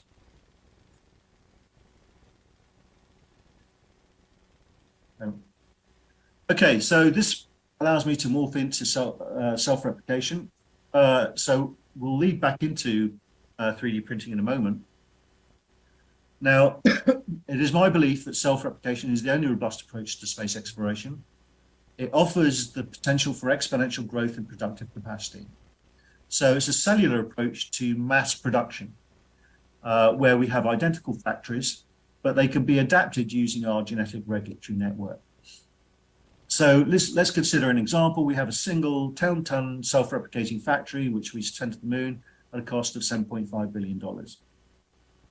Now, if we crunch the numbers, we find that within 13 generations, we have 1.5 million factories of 1.5 million of these units. So for the initial capital cost of $7.5 billion, that has been amortized over this exponentially increasing productive capacity. So we pump in the numbers. Number of offspring per generation is 2 over 13 generations. The specific cost of the moon has dropped from $750,000 per kilogram to just 50 cents per kilogram of productive capacity. And if each 10-ton factory takes 6 months to build in parallel, we have 1.5 million factories in just 6.5 years. So, and if each of these million factories produces 1,000 products, we can build 1,000 products, basically a billion products, a million at a time. So the concept behind self-replication, why I think it's so powerful, is it effectively sidesteps the problem of launch costs. We launch one machine to the moon, and then we utilize the moon to build copies of it. So there are a couple of constraints that we need to consider when we're building our universal constructor. We need to consider closure of both matter, energy, and information. So the easiest to understand is perhaps materials and parts closure.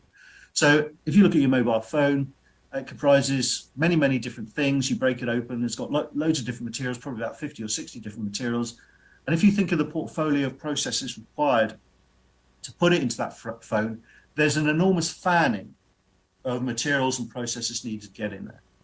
Well, for a self-replicator to work, you can't have that. You've got to narrow that fan in as much as possible. So to close this matter loop, we have to restrict the raw materials inventory to minimize the amount of mining and chemical processing. And this is where the demand list comes in, the industrial ecology and the metallysis process, the FFC process comes in. We also have to restrict the parts inventory to minimize the manufacturing and assembly to be performed. And again, this is where 3D printing comes in. We also need to minimize energy closure. Now, this is well understood actually in the energy world, where they have a metric called energy return on investment. So that the cost of the energy that goes in has to be less than the energy that's produced. And so various ways we can do this. We can maximize the use of direct environmental energy, so thermal instead of electrical, maximize conversion efficiencies. An example would be something called peat, which I'll talk about later, which exceeds 30%. And we want to also minimize energy wasted in processing waste. So this is where the ecology comes in. We're eliminating the concept of waste. And then the final part is information enclosure, which actually is probably one of the more difficult aspects. And so one way in which we could do that is to maximize parts reuse. This in biology is called exaptation. And so it minimizes the information required to specify a product. So for example, electric motors, we don't have to use just for actuation. We can use it for energy storage as flywheels, and vacuum tubes, which we may use for processing information, can be co-opted for energy conversion, for thermionic conversion, for example. So John von Neumann first came up with the idea of the self-replicator, and he stated that a sufficient, though not necessary, well, he said a sufficient condition for self-replication is universal construction. It was later shown that it was not necessary, but the universal constructor is key, because if self-replicator by itself has no utility at all, it has to be able to, the universal construction mechanism is what makes it useful. It makes it able to build other things. So the constructor is a kinematic machine. It basically it can manufacture any other machine, including a copy of itself, given the appropriate resources, the materials, energy, and information. And so the universal constructor from John von Neumann is actually a generalization of the concept of the original universal Turing machine. You see the picture at the top here. This is a kind of like idealized idea of it, that it's a programmable kinematic arm in a structured environment of parts and so on, and then assembles copies of itself. Well, to adapt this to an unstructured environment, we need to have a suite of kinematic machines. And this includes things like mining robots and drills and so on and so forth, pumps for driving unit chemical processes, mills, lathes, 3D printers, manipulators. And what is common to all these is that they are all machines of production. Now, they are kinematic machines. And what is a kinematic machine? A kinematic machine is a specific kinematic configuration of electric motors. So the key is the sensory motor control system. We need motors, we need computational electronics, we need sensors.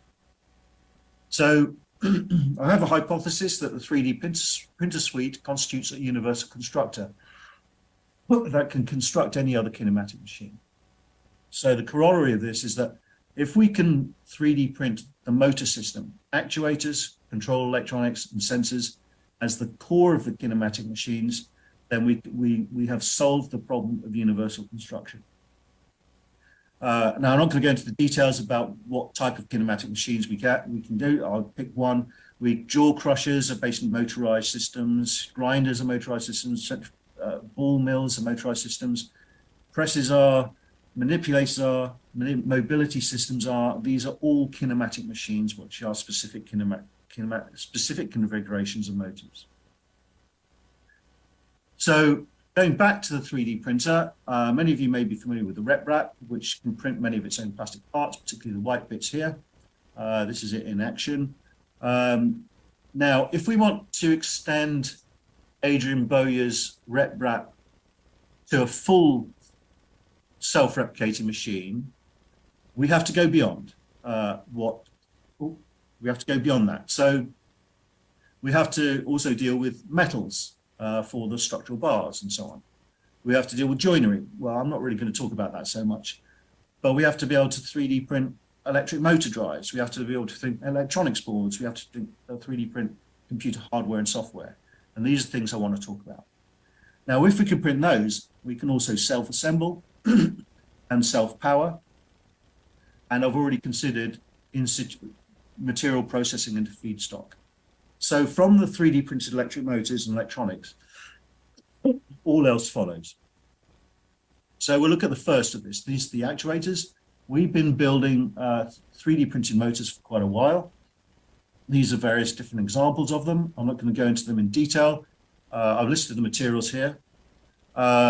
This was the first attempt. We used a soft magnetic material to create a closed magnetic loop. So this had no permanent hard magnets in it. The coils were a real pain in the arse, and I'll explain why in a minute. And this is an example of it in action. We 3D printed some gearing systems and so on, and just showed it like doing some stuff. It was not very, just to show it doing something, building something. This is a smaller version. This is actually in comparison to an off-the-shelf version. Again, the coils in this were not 3D printed, but by this time we also had 3D printed permanent magnets from Oak Ridge. And then we started dealing with the wiring, and the coils were the biggest headache. We couldn't use plastic conductors because the voltages required to drive motors are different to the voltages required to drive electronics. And what will be fine for electronics won't work for power systems. So because of the high voltage, they melt most of the plastics. And we finally came up with this idea of using laminated object manufacturing to produce the coils. So we tested this with some pancake motors, and that worked all fine. And then finally, pièce de résistance, we actually manufactured a fully 3D printed electric motor here. Again, the coils gave us a lot of problems, but by basically etching them as ribbons, it allowed us to wind them transversely on the rotor. So as far as we're aware, this is the first fully 3D printed electric motor. So if we want to convert this into a lunar concept, well, we have to substitute copper with aluminium. We have to substitute plastic sheathing with glass cloth and enamel and so on, and porcelain. We have to deal with the permanent magnets, which were rare earth in this case. We would have to use either ferrite or alnico, and the soft magnetic armature core we would replace with iron. Well, it was iron actually, but we could potentially improve that by using silicon steel. So it should be a relatively straightforward, I should say a relatively straightforward process to convert that into a lunar version. So let's look at the second part of the triad. So this is less well developed. What about sensors? Can we construct these from lunar sources? Well, we began with the definition of fundamental dimensions, and basically all sensory measurements are derived from these. We focused on two basic parameters. One is displacement measurement, the other one is luminosity measurement, and these are both pertinent for robotic machines. And so looking at displacement, We looked at the potentiometer. It's basically a variable resistor. This should be relatively straightforward. We can also measure temperature using the same technique because resistance changes with temperature. And of course, we can also implement strain gauges using resistance wire. Strain gauges is actually an interesting one because it's pretty fundamental to biological sensing. It's a universal type of approach to sensing many different things. For example, tactile sensing using whiskers embedded on membranes. It's used for gyroscopic sensing in flies. The rear wings are basically sort of like weights which basically move, which move up and down, and they measure Coriolis forces in this fashion. And of course, hair cells are used for hearing as well, for acoustic measurements. We can also measure things like force pressure using piezoelectricity. The simplest piezoelectric material is quartz, and of course this is constructed from silica. And so this can be crystallized quite easily with basically melted in calcium carbonate, and we crystallize the quartz. Quartz is also used as a mechanism for quartz microbalances for very accurate mass measurements, and potentially can be used, arrays of quartz can be used as pressure sensors and for tactility. Going to vision, well, Alexander Graham Bell, who every Western nation seems to claim as their own, Canada, the United States, and the UK claim Alexander Graham Bell. He regarded his best invention was not the telephone, but the photophone, which was constructed from a P-type semiconductor called selenium. Now, selenium is found in association with metal sulfides. It's rare on the moon, though chalcopyrite deposits do exist. However, the most likely source is going to be in meteorites, where they have this relatively stable ratio with respect to sulfur. And of course, sulfur is very common in the form of troilite, in nickel-ion asteroids and nickel-ion material. So again, we can go through a series of processes. Again, recycling all the reagents that we use to recover selenium. And of course, this sodium comes from the salt contingency, NaCl. So we can pack these selenium pixels, array them to form an image. Now, we don't expect to have a very high fidelity available, but rather than using PN junctions for images, we can use PMTs or photomultiplier tubes. And again, we can source these materials from the moon. We have silica, we have nickel, we can make photoemissive cathodes using the selenium to coat the nickel. We can create electron multiplying diodes by coating them with alumina and magnesium oxide. So these can be arrayed into microchannel plates, which are often used in astronomy for imaging. So assuming that our pixels are going to be relatively coarse in our imager, we can compensate for this by using a biomimetic approach. So we can separate things like the Ware pathway from the Watt pathway, which is again done in the human brain. We expect the PMT array to be small and fairly limited in the field of view. But what we can do is we can actuate it to create an active vision system where we scan the limited FOV over the visual field using gaze shifting. And again, we can use neural networks for this process, and I'll talk about neural networks a bit later. And we can implement various types of reflexes that are common in the human brain, such as the vestibular ocular reflex. And instead of using gyroscopic measurements, we can substitute that with forward net models that we've shown here in camera control on rovers. So this here is sort of standard feedback control system to control a rover camera. This is actually implementing a forward model as well, which actually basically limits the amount of error excursion in the control of our camera. So looking at the third one, well, I'm going to skip over passive stuff because that's relatively easy. The idea of building solid state electronics on the moon is it's virtually impossible.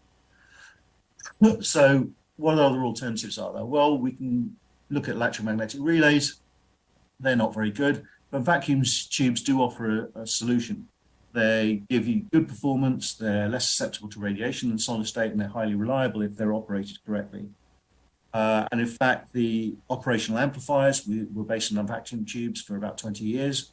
Bletchley Park in 1943 built the Colossus program computer, which comprised 2,400 vacuum tubes designed by Tommy Flowers. Tommy Flowers is a great unsung hero. Alan Turing tends to get most of the credit. Tommy Flowers deserves a little bit of that deflected credit too. And vacuum tubes actually are still used in high-powered communication sats as traveling wave tube amplifiers. So what is a vacuum tube? It's basically potentially 3D printable. We haven't proven that yet. But in terms of its material, it provides a hot tungsten cathode with certain types, with metal oxides coatings to reduce the work function, a nickel anode, Kovar wiring, silica glass tube. These are all manufacturable from local sources. Now, the problem with vacuum tubes, they're bulky, and the circuit complexity grows with task size.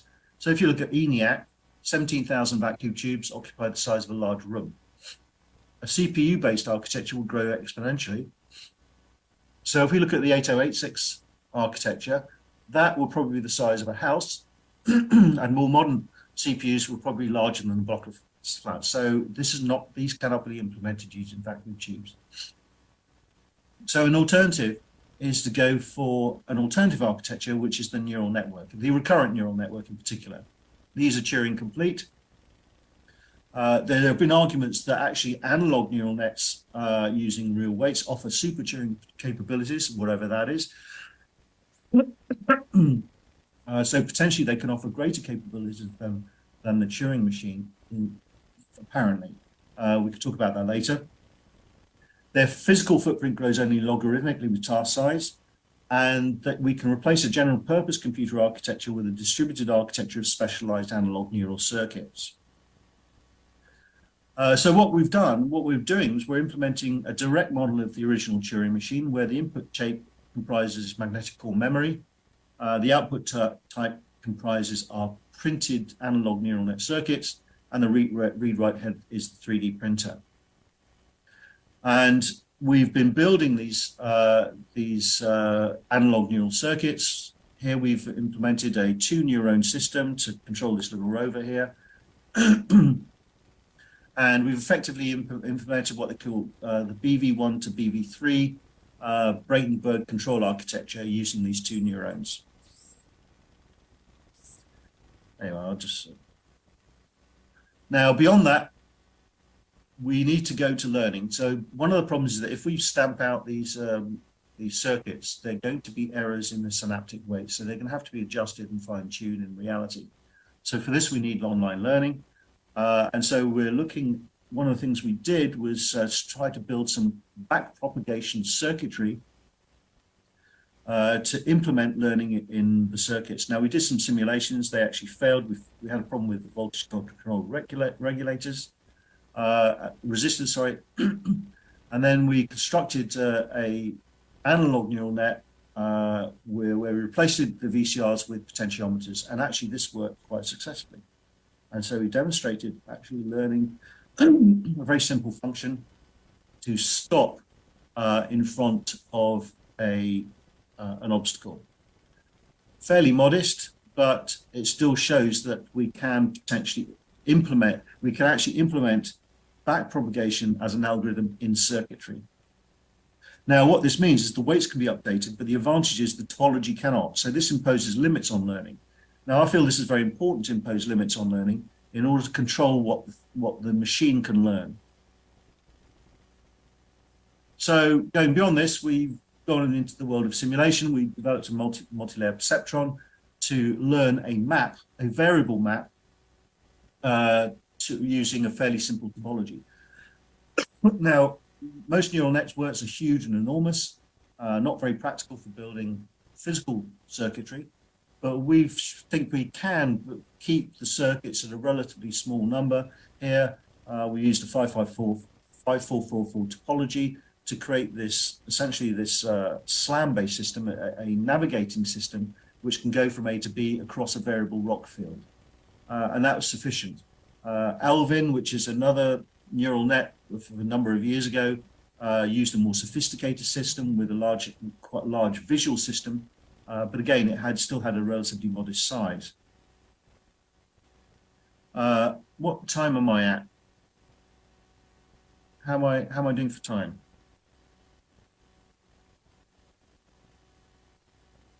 How am I doing for time? Hello? Anybody there? Is everyone falling asleep? Hello? Yeah, how am I doing for time? You got about 3 or 4 minutes total. So if you want to use that to wrap up, or you want to use that to answer a couple questions, that's up to you. Well, I can answer questions in the general session. Yeah? Yeah, we'll have a panel with everyone, and people can discuss questions for the Okay, audience. so what I'll do is I'll wrap up. Okay, so I'll skip over the energy stuff. I'll just show you this here. This is a this is actually a electromagnetic launcher one of my students built a couple of years ago. And so basically what we're trying to build, our approach has always been to build everything. We prove by building. And we think we've been relatively successful so far. So let's move on to starships. I'm sure most of you are familiar with the concept of starships. How this applies to starships. One of the things I did look at was applying this to a interstellar spacecraft using beamed radiation, beamed laser energy, using a free electron laser. And again, a free electron laser comprises the same components that we've already developed for the moon. So there's nothing new there. I would argue also that a significant degree of self-repair is going to be needed on any starship. And from various lessons, from various space missions on orbit servicing I've worked on in the past, any kind of starship, for it to function reliably, is going to need an extensive system of repair. But in order to make repair possible, for onboard manufacture, we're going to have to minimize the feedstock set. And we've already implemented this in our demand concept. So with FabLab, with some kind of 3D printing facility, it potentially offers the self-repairing starship to theoretically repair 100% of itself. And from there, I think there's a small step from a self-repairing starship to a self-replicating starship. Now, this has implications for SETI. I would argue that we can apply the Copernican principle here because we are developing self-replication technology. So therefore, other technological civilization must also be doing so, or at least one must be doing so. So given the arguments by Frank Tipler many years ago, the entire galaxy can be colonized with 24 generations, and the time to achieve this is about 1 million years. Now, I think self-replicating probes are inevitable. They are the most economical means to explore space, the galaxy, whatever, your solar neighborhood, your solar system itself, because it involves negligible capital investment in one probe or two probes, which is the cost of which is then amortized over the subsequent exponential generation growth in the subsequent generations. And actually, in theory, it also offers a very rapid transition from Kardashev type 1 civilization to a Kardashev type 3 civilization. As a corollary of this, we see no evidence of technosignatures in our asteroid belt, which is where I'd expect to see them. Some of the things that you might expect to see would be large-scale clay deposits resultant from these industrial ecology I mentioned before. And so as a consequence of that, I would argue that ETI do not exist. The evidence for them, there's no evidence for them where we would expect to see evidence of them. And I've just listed 3 papers there for anybody's interest where I've explored. The latter 2 papers talk about whether self-replicating machines constitute life or not, and what the difference is between life and machine is, but I haven't had a chance to cover that here. Okay, I'll leave it there. Thank you. Sorry to overshoot. Very interesting. I'm personally planning to tune into your other talk. What other talk? The 3-hour one. Oh, okay. Yeah. Please do. Excellent. Awesome. Thank you so much. So we will take just a few-minute break. That was awesome. And then my other advisor, Ilan Barinholtz, will be giving us a 5-minute lightning talk at 3:30.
I'd like to talk to Robin, ask Robin a question. Let the organizers decide if that works here. You certainly have my permission, even though I'm on deck. So please. You got to take a few minutes, talk to Robin, and then we'll go to Ilan. Okay. Are you familiar with is it Thomas Piketty's book? Yes. Oh, okay. It's just that something's occurred to me while I was working on von Neumann self-replicating machines. His central thesis appears to be that wealth concentrates in capital when economic growth slows down, and that the problem is that as economic growth slows down, there's a greater return on investment, from capital than there is from economic growth, as it were. Did I get the gist of that right? I'm not sure I would trust those results. I think just much more generally, when capital is larger, the return on capital goes down. There's just a standard accepted marginal effect, like diminishing returns. The more of something you have, the less valuable the margin is. So there's more capital. I'm not an economist, so but what I was thinking of is that the economic implications of universal construction in particular, combined with self-replication. So self-replication provides you the ability to expand your exponentially expand your production. Universal construction provides you with the ability to manufacture whatever you want. So I was a friend of Eric Drexler years ago. Oh yeah. And so I spent a long time discussing self-replication and the economics of it. So I have a lot of things to discuss with you about that when we have a minute, but I don't think we have time now. So we'll wait. Okay, all right. Well, this is what I'm sort of pick your brains about. So that's fantastic. Okay. It's just that my naive thought as a non-economist was that, well, if the self-replicating machine does two things. If we can make it generally available to people on Earth, it puts into the hands of individuals the machines of production or that aspect of capital. And the second part is that it maximizes the prospect for economic growth because it allows every individual to express themselves through this technology to create new things. If it's cost effective, it has great benefits. We will discuss it after. Sure. Okay. All right.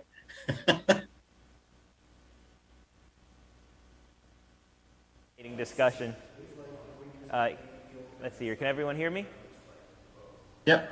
Awesome. That sounds like a really fascinating discussion that I would love to hear continue. I hope it ends up getting recorded. Maybe we can arrange that as well somehow. So I'd like to introduce my other advisor, Dr. Ilan Barinholtz, to talk about something that looks really interesting, at least from the first slide. And so.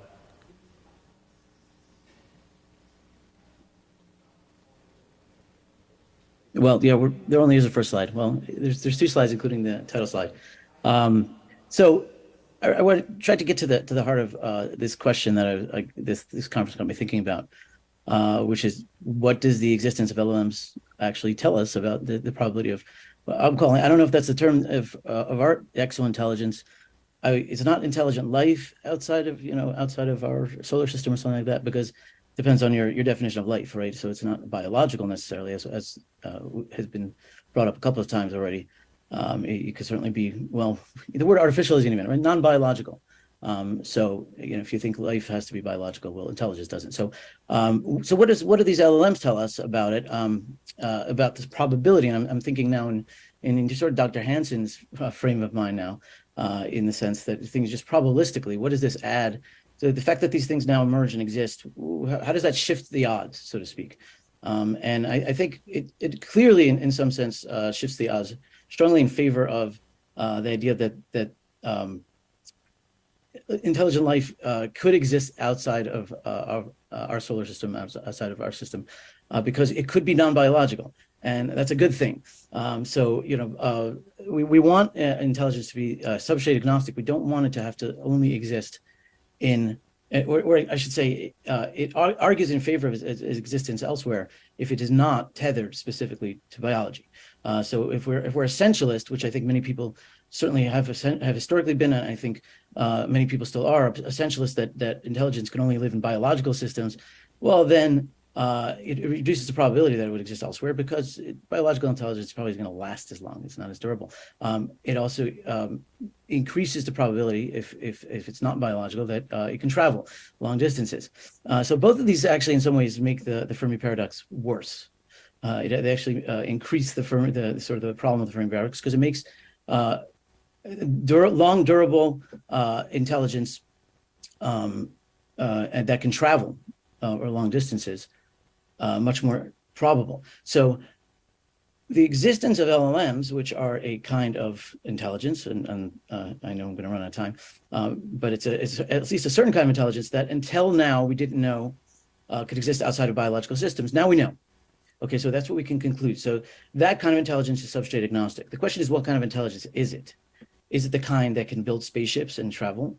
Or is it this kind of weak replica of our own intelligence that can only operate through the medium of biological systems like us? It can tell us what to do, but can it do stuff, right? We don't know that yet. So we do know that it can talk. We know that it can tell us what to do, but we don't know that it can do things in the physical world. So in that sense, it might not be as strong of evidence that other kinds of systems could have emerged that will build things and create civilizations and travel and do all of those things. So that's something else we know from LLMs, that they are self-contained and self-referential. The fact that you can actually train them without any training data that consists of any physical information means that they're just symbolic. They're just kind of symbol movers. They don't actually have knowledge in any sense of the physical world in the way that our bodies do, that embodied intelligence does. So we don't know if they're able to do the things that we're able to do, except through us as a medium. So those are the two lessons that I think we've learned from these LLMs. Yes, intelligence of a certain sort, like at least linguistic intelligence, is transferable to non-biological systems.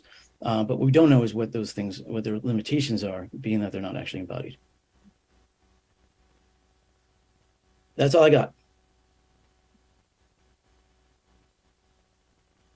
If I have 2 minutes, I'd love to hear responses. I don't know if Yeah, we got a couple minutes. We're going to plan on starting the panel with everyone at 3:40, so we got a couple minutes if y'all want to discuss on Zoom.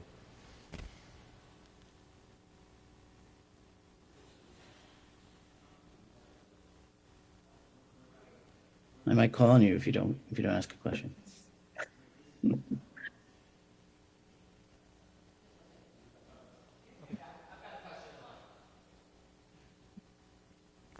You said something along that, sort of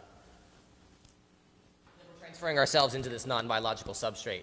do you think that the LLM represents a sort of new, a de novo sort of life form that we've never seen anything like it?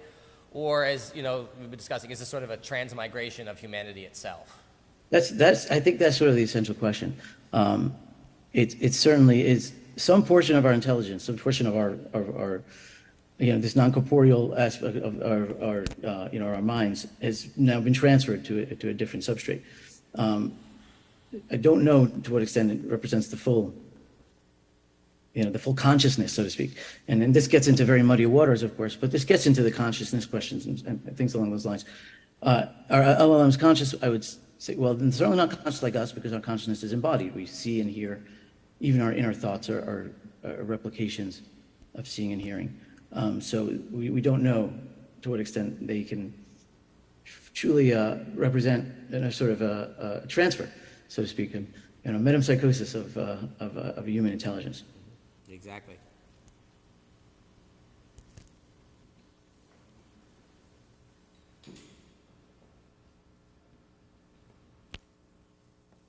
So Ilan, there's this talk about these Tesla robots. Yeah, I was going to get to the robots, but I was trying to finish with a little bit of time. We should expect them to be real. Yeah, do those represent an embodiment? But we don't know yet. We don't know yet. That's what I'm saying. The LLMs, we know they can do language. Like, it's solved. LLMs can do it. I believe that they're going to be able to do it with complete proficiency. But until the robots can replicate. What do you think that we might see after they get embedded and embodied? Because a lot of folks thought that was going to be a requirement to get to the kind of intelligent behavior that most people think. Even that these are doing, right. I think many people have sort of kept them quiet, like have gone strangely silent because, oh, really, you need embodiment? These things can describe spatial situations. They can manipulate things in their quote-unquote minds and think spatially without embodiment. So, yeah, but with maybe once it gets embodied, who knows? I mean, what does it even mean to embody an LLM? It's not even so clear. It's not clear at all. I mean, how do you take what the lessons learned from an LLM and put them into a robot? It's going to operate it linguistically? That's not how we work. We don't tell our right arm to move linguistically, and then it moves, right? So, no, it's not clear. Yeah, great point. Questions? And I just realized my video is off, so I don't know for how long.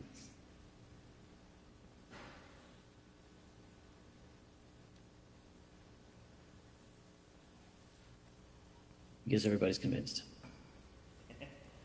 I've got a bit of a comment. I think I'm a roboticist, so to me embodiment is everything.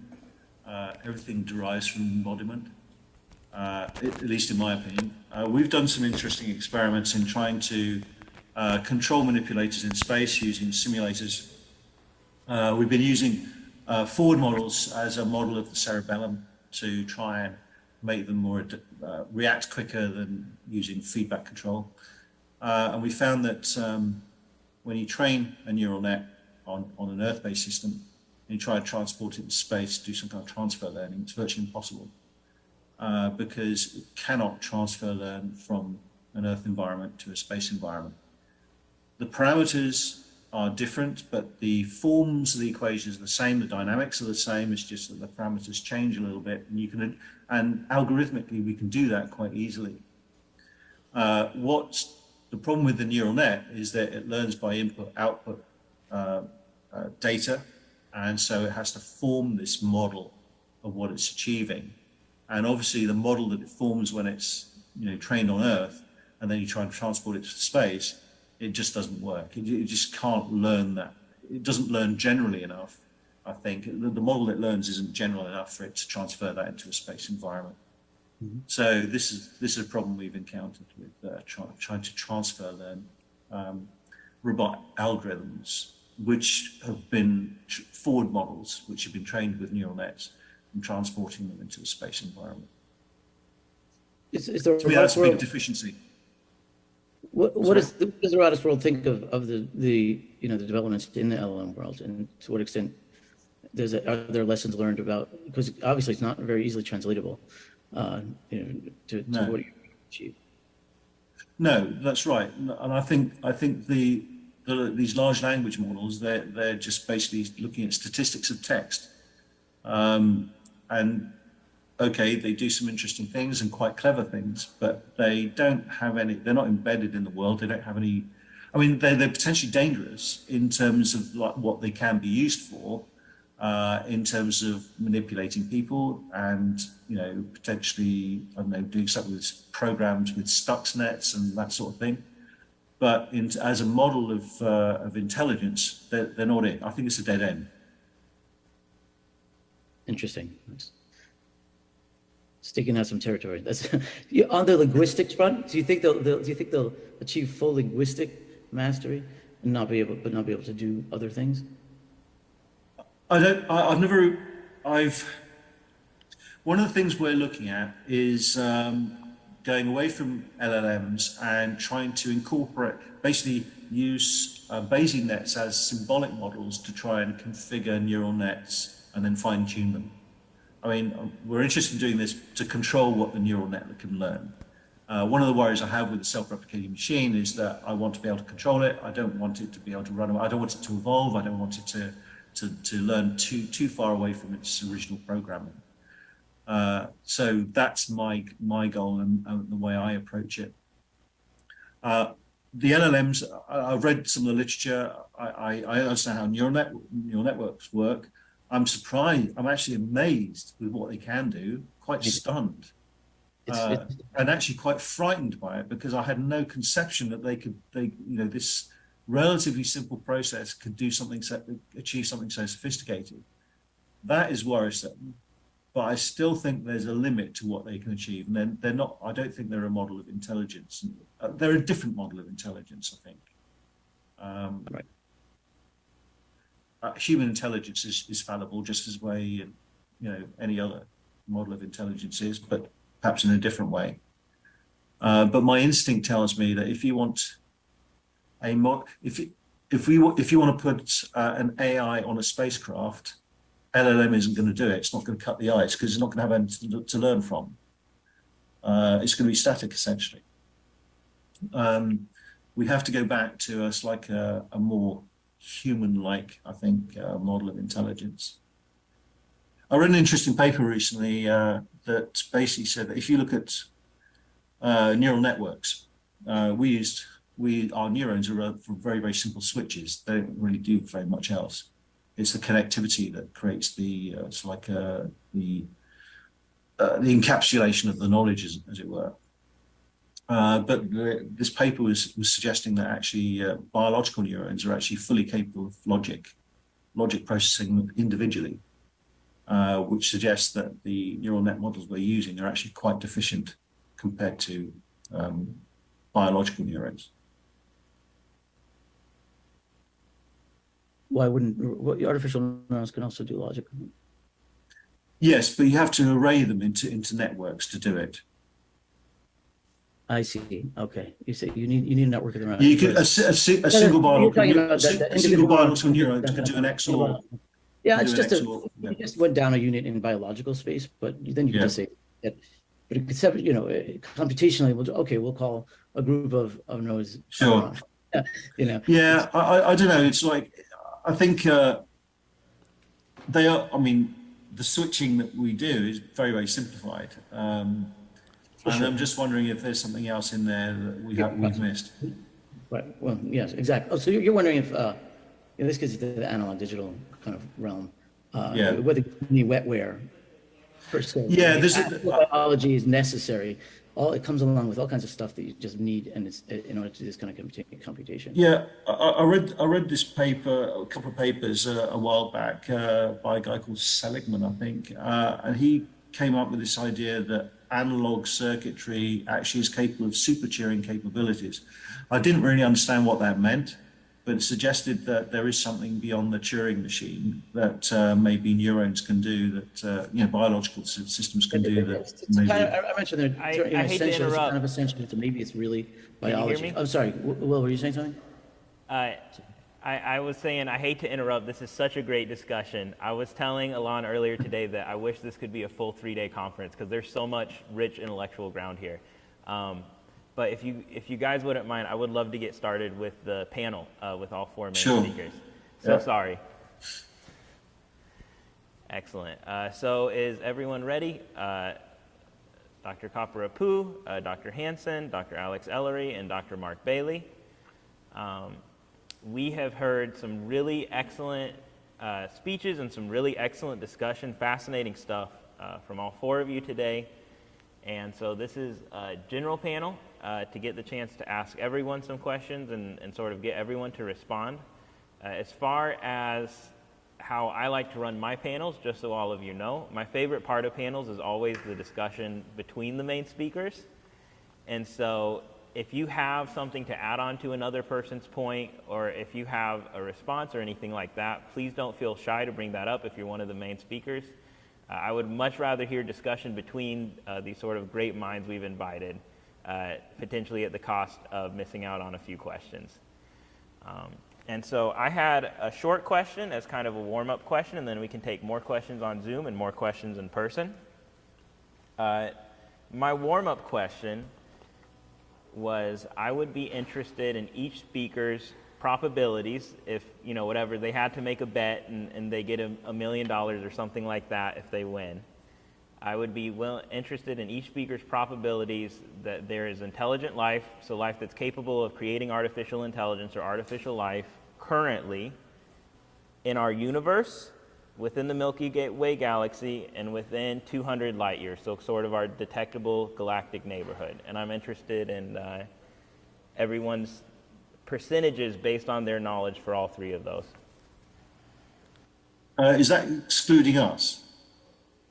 That's excluding us. So that's non-human intelligent life currently in the universe, in the Milky Way galaxy, or within 200 light years.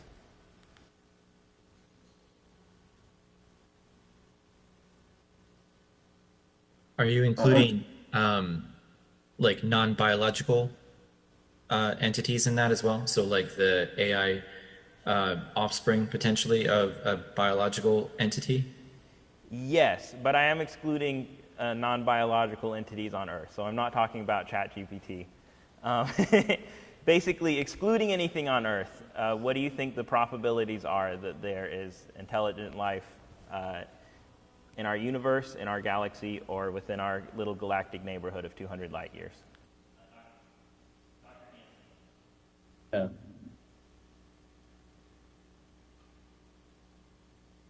My talk gave my answer to that. That's not, I think like I'm closest to having given the answer. My model estimates alien civilizations roughly once per million galaxies, so they're out there, but not within our galaxy or 200 light years, unless we have panspermia siblings, which I think is, you know, definitely less than 50-50 chance.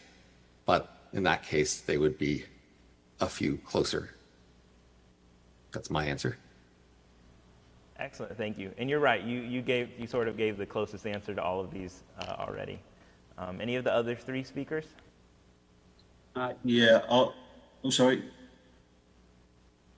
Okay, I think it's, well, obviously from my talk, I think it's 0 within 200 million years, a million light years. Sorry, what was it? Was it 200 million light years? Okay, so 200 light years, 200 light years, 0. Within the galaxy, I think also 0. And I think, you know, I'm an engineer, so anything beyond the galaxy is like, from practical purposes, 0, because it has no, I can't see it having any impact on us as a species. At least not for a long time. I hate extrapolating too far away, too far ahead. I'm not that adventurous minded. Very good engineer's answer.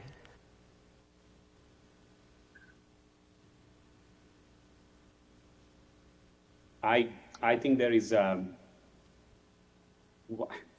probability of 1 in both the Milky Way and universe. And if you're asking for the 200 light years, I would say I'd say it's in a couple tens of percents of likelihood, because the volume of stars we have within the 200 light years. Interesting, interesting. And Dr. Mark Bailey? I would agree. I think, you know, in terms of the entire universe, it's probably near certainty. in terms of the Milky Way and within 200 light years. I guess significantly lower than that, but I wouldn't necessarily say it's certain within the Milky Way, but there are a lot of stars, so I think the probability is probably fairly high. I guess a lot of that too will depend on whether or not it's detectable. So we talked about the idea of, having something that's so advanced that it doesn't leave any sort of a technosignature that we would actually recognize as such. So I don't know, it's really hard to pinpoint, I think, an exact probability of that, but I would say it probably is, certainly higher than 0. Excellent, thank you. And so I kind of figured all of your answers would be around there, and I intentionally chose very intelligent people that had a very diverse range of answers on this one, so that hopefully we could get some lively, good discussion going. Does anyone else online or on Zoom or in person, have any questions?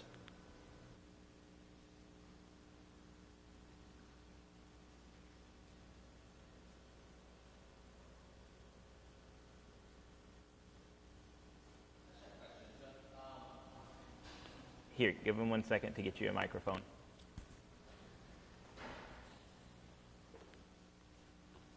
Yeah, I love this idea that the other galaxies are so far away they don't matter, sort of like calling pi 3 or something like that. What's the difference? But as we get to sort of this type 2 and type 3 civilization, do we really have to just count them out altogether? If we look at maybe 2 million years it takes for that signal to get across, but at that scale, maybe we could wait that long for that kind of a message. Or does that just seem completely sort of irrelevant at that point? 5 million year round trip. Is that to me, I guess? Whoever, yeah.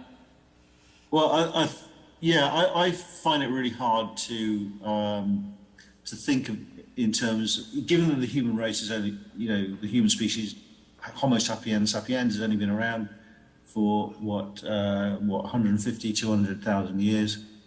We're extrapolating, way off into something we can't possibly understand at the moment. We may become a machine intelligence. We may become some kind of symbiote or something. I don't know. But so in those terms, I can only see things as a human, and human lifespan is limited. We think in terms of maybe 1 or 2 generations or something like that. So from that perspective, thinking further ahead than that is almost meaningless for us as human beings. Certainly we can speculate and we can talk about the end of the universe, things like that, but they're kind of intellectual pursuits. They're not really sort of like emotional or even really sort of like solid, embodied cognitive pursuits, as it were. I don't know, I don't trouble myself too much with what's going to happen in 5 million years.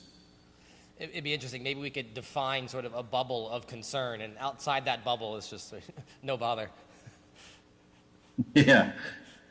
We would learn things from seeing aliens at any distance, alien life at any distance. It doesn't have to be about when we would meet them. We could just learn important things about our universe and our place in it from whatever we saw that was other than just a dead universe. I would pay a lot to learn those, even if it's outside the galaxy.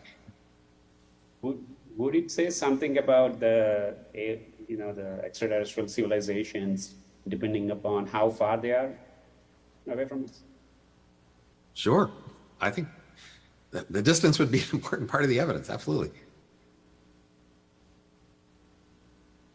I read a story many years ago by Fred Hoyle. I don't know if you guys are familiar with Fred Hoyle, who used to be a British astronomer many years ago. I can't remember the name of the story, but the story goes with that there's some kind of contact and alien species so I discover Earth, and it's not the black cloud, it was something else. And one of the scientists involved, he just goes into a local pub in Oxford, Cambridge, and starts talking about what's on the news, and most of the people just don't care, because it's irrelevant to them. It's something that government does and doesn't have any effect on their lives.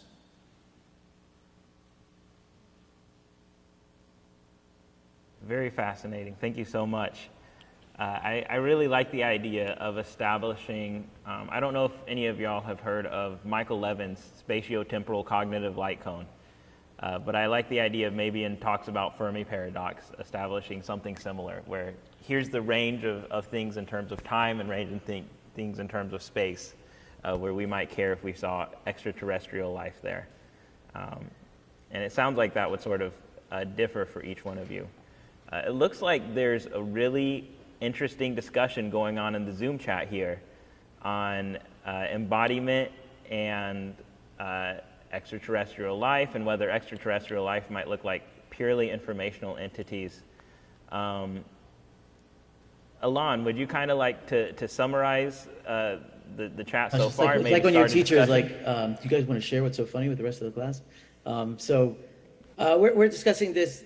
I guess in some ways my primary, at least my second contention is that that because LLMs are not embodied, we haven't embodied them yet. We don't know if they can do anything really important except through us, except as a medium. As a medium, they can tell us what to do. I think, which may end up being, sufficient to get all the way or something like that. But we don't know if they can. We don't know that there's another sort of species of intelligence that can do stuff just yet. So we're kind of going back and forth. Whether embodiment is sort of a precursor, or in my case, I'm using almost definitionally that unless the system can do something physical in the world, not as produce symbols that then a human reads and then does something about. I'm calling that as sort of not, it's not really causative. It's not doing the things that, that's a certain kind of thing that we don't know if they can do yet. So we were kind of thinking about that. There's an interesting, well, embodiment is one thing, but maybe there's a kind of like a gray ground. The gray ground I'm thinking is something like Stuxnet. Stuxnet is a program, it's a computer virus, and that was basically spread across the internet and eventually migrated through human activity into its target location, and then caused these centrifuges to spin up and then explode or whatever. Yeah. So in a way, that shows you it was interrupting in another computational process, but sure, that computational process did stuff. I mean, it has physical effect in the physical world. It's created essentially a form of munitions. Potentially it could be a form of munitions. I think that's Mark's point is kind of, actually, I'm just rereading, just to sort of interject, but he was talking about in cyberspace, and you could think of it sort of just in computational space. There's right. Cyber warfare happening. Stuxnet is a perfect example of that, and sure, algorithms are doing stuff. It could be these kinds of sure. So yeah. And that to me is where the worry is, where LLMs potentially can interact with the real world and also affect people's behavior as well. That's the worry. I don't worry about LLMs being a model of intelligence as such. Or at least conscious intelligence, should I say. Dr. Hansen, I wanted to actually specifically ask you, just, in terms of your probabilities, I mean, it's very difficult to obviously include that, but more I don't know mathematically where that fits in, but does the fact that we've got these things now, and they're pretty darn intelligent, and they're non-physical, they're non-biological, sorry, which you yourself, I was very struck when you said, of course, almost all exointelligence is probably going to be, most of it's going to be non-biological. So the fact that we've got something that's non-biological that's sort of intelligent, is that what's the question? Does it change your probabilities? Of what? A lot. A probability of what? Probability of there being, okay, fair question. Does it change the parameters in your model? I think somebody asked that question earlier. Basically, I was already pretty confident our descendants would be artificial, so this doesn't make just you more confirms that, but it doesn't change that. Well, that's what I'm wondering. Does it change? Because there's a prior on that. There was right. No, so I feel like you guys are sounding like dualists to me. I'm not a dualist. There's just one world, and so you're an embodied intelligence, but you're also in a virtual reality of your head that it gives you. LLMs can be connected to the world and do things. I'm looking at an article here about playing text-based adventure games. They can take in text and they can send out text commands and do things. I think the difference between embodied or not is overplayed. We're all in the real world, even if we are on a computer doing things on the computer. We're all in the real physical world and using real resources, having real effects. Some of our effects through what we say to other people, some of our effects through other paths, but I'm not sure how important that is. I mean, Alex had brought up before that maybe there's something pretty essential about biology itself and just the, that may have been necessary in order to get this stuff done. You don't have to get philosophical about it. It's just now it works on a completely different medium.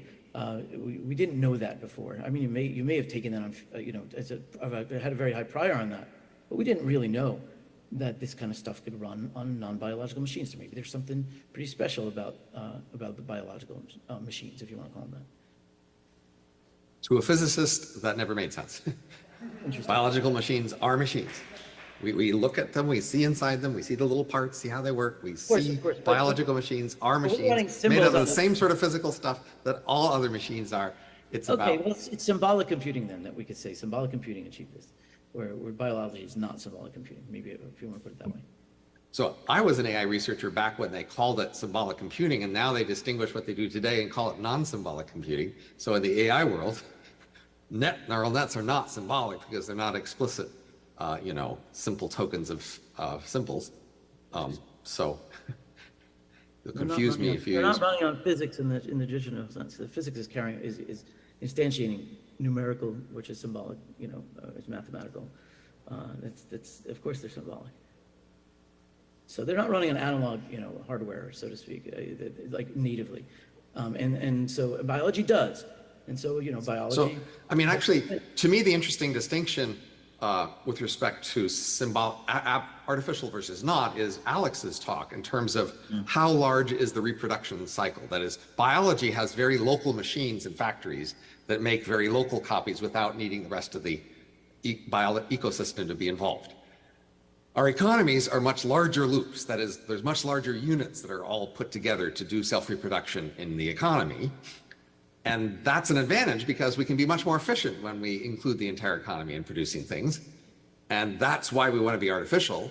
But Alex has seemed to be doing a retro thing of saying, oh, but I want to go back to more smaller loops of reproduction. And I think it's interesting to ask when that will be possible. But the general trend has been biology had very local loops, very local factories that did entire reproductions in a very local factory, i.e. single cells, for God's sakes.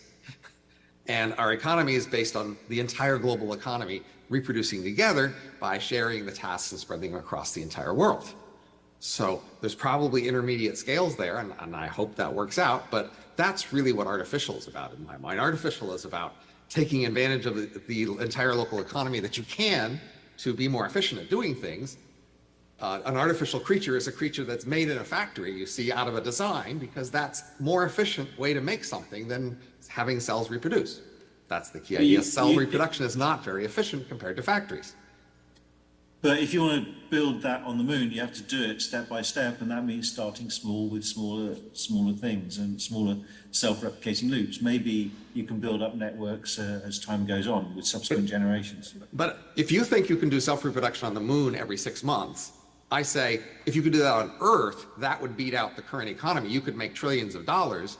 It sounds easier to do on Earth. Why the hell don't you do it on Earth first? Because your whole designs for the moon, that's just one planet. You have to do all those designs all over again for every other place in the solar system. That's not a generic space thing. That's only for the moon. It's harder to do it on Earth because Earth has different resource distributions. So you have to design your machine for different locations. Well, this way, we design one machine for the moon. So you could pick a particular location on Earth. It's still going to be easier than the moon. Pick the best location on Earth, do a self-reproducing machine there. It's going to be easier to do it on that particular best location on Earth than it's going to be on the moon. It'll be more economically valuable to do it on Earth. It'll be easier. You'll have the big win. And then once you show how to do that, then they'll have lots of money to do it on the moon and somewhere. Pick this is a standard startup advice. Pick the easiest, highest value product to produce first. Then do the other products later. You're out of order in your business plan. You're trying to do the hard product first, doesn't have as many customers, and pick the product with the most customers. That's the cheapest to make. That they're willing to pay the most for. Make that product first. That's the startup plan. I think there are barriers though on Earth, quite significant barriers. But yeah, I've never really thought about doing on Earth, mainly because my interest has been. Well, I'm a spaceman, so. No, you're not. You're a human, and you're All flexible, right. and you can pivot if you are instructed on where the profits are. You want to succeed. Maybe. I mean, honestly, so I've always loved space for a long time, but I also think for a long time people have been too eager to go into space too early. Eventually we'll all go into space, but the question is what the right time is. So, I mean, the obvious time when we'll have to is when Earth gets crowded. When Earth gets so crowded that it's expensive to do stuff here because it's too crowded, then you want to go into space. But it's not clear you want to do it that much before the point if it gets really crowded here. So it's not that crowded yet. Really. It's not just crowding. I think it's resources as well. Land area, that sort of thing. Competing demands for land area, I think, is an issue. But there's huge tracts of desert land that you could fill 1 million self-replicating things with before anybody's going to care too much about it. So if your pitch was, I'm going to make 1 million units after 1 unit, you got plenty of space on Earth. You can do that. Sure. Maybe that would be a good testing ground. Robin, is that true for even the historical migration of humans into new areas? So when the Europeans came to the U.S., they opportunistically, imported some stuff from Europe that they didn't want to make in the U.S., in the West, right? And made locally the stuff that was cheaper to make locally. So in general, you want to have the optimal mix of make versus buy. Make locally the stuff that's cheaper to make, and import the stuff that's cheaper to import. The farther you go away from the home where you can import, the harder it is to do that import part. So all else equal, it just gets harder. So, find the best place where there's a new land to open up that you can do something with, but also import the other stuff. So he's got a problem with the 100% of his cycle, right? It's like RepRap already could do 50% of self-replication, right? Or 70% even, 80%. The problem is that last percentage of stuff you can't reproduce in the existing thing as you're trying to, get 90%, 95, 98, 99, where you're trying to get the entire process self-replicating. Those last few percentages get really expensive. That's why it's tempting to just import those parts and not have them self-replicating. But on the moon, that's going to be really expensive to import, but on Earth, it would be a lot cheaper. So I think you could get up to the, you wouldn't have to do as large a percentage of the self-replicating part of the system and still be cost effective on Earth because you can import lots of other things into the system. We've got chip factories here. We can just send you chips. You don't have to make your whole chip factory in your self-replicating thing. Yeah, I've heard this argument before. But I've heard it also apply to the moon. Send up a bag of chips, send up a bag of motors up to the moon, and just insert them wherever you need them. That's an approach, but I'm a purist. I want to create a fully self-replicating machine, so that's what I want. So I'm focusing on the hard bits. If we can solve the hard bits, then the rest of it becomes relatively easy. And if only you were an economist instead of a purist, a businessman who is like, ask what the cost versus benefit, you could be a lot more effective. Right. Yeah, well, I'm just an engineer. No, engineers do cost benefit. Engineers understand cost versus, like, standard story is an engineer is someone who can make for $1 what any old fool can make for $2, right? I wouldn't put it quite like that, but okay, fair enough. So we don't do it just because it's cheap or anything, right? So it's because of exploration, right? So even if it's I do it because it's fun. I do it because I enjoy it. I don't do it for money. I get paid a salary. It's enough for my needs, and I just do it because I enjoy that exploration, that intellectual intellectual game. So right. I mean, like, why do we watch movies? Like, what use are movies, right? To general. I'm a big movie fan. I'm just let me say that first. But it's I would argue, why does my son keep on playing games on the computer? It's completely useless and a waste of time. But he feels differently. Oh, okay. Maybe veered off quite a bit from Daniel's first question. Maybe. That's awesome. That's exactly what I was hoping for, is for you all to discuss things between yourselves. Like I said, that's my favorite part of these. Do we have another question online or in person? Oh, we've got a question in person here from Susan. And if you've got questions online, just raise your hand or post them in the chat.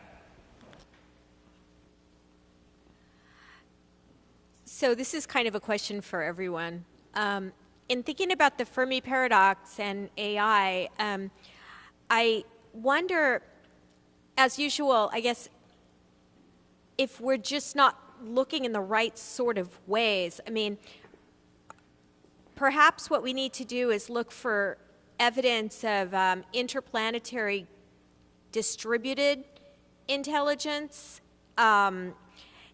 rather than, you know, a single entity that is sort of physically embodied. And, you know, it seems to me like the best way to find something like that is to have our AIs actually do the search, right? I almost wonder if when we do turn on our own super intelligent AIs, that wouldn't just be the time when we would find alien intelligence that is AI, sort of in the vein of Robin's, you know, theorizing in a way. But they just pointed it out. You're like, oh, second star to the right. Yeah, exactly. I mean, there's this great book. It's a trade book. It's called How to Speak Whale. I don't know if anybody here read it, but it's all about AIs decoding whale language, if you will, whale sounds. And through, you know, almost the alien nature of the AI, it's able to decode signals that we just aren't capable of decoding with our biological brains. Anyway, I wanted to see if anybody wanted to react to that. Well, the way I see it is the von Neumann probe is basically an embodiment of a distributed AI spreading through the galaxy. So, and potentially they could form networks. Obviously, those networks would interact over very long periods of time. But I guess as long as you can react to local events within the local space of time, basically a brain has to react to its environment within the timescale that characterizes the size of that environment. It would be tricky to look for technosignatures of highly distributed von Neumann probes, though. Do you have any ideas? I'm curious. Yeah, I'd go to asteroid belts and look there. Sorry? Because there has to be asteroid belts, because those are the easiest for sources of raw materials. They have to build things. As Robin says, any kind of computing system needs substrates to be implemented on. So they need to have access to raw materials. That's cool. Anybody else want to react? I would say some kind of a waste heat that they have to do some work. Sorry? Waste heat.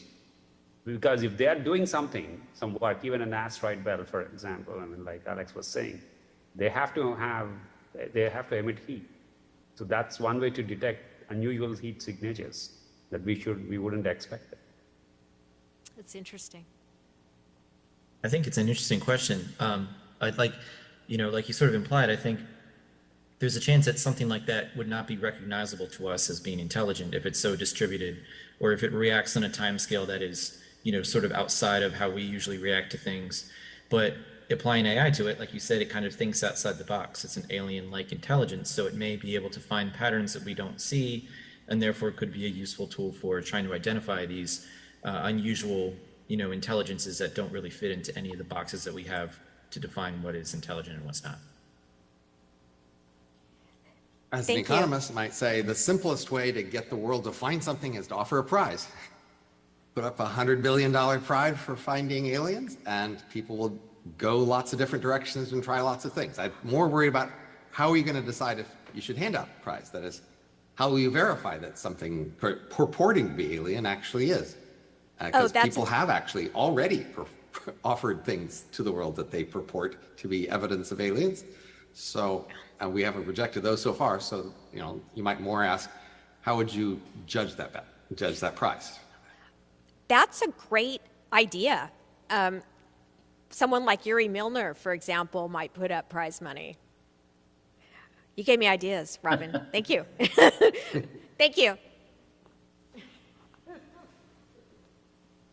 This is some great discussion. So we have someone else in the sandbox here, Britt. Hello. This might be something of a broad question, but are there any strongly held beliefs that each of the panelists held about AI that they have since changed their mind on, and why?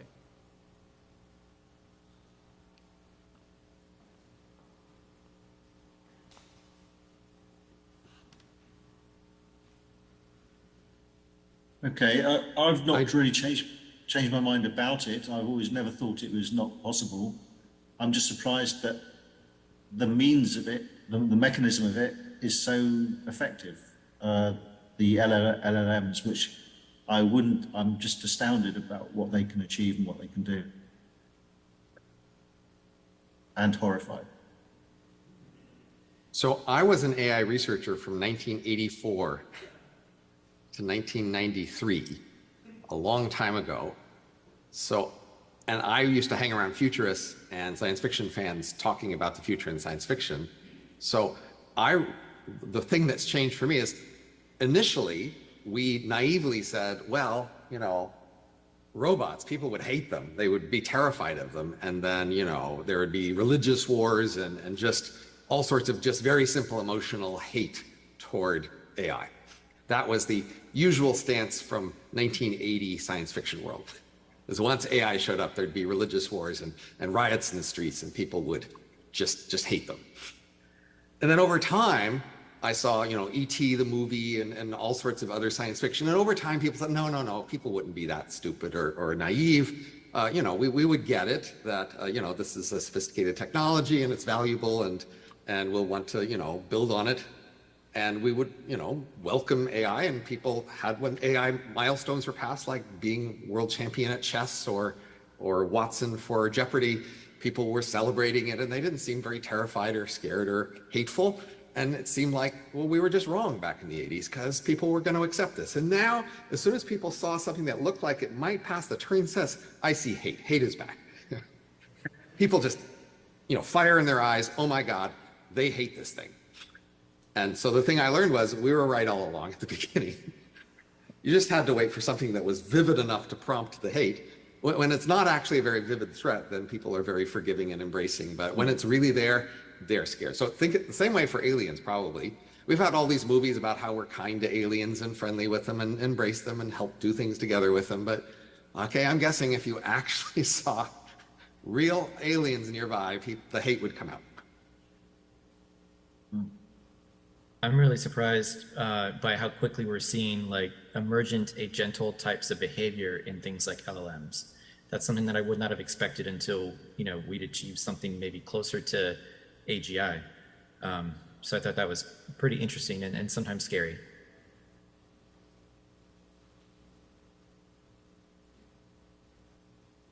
Really excellent discussion.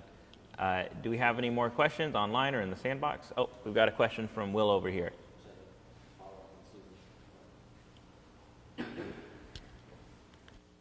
Awesome, thank you. Yeah, I just wanted to kind of follow up with what Susan was saying about distributed life, because I think that's a really important direction. And I think maybe we want to look at neuroscience, because for the last 100 years or so, we've been trying to kind of bridge the gap between individual neurons, which we know don't have this intelligence, but sort of, or at least not the kind that we think of as mind. But collectively, in the ensemble, we get this intelligence, but it's clearly distributed, right? It's not in any one of those brain cells or even brain regions. So maybe we need to kind of use that as a metaphor for life, might use that in a more general sense.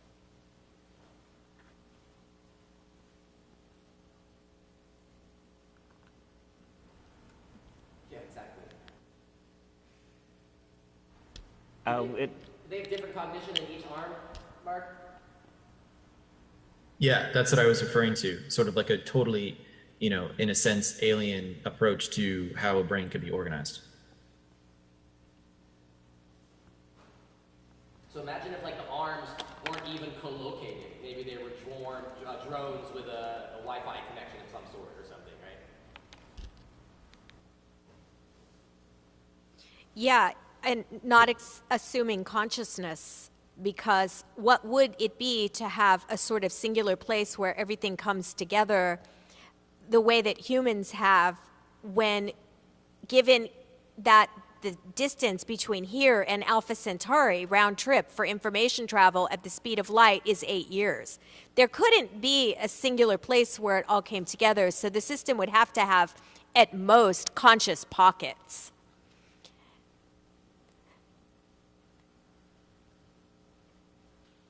Just a scaling difference. I'm not really convinced by that. Yeah, I can understand what you mean. You know, we have in our brains some kind of scratchpad memory or whatever the consciousness is, where we process things in a virtual machine on our brain. At least that's how I imagine consciousness to be. And it's interactive.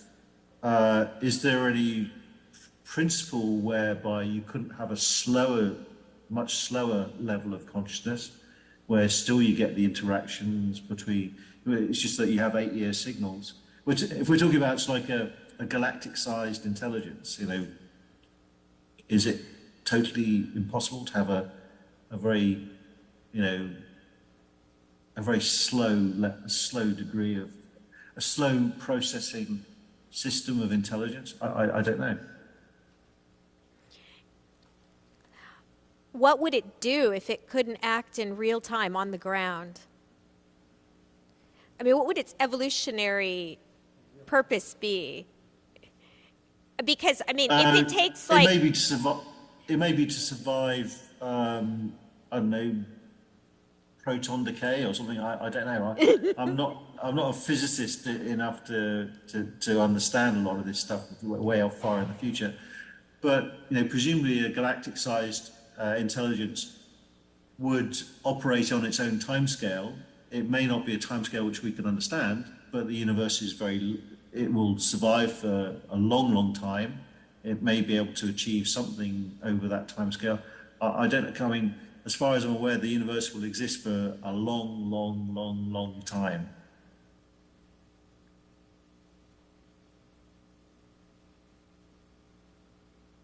Some really fascinating discussion here. We've got a couple questions on Zoom.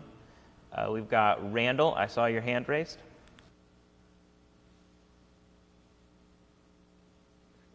Okay, what I was going to ask is, are we actually asking the right question? Like, if we can see it or detect it?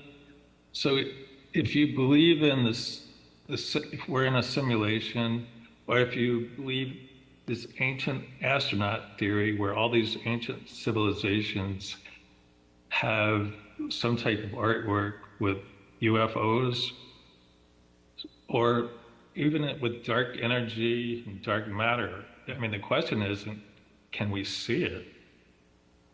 I mean, we just develop evidence that it's there. We look at it from a different approach. So should we revise the question?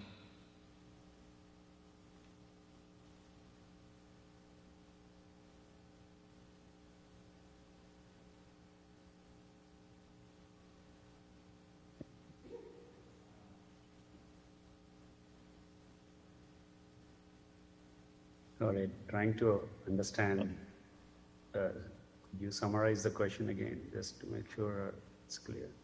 Okay, did you hear me? My screen just froze. I was just curious if we're asking the right question. Like seeing and detecting aliens, is that really the right question to ask? I think what you're asking is, you know, if we expand the scope of what we're looking for, what we consider intelligent, you know, at some point it becomes a question that we can't really answer, because we have an N of 1 in terms of what an intelligent species looks like. We have ourselves, you know. So I mean, we can extrapolate, I think, potentially novel biochemistries or other types of things that we may want to look for, you know, and sort of extrapolate things like these distributed type of intelligent systems or other things. But the further out we go from this N of 1 sample, you know, the less clarity we have in terms of what we would potentially be looking for. Okay, but there's like, so what is the competing theory to the Great Filter? Like the ancient astronauts claim they have seen aliens. the simulation is not dependent upon whether or not we've detected aliens. So it's like, what are the other options? Because I'm really sorry, Randall, but we've only got a half hour left, and we've got a few more questions to get to. And so if you wouldn't mind us getting to some of the other participants. Okay. Sorry about that. Chris.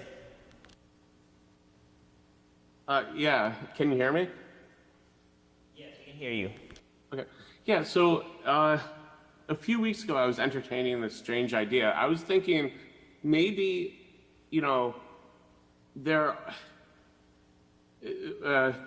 faster than light travel actually does exist, can happen, and these alien civilizations are going faster than light, picking up the radio waves or whatever signatures there are, and then blocking them from us seeing them.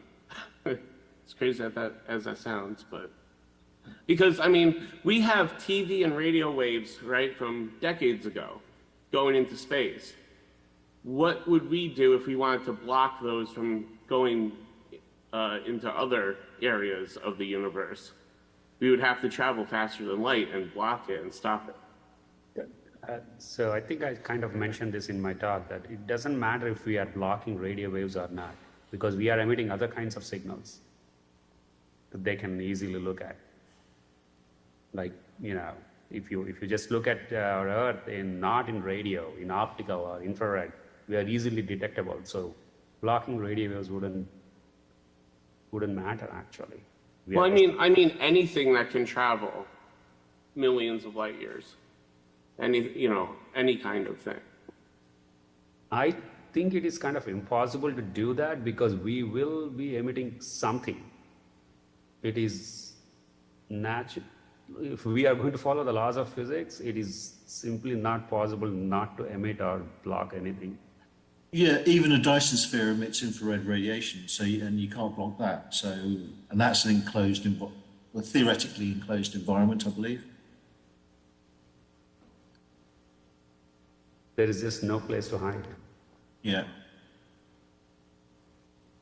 Really great answers. I appreciate that. Thank you. We've got someone here in the sandbox with a question. I have a general question.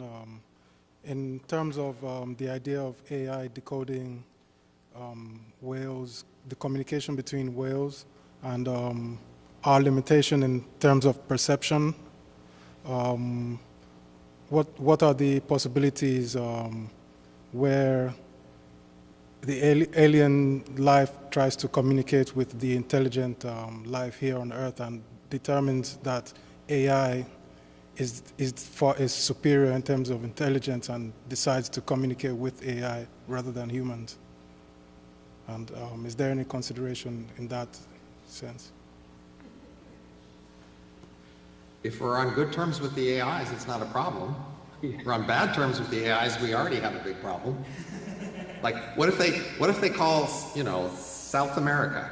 Gee, that would be a problem. How will the rest of the world do if they call South America? Well, South America will tell us, right? I guess that's what we're assuming, right? AI, it is already AI is doing these searches, isn't it? It's searching through data, because humans can't do it. The data sets are too big. Ravi, is that correct?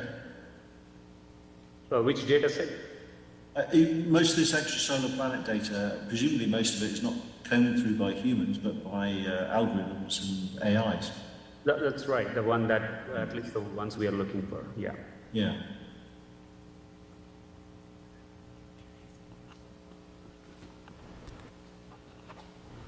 Very fascinating. I appreciate those answers. We've got another question from Susan here. Just a quick question, clarificatory. So a lot of the discussion has been assuming that these LLMs are actually taking us somewhere in terms of the evolution of intelligence, and that you just scale up and you get AI that can, in fact, surpass human intelligence. Or maybe that's just my thinking when I hear some of what you say. But I'm also curious if that will be the evolutionary path, or if we might give up on these kinds of systems because they're not interpretable. Because as they become more intelligent, I mean, how are we going to be able to check their findings and trust the information that the machine gives us if they're not interpretable? So I was just wondering what people think of the prospects for being able to make these LLMs interpretable. And I mean LLMs at the level of GPT-4 and above, or if, you know, it just will be so intractable or non-computable, at least within the constraints of real time, that these machines will effectively not be reliable enough to move forward in the evolution of intelligence.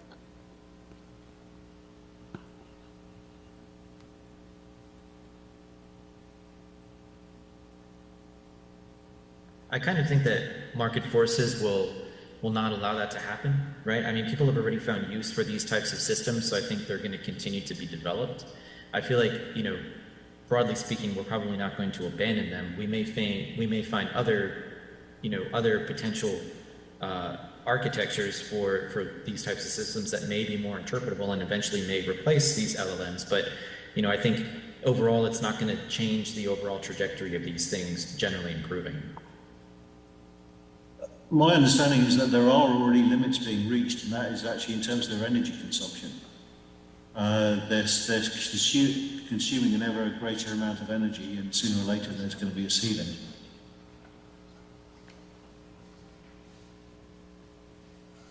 The history of AI has been every decade or two, there's a new approach, and everybody goes, wow, this is much more promising than before. And everybody says, are we all there yet? Will this be the thing that lets us do human level? And we've been asking that question for a century.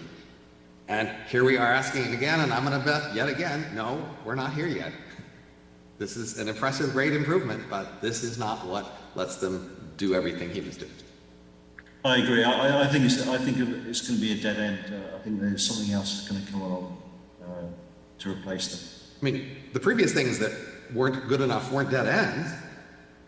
They just weren't enough. Yeah. I have a question, actually, Robin. You worked on symbolic AI. Do you think there's the prospect for merging symbolic AI with neural net types of approaches? Sure. It's just how promising it is. I mean, somebody was, you know, talking earlier about self-improving AI, which has always been a possibility. It just hasn't worked out very well, but someday it will. There's all these different approaches that eventually will work somewhere. People just have to keep trying all combinations of them and seeing what works.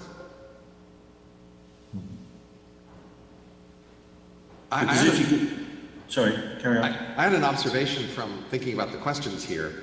It's a more general thing about intellectual inquiry, which is, if you think about conservative topics versus radical topics, and conservative methods versus radical methods, there's a standard habit that on a conservative topic, I don't know, you know, the federal funds rate or something, we use conservative methods. And we're shy about thinking about unusual radical methods on conservative topics. When the topic seems radical, people just want to go with radical methods.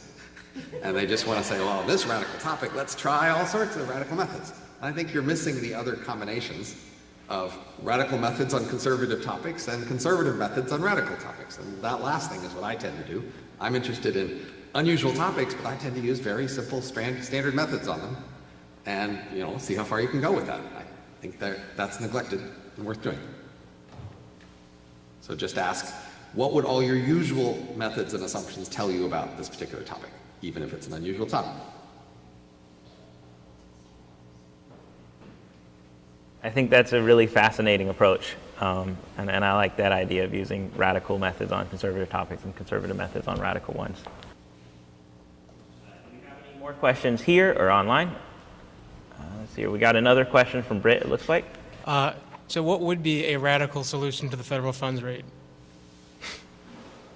Well, so for example, most people who do statistics on macroeconomics use standard statistics, and then a relatively small fraction of them use some sort of AI-based, you know, inference. So using machine learning on federal funds rate is a radical method on a conservative topic, right?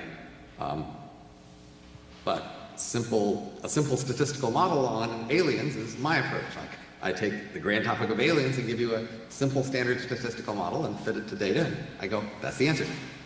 I don't want to hear about your strange, weird stuff. I want to use a standard method on your weird topic. Fair enough. Excellent. Well, do any of the speakers have final comments or final questions for each other or anything like that? I'll just say comments have been an absolute blast.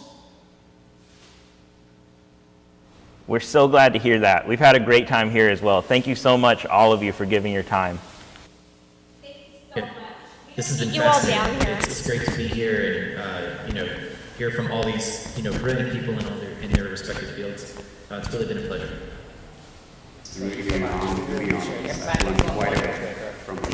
Yeah, thank you so much, everybody, and we hope we could all get together sometime soon. Thank you. Thank you so much. I really appreciate it, everybody. Thank you so much. Excellent, excellent. Well, I think that's the end. Everyone have a great time, and I hope to see all of you speakers again, both watching your lectures, and I hope to see you in the sandbox again, virtually or in person. Thank you so much. Thank you, Daniel, Misha, and Matt. Thank you so much for arranging, and Will.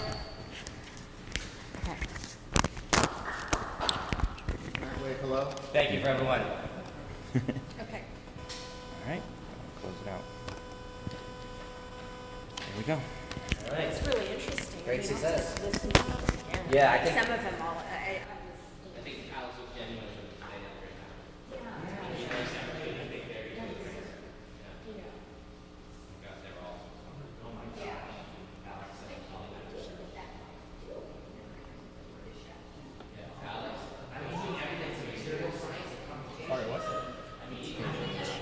From which shot?